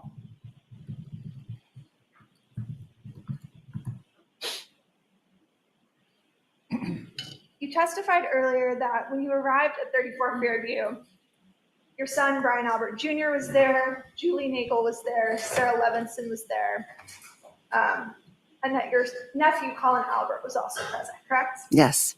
Okay. Can you describe sort of your interaction with Colin Albert when you walked in the door? It was literally, I was coming in. I think we almost bumped into each other. I said, I didn't realize he was there. I said, hey, what are you doing here? He said, oh, I just come by to see Brian, but my ride's on its way. I'm about to leave. And I said, oh, okay. And I said, all right, I see ya. And he just kind of continued on. I think he must have went out the door. So when you first testified, I believe you stated that you saw Colin seated at the table with Brian Jr., correct? When I testified, when? Earlier today. I don't believe I said that. Shortly after he got up. No, I don't believe I said that. You never said that he was initially seated with Brian Jr. No, I'm pretty sure I said when I walked in, I immediately saw him. So when you walked in the door, you're saying he was already leaving to go get his ride, correct? He was standing and looked to me like he was getting ready for someone who was coming to pick him up. Got it. And when you pulled up with Brian Higgins and Brian Albert, that all happened around the same time, correct? Yes. And you have never mentioned seeing any other vehicle waiting outside the house for Colin when you arrived, correct? No.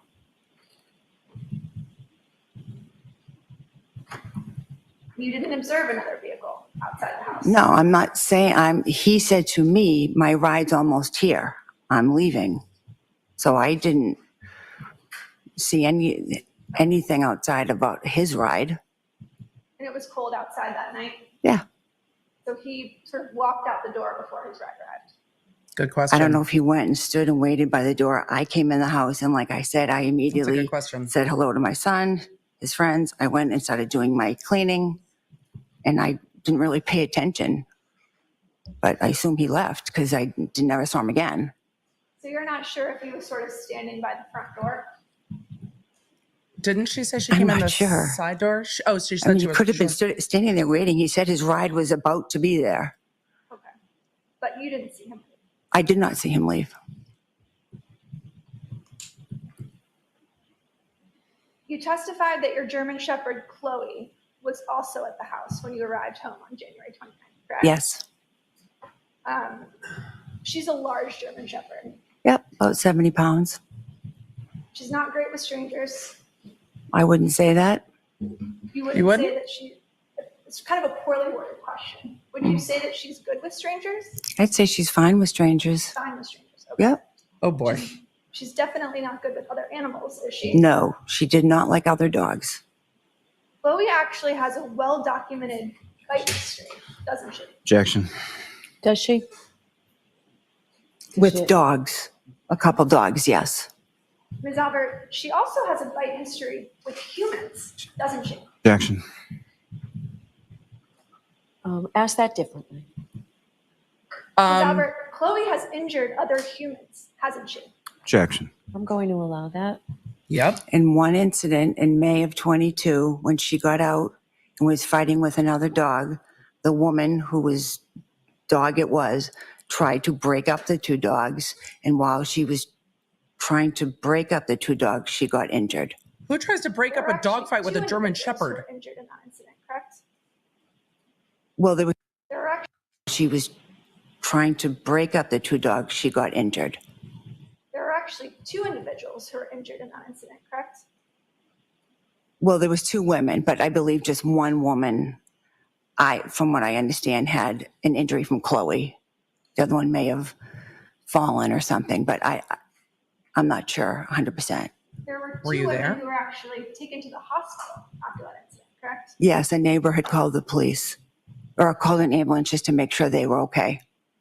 And you mentioned that Chloe had actually escaped from the backyard Mm-hmm. in that incident. Yes, And that happens from time to time at your house, correct? it had happened a few times, yes. It's not what you said on direct.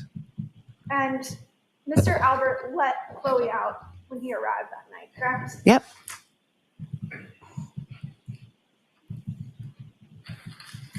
So Chloe escaped from the backyard, which is not what happened on direct. On direct, the prosecutor said, so your backyard has a fence. Mind you, the prosecutor asked this question knowing that this shit was coming up because they had to know. So the prosecutor said, you've got a fence around your backyard. I think I made the comment, you don't know German Shepherds, because it's my understanding that they can leap like a motherfucker. So he said, so the dog can't get out of your backyard once the dog is in the backyard. And she said, or answered affirmatively, that the dog, once the dog is in the backyard, doesn't escape the backyard unless the gate is left open. And now on cross-examination, we come to find out that the dog has in fact escaped the backyard and bitten people in the middle of it seems like dog fight, but we will see what happened. So there's more information needed. You don't have Chloe anymore, do you? Nope. In May of 2022, 4 months after Mr. O'Keefe's So death, people went to the hospital because of what happened with Chloe. I don't know if this witness was there when that happened, and now they don't have Chloe anymore.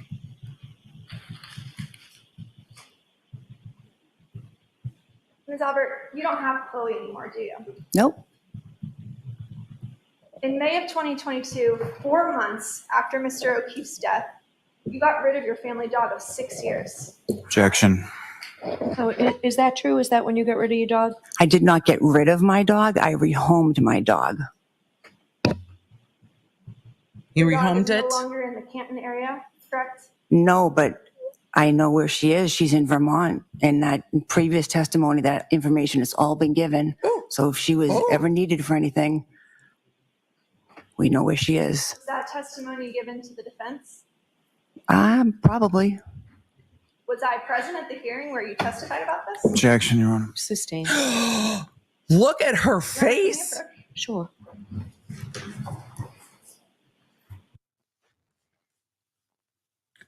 Oh, no, don't pan away. Keep it on her face. Don't pan away from the witness. Oh. For all of you saying the dog's literally at a farm upstate, I don't know, but we're going to find out more. They're at sidebar. She is not happy about this line of questioning. We're just going to zoom. I'm fascinated to see what comes next. I know, I saw her face. She's appalled by this line of questioning by her face. If she testified at grand juries, the defense was not there. However, that testimony would be given to the defense when the transcripts are given to the defense. So it's not a clear enough question to have a clear enough answer. But she is not happy about this line of questioning. Thank you, Your Honor. Okay. And it looks like they're pulling up the testimony. Ms. Albert, you're aware that we actually sought records regarding Chloe and her bite history, correct? Objection, Your Honor. Was it from Are this you aware? witness? It was. That's a yes or no from there. Yes or no? Well, it was from a custodian. Okay. Right. I'm going to sustain the objection. No, she's allowed to ask the foundation.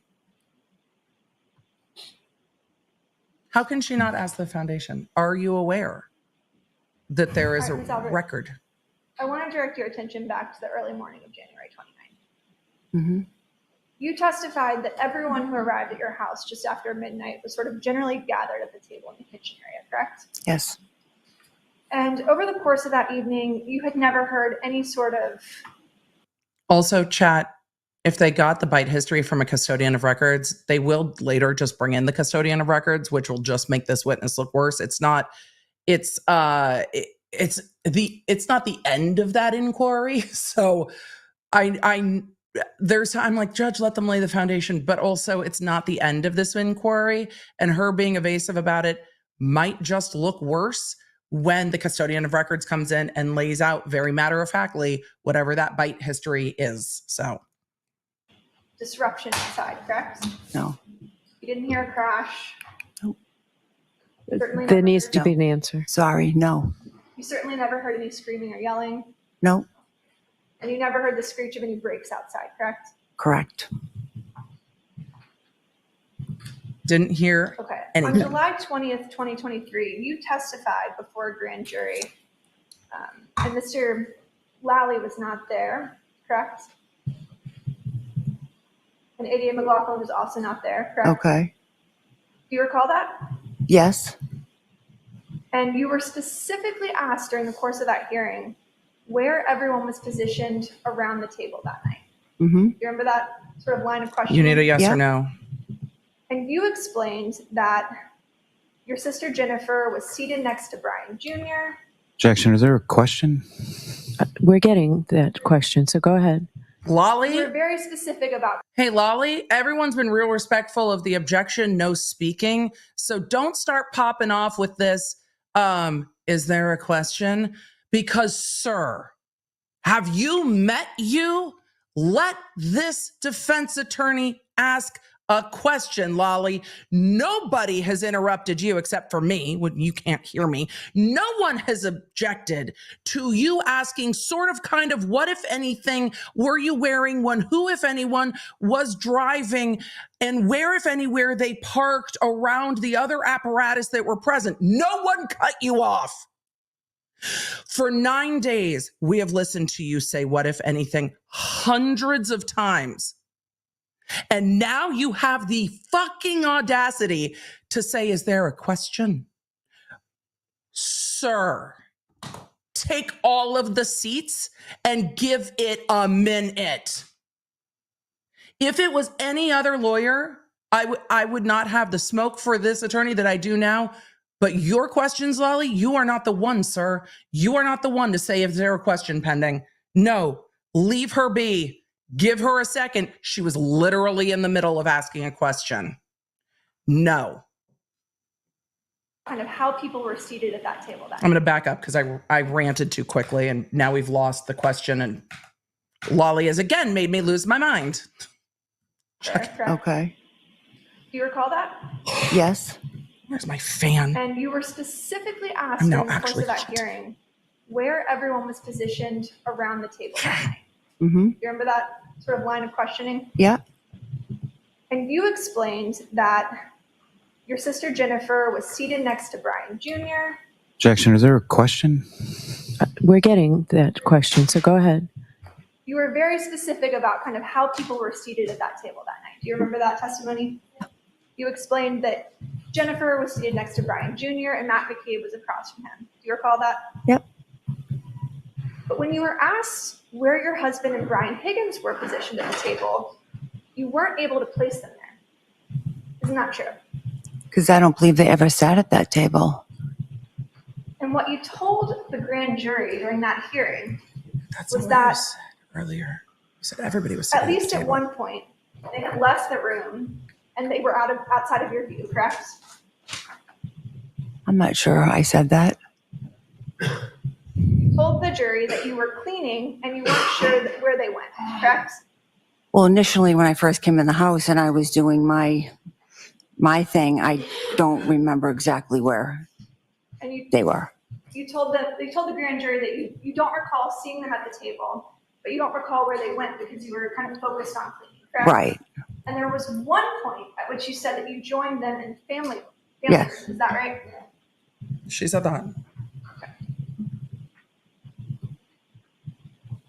But while you were cleaning, you said, I don't really know what they were doing, but they weren't there, correct? That's important. Yes. So you recall your husband and Brian Higgins left your view and went to some other place in the house that evening, correct? They could have. Well, were they in the Ms. Albert, kitchen? How many steps is it from the front door to the basement? Steps? The ones you take Poorly with your written feet, question, ma'am. I'll rephrase it. When you open the front door of your house, how many steps does it take to get to the door to the basement? 4 or 5.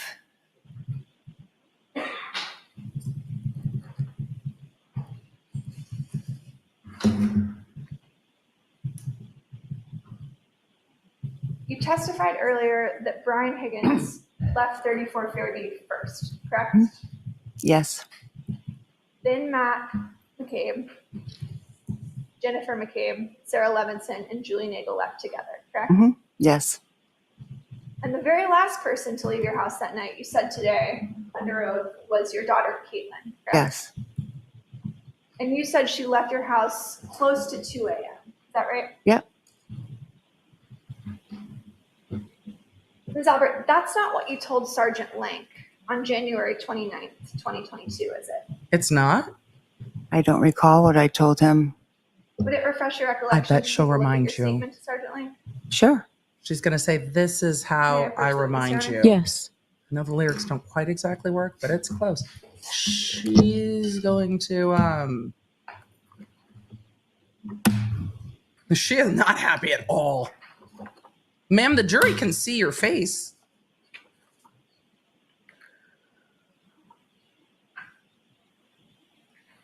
In chat, I see a number of you asking, is it perjury? No. Perjury is very hard to get to, very hard to get to. And you generally have to have direct lies to direct questions. Variances in testimony is Okay, not I'd like going to get you direct your there. attention to page 2 The of jury the can slide. choose to Would you disregard show, what she said because Show the prosecutor, please. it varies from what she said before. Just the police report. She doesn't want to show Lolly because he's May interrupting we her. approach this briefly? Oh, God in heaven. All right, they're approaching again over the impeachment from what the defense is purporting to be a difference in statement given earlier. How would my approach, Your Honor? Try that, Miss Little. Well, at least people brought their readers today. Page 2. Mm-hmm. And you don't need to read it out loud, but if you could read this very last paragraph here. Down hit 7. So she's asking her This to section right here. look at Second her paragraph to the bottom. statement You to don't need to read length. it out loud, just look up once you're done. And are you going to clarify that, Miss Little? Statement? Oh, What statement, Your Honor? how would my approach, Your Honor?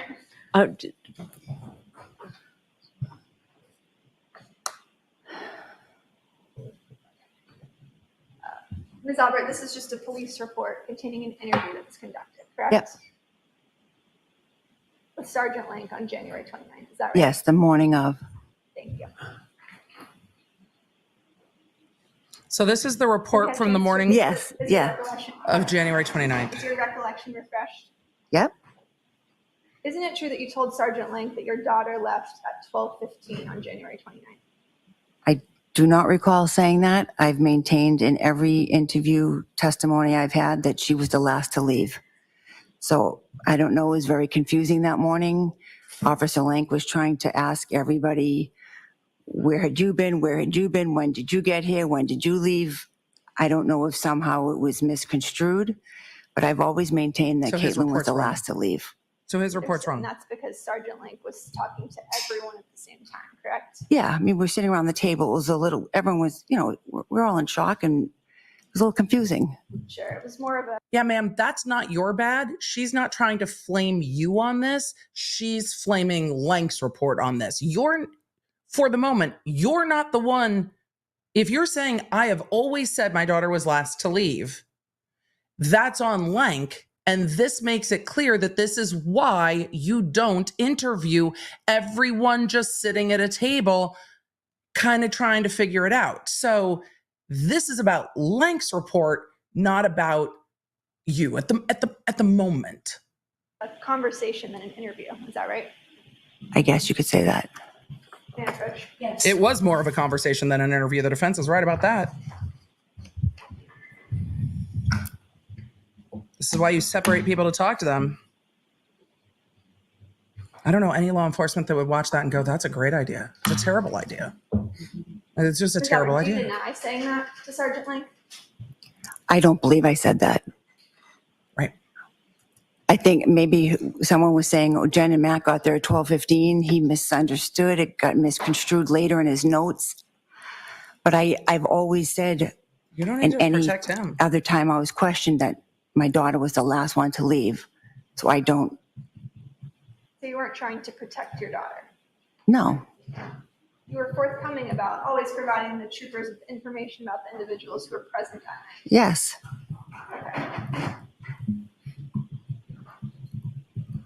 Ms. Albert, you and your family discussed this case at length before your interviews with law enforcement, correct? Objection.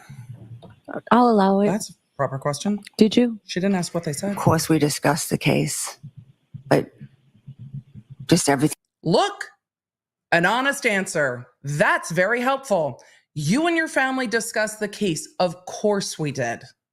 Of course we did. Yup. That was going on. We were trying to figure out what happened.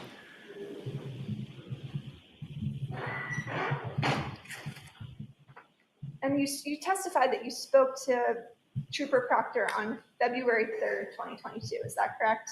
Yes. That would be 6 days after this occurred. Is that right? Yep. And that's the very first time that you were ever interviewed by Massachusetts State Police. Yes. Correct? Yep. Aside from that sort of conversation you described with Sergeant Link. Yeah. Yep. When you spoke to Trooper Proctor on February 3rd, 2022, you left a lot of names out of individuals who were present at your house on the morning of January 29th, 2022. Isn't that correct? Oh, really? I'm not sure who was left out. Did you tell Trooper Proctor that your son, Brian Albert Jr., was home that night? Was home the night of his birthday, or what do you mean? Yes, the night of his birthday. Well, yeah, he was home with his friends. Did you tell that to Trooper Proctor?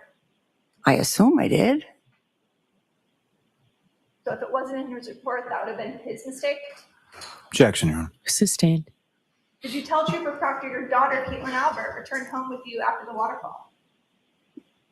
I believe so. Oh, Did you tell Trooper Proctor that your son had 2 female friends at your house when you arrived? I believe so. And notably, did you tell Trooper Proctor that Colin Albert was present at your house? I probably didn't, because anytime I was questioned about who was there, to me it was who was there afterwards, hanging out from like the 12:15 point on. I didn't consider Colin as being there because I literally crossed paths with him. He left, and I didn't consider him being a part of the group that was there. Were you asked who was at the house that night? Again, I don't know how you guys feel about it, but her answers to me, and you might disagree and have different takes on this. She got very defensive about the dog, but her answers with this is, I really think I told Trooper Proctor these things. I don't think I mentioned Colin because I saw him leaving. That all makes sense. This part all makes sense to me, that she's like, I think that's what I told him. And it's going to become a question of, did she tell Trooper Proctor that? And did Trooper Proctor eliminate it from the report, or did she not? But this part, again, she got real mad about the dog. This part, again, is like, this is who was there. I believe I told him that. I will wait till Trooper Proctor testifies, but on that, I believe her.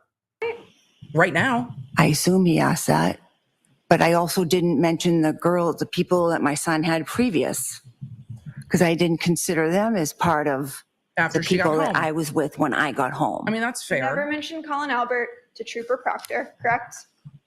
Correct. And you never mentioned Colin Albert to Sergeant Lang. Correct.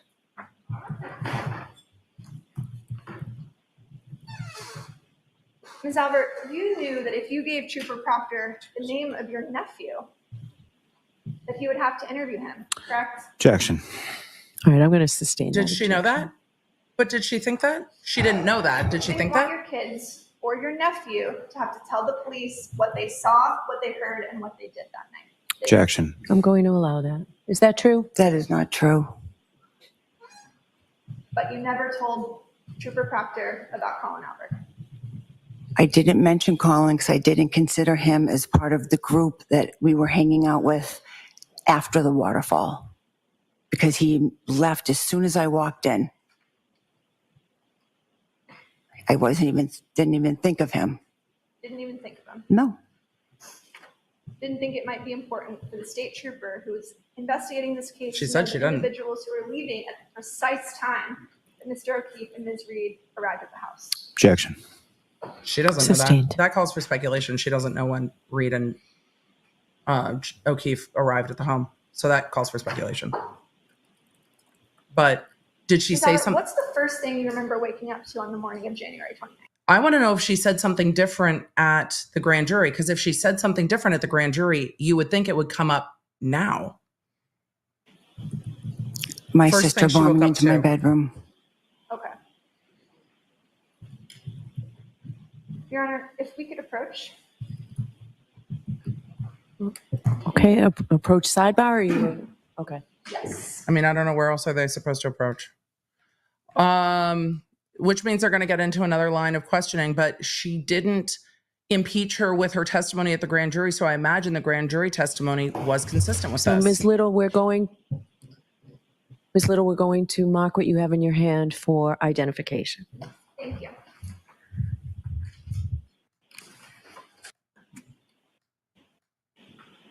It's a picture of my Photograph? Sorry, now I've got to back up. Thank you. I'm trying so hard to zoom and then I fuck it up. Apologies. Robert, I'd like to show you Lyndon. a photograph that purports to be. Just show her the photograph. Lyndon in the chat said, no, Your Honor. Ms. Albert, Approach do you solarium. recognize that photograph? Yep. What is it? It's a picture of my house. Does it appear to be generally to scale? Yep. Do you recognize sort of the flagpole in the yard, Yes. the house, Yep. the driveway? Mm-hmm. And that looks Yes. accurate. And that looks accurate in terms of scale, correct? Yes. Permission to publish? Sure. I wonder if this is a better photo than what we've seen. Ms. Oh, Albert, look at that. Where's your bedroom located? Just chat. We're gonna take a minute.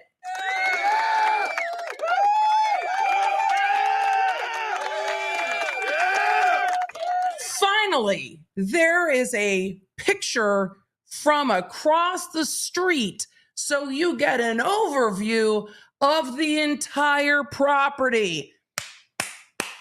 Day 9, folks, we did it. We've gotten there. A picture from across the street. How hard was this? We have been waiting. We have been waiting. Oh, thank God. Want me to show it? There's the flag. Yes. There's the house. Right up here. So your bedroom is in that upper left-hand quadrant, correct? Mm-hmm. Yes. The far left window, that's your bedroom window. Yep. Is that right? Is this Yep, a the two recreation of or them. is it a photo? So on Because the January cars look a little 29th, off. You had 2 bedrooms. I don't think this is an actual photograph. I think that it might be a recreation. but they haven't said it. But it might be a recreation. The flag doesn't look quite right. The cars don't look quite right. But that's why she was asking if it was to scale. I think it's a recreation. Room windows on the left side of the house that were facing It's the helpful, front though. lawn where Mr. O'Keefe's body was found, correct? Yes. You're aware that Ms. Reed, Jennifer McCabe, and Carrie Roberts arrived outside your property around 6:04 a.m., correct? Yes. Did you hear any fire trucks that morning? I did not. Did you hear any ambulances? I did not. You didn't see the flashing lights of emergency vehicles outside your bedroom window? I did not. My blinds were shut. My curtains were closed. I did not see anything. You testified the very first thing you remember was Jennifer McCabe waking you up in your bedroom. Yes. So I'm sorry, just to keep track, are we going to take this down now, Miss Little? Or we can keep the lights on? I just want to keep track of that. Yes, ma'am. Okay. Thank you. Okay. I wonder if we will get to see What that time was that? again. I thought it was somewhere between 6 and 6:30. May I have a moment? Sure. Even the judge is saying sure. Everyone with the sure. Again, leading me to believe that it is. If I told you it was regional. around 6:45 based on video surveillance footage, would you quarrel with that? There's video? If that's what you say.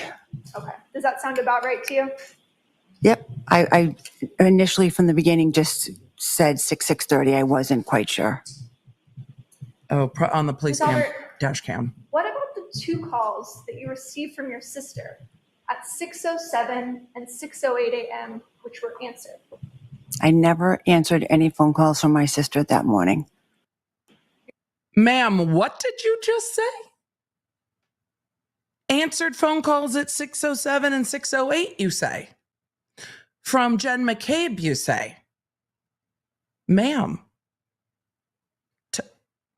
tell us more about that. Because there's going to be receipts for it.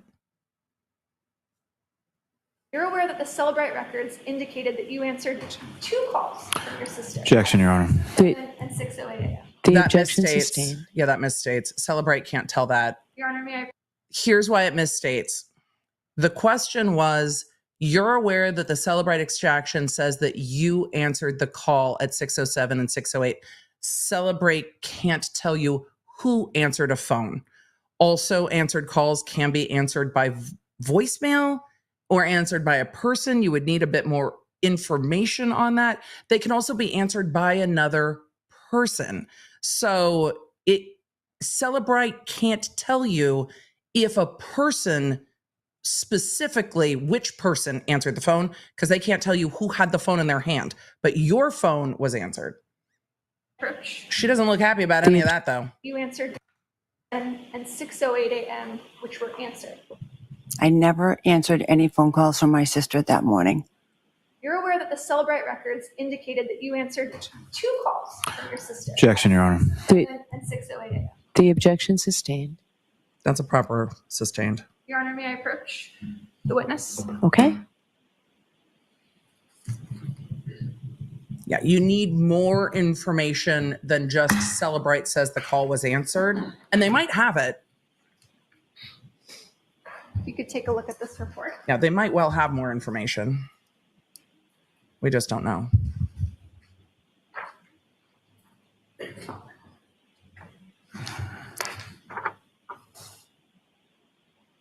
Ms. Albert, you received. If I could just see what's being shown to the witness before. And the attorney should be doing that. She should be. She should show it to the prosecution before showing it to the witness. May we approach?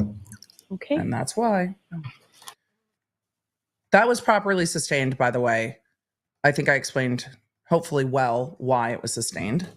It doesn't mean the information just comes in. It means it doesn't come in that way. We're going to try to get to the lunch. This document. Recognize it? Do you know what it is? Well, yeah, I see what it is. Does it refresh your recollection as to the two calls you received on the morning of January 29th? It says here 2 calls were placed. Okay, don't read it, but you were asked a specific question. So if you could answer the question, please. Does that refresh your recollection to the two calls you received from your sister on the morning of January 29th? She may have placed those phone calls to me, but I never answered them. You received a call from Jennifer McCabe on January 29th at 6:07:42 a.m. that lasted for 9 seconds, correct? She may have placed a phone call to me. I never answered it. I never spoke to her that morning. You also received a second call from your sister at 6:08:17 a.m. that lasted for 7 seconds, correct? Objection. Go ahead and answer that. It says that, but I never answered a phone call from my sister Jennifer that morning. You're aware that cell phone companies have what are called tolling records, correct? That show if there's a voicemail or something of that nature. Objection, Your Honor. Sustained. Ms. Albert, it's your testimony here today that you never spoke to your sister that morning. I never spoke to my sister on the phone that morning. Who else was in your bedroom that morning? Me and my husband. You and Brian Albert were the only two individuals who could have answered those calls that morning. Was her correct? phone in her bedroom? We don't know that. We're the only two people in the room, besides the dog. Where was your And phone? at 6:07 a.m., someone had a 9-second call with Jennifer McCabe, correct? Objection. All right, sustained. And you've got more for this witness, I imagine, Ms. Little? They're going to break for Yes, lunch. Your Honor. Okay, so we'll take the luncheon recess, folks. It's 1 o'clock. She didn't say her phone was in the bedroom yet, and there are also 5 kids in the house. So they need to establish, I think, that the phone was actually in her bedroom. They're going to be letting the jury out. Goodbye. I don't know about the, I don't know. The calling in, I don't know. It's weird. No idea.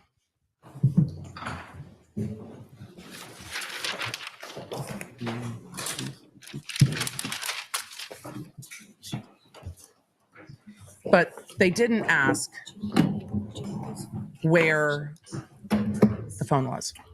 I do, but I don't necessarily need it.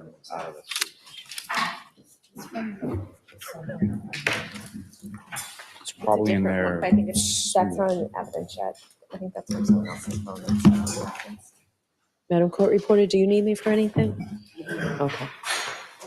All right, jury out, judge out, we out. The court didn't admonish anybody what time they were coming back from lunch. So I would imagine it will be at the same time they have been coming back from lunch, which should be the same time for me, but we were running a little behind time because I was ranty. It happens all the time. It happens all the time. Emily, you say sometime, all the time. So I will probably give us a little bit of a buffer coming back from lunch because I do need to go and pick up my kiddo who has a half day due to AP testing. So court will be back from lunch probably promptly-ish. I will be back just a little behind live time, which gives us time to zoom through the inevitable sidebars that are going to happen through the rest of this cross-examination. So let's get to questions real quick. I'm going to try to summarize the morning. Very interesting morning in court on day 9 of the Commonwealth versus Karen Reed. As we finished up the cross-examination of Julie Albert, there was then a very long morning break. And after the very long morning break, we came back to court. The defense attorneys and defendant were not in the courtroom. It was the prosecution and an attorney for one of the individuals in the press gallery, Aiden Kearney,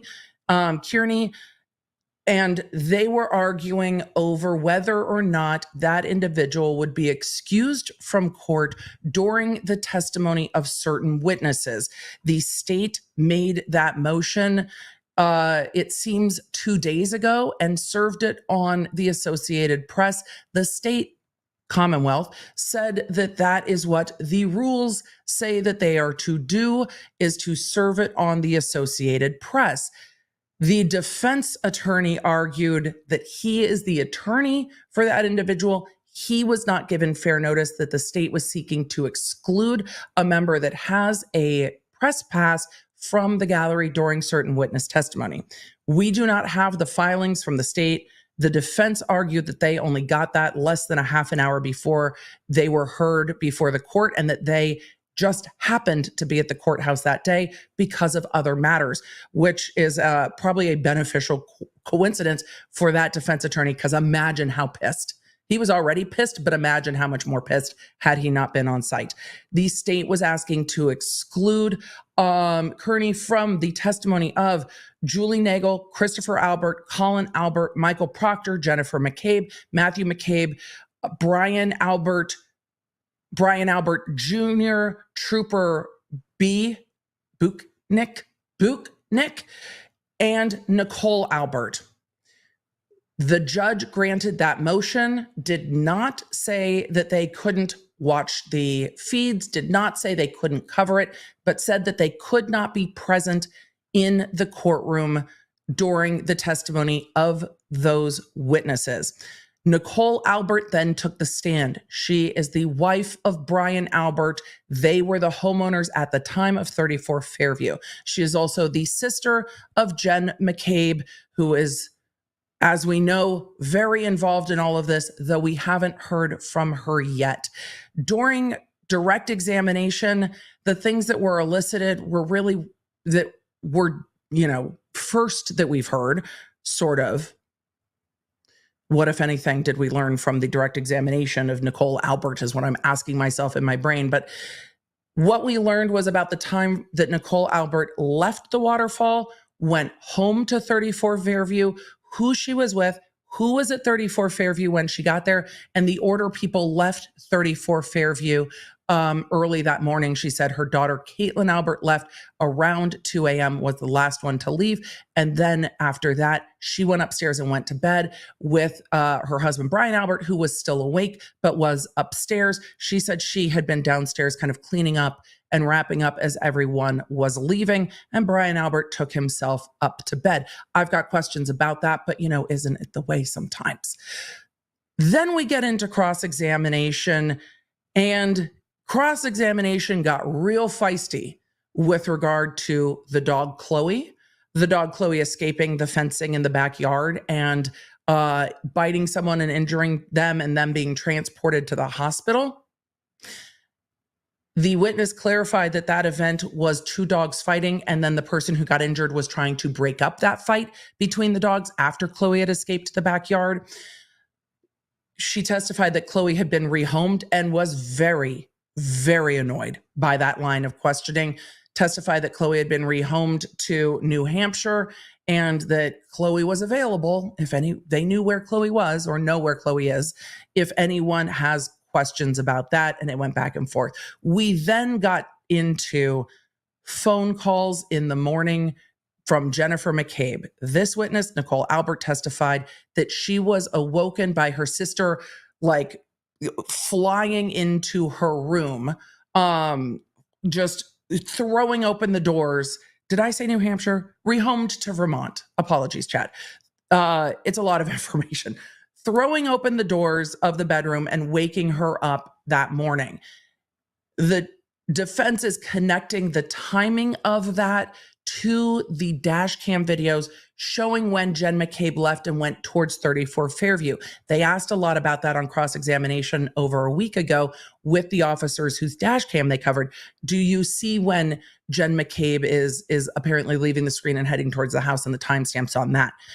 So they are trying to nail down the time of when Jen McCabe went in to wake up her sister, Nicole Albert. However, as we were just getting to the end of cross-examination, there are two phone calls early in the morning, 6:07 and 6:08 a.m. from Jen McCabe to Nicole Albert. Nicole has been vehement that she never answered a call from her sister that morning. She never spoke to her sister before her sister came flying into the bedroom. The defense is saying that the cell phone records show that those calls were answered and that there was a 9-second and a 6 or 7 second call there. It has not been clarified whether those could be voicemails or not. We are just getting into that level of cross-examination, but the witness has said, I did not answer a call from my sister. I did not speak to my sister before she came into the bedroom. We will see what happens in all of that when we return from lunch with more cross-examination of Nicole Albert. I wonder if this means that Brian Albert will be the next witness on the stand, or if it will be Jen McCabe. So with that, let's get to your questions. I've got them, you've got them, we've got them, and I will do my best because then I've got to zoom and get some lunch. And then we will return from the lunch break given the time at 1:15. And if I need to push that a little bit, I will put a note, or Miguelina will put a note in the chat. So let's get to questions.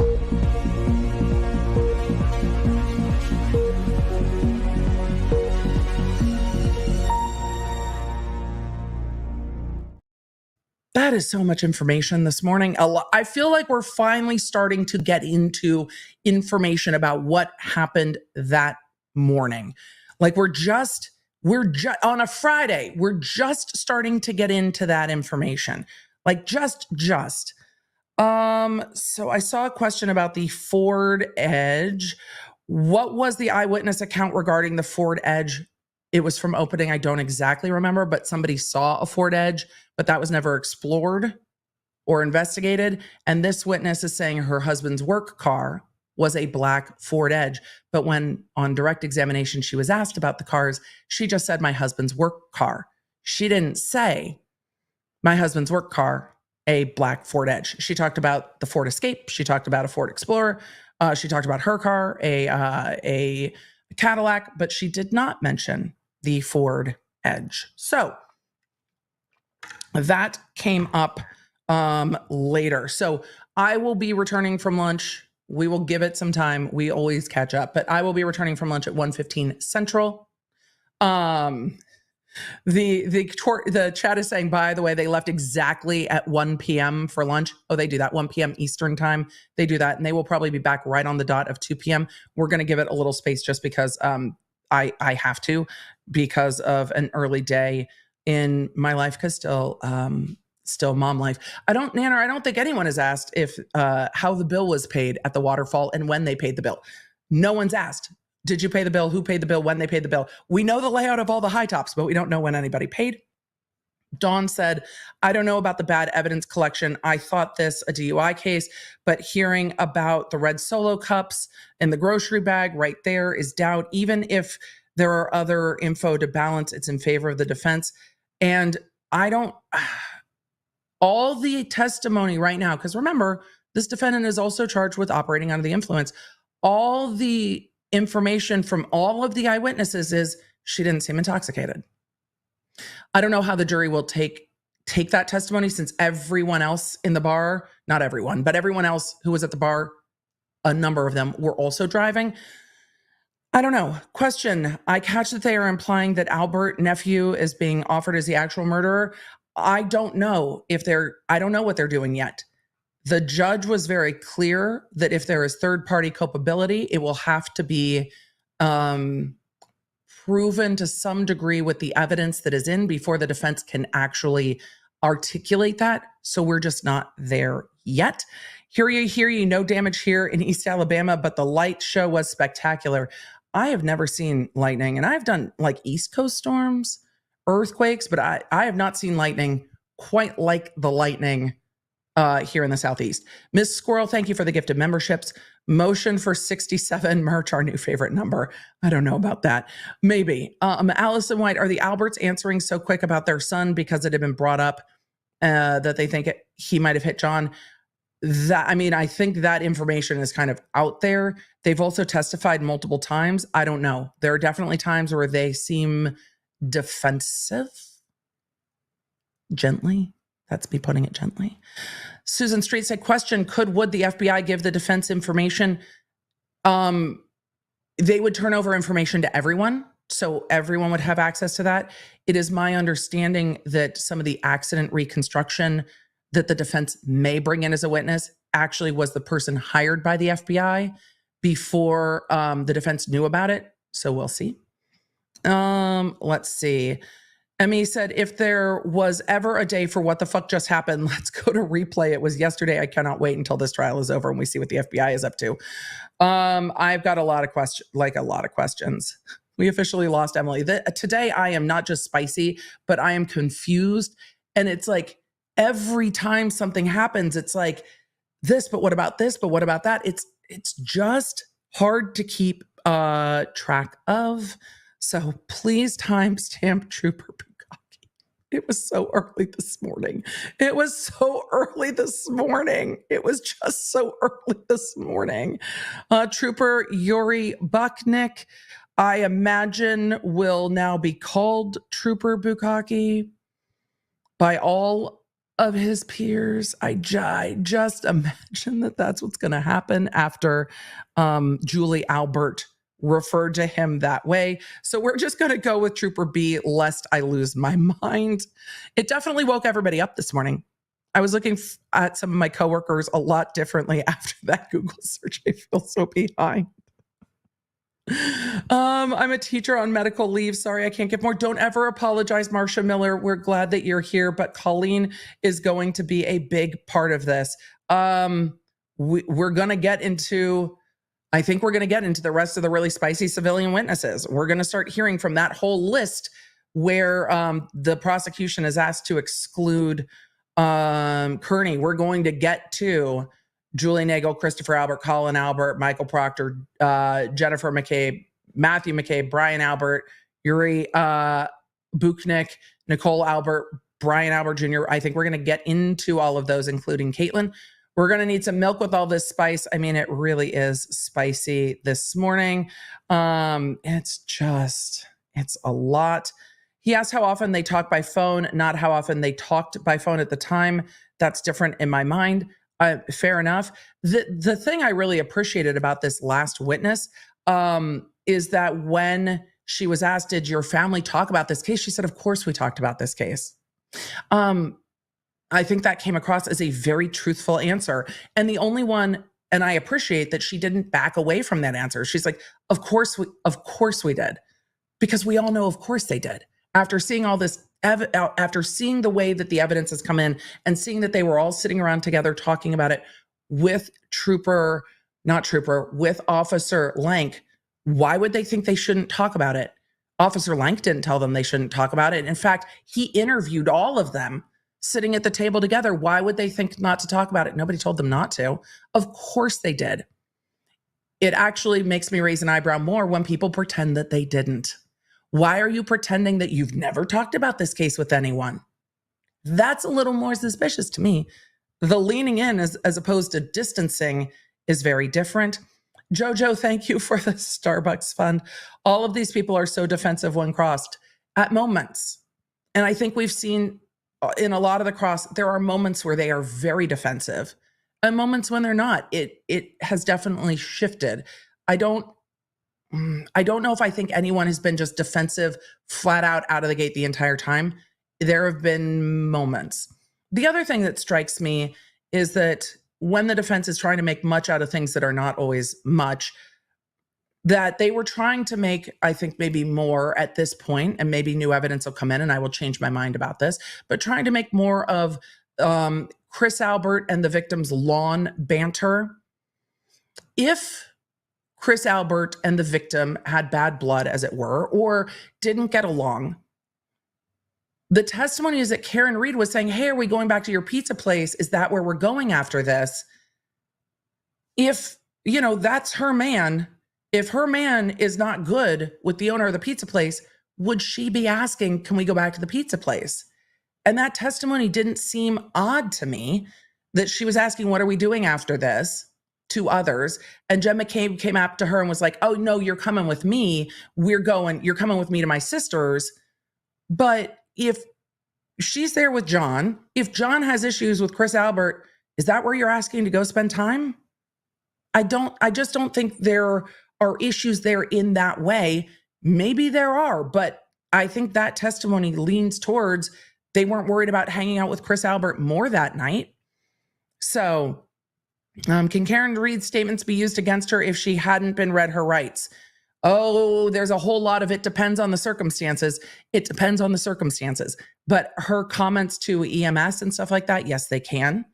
So it really depends on when she's questioned, how she's questioned, where she's questioned, and those sorts of things. But yes, they can, especially as to her phone conversations with Carrie Roberts or Jen McCabe or anyone else. No way they slept through Karen Reed screaming in the fire trucks. I mean, the front window is right there. The front window is right there. The front window is right there. Question, what is the deal with the downstairs door? It seems that the defense, and I don't remember if they said this in their opening or not, believes that the victim ended up down in the basement with Brian Higgins and Brian Albert. And they keep asking about where the door was to get down to the basement. And it looks like, or it sounds like if you come in the front door, the door off to the basement and the stairs up to the next story are just kind of right there where that landing is. I think that's what they're getting at. I think it's odd we haven't seen Proctor yet. There's a lot odd in this case. I don't know if I can put a pin on everything that I find odd. There's a lot odd. Mary says it doesn't make sense to me since in an investigation where someone is found dead, it would be mentioning everyone I saw that day, night, etc. Mary, I get it. But when this witness is saying, I didn't even think of, because if the question is, who were you talking with then, or who were you there with? I can see somebody saying, okay, at this moment, I was there with these people. If the question is, who was at your house that night? Then it's, okay, these are the people I saw at the house that night. If the question is, do you know who was there before you got home? Do you know who was there when you got there? That's different. So it really, to me, depends on what the questions are to elicit the response. Good questions get good answers. Bad questions get bad answers. So it's hard to tell. And I don't know. I don't know. I'm waiting to hear more evidence. But when she was saying, I didn't even think of Colin because I saw him as leaving. So when you're asking me who was there while I was there, I can see it. I can see her being truthful about that. Because if she doesn't see him as still being there, who's all there with you? He's leaving. He's not here. We'll see. I need more information, but I'm not attributing malice at this point because I don't know the question that was asked.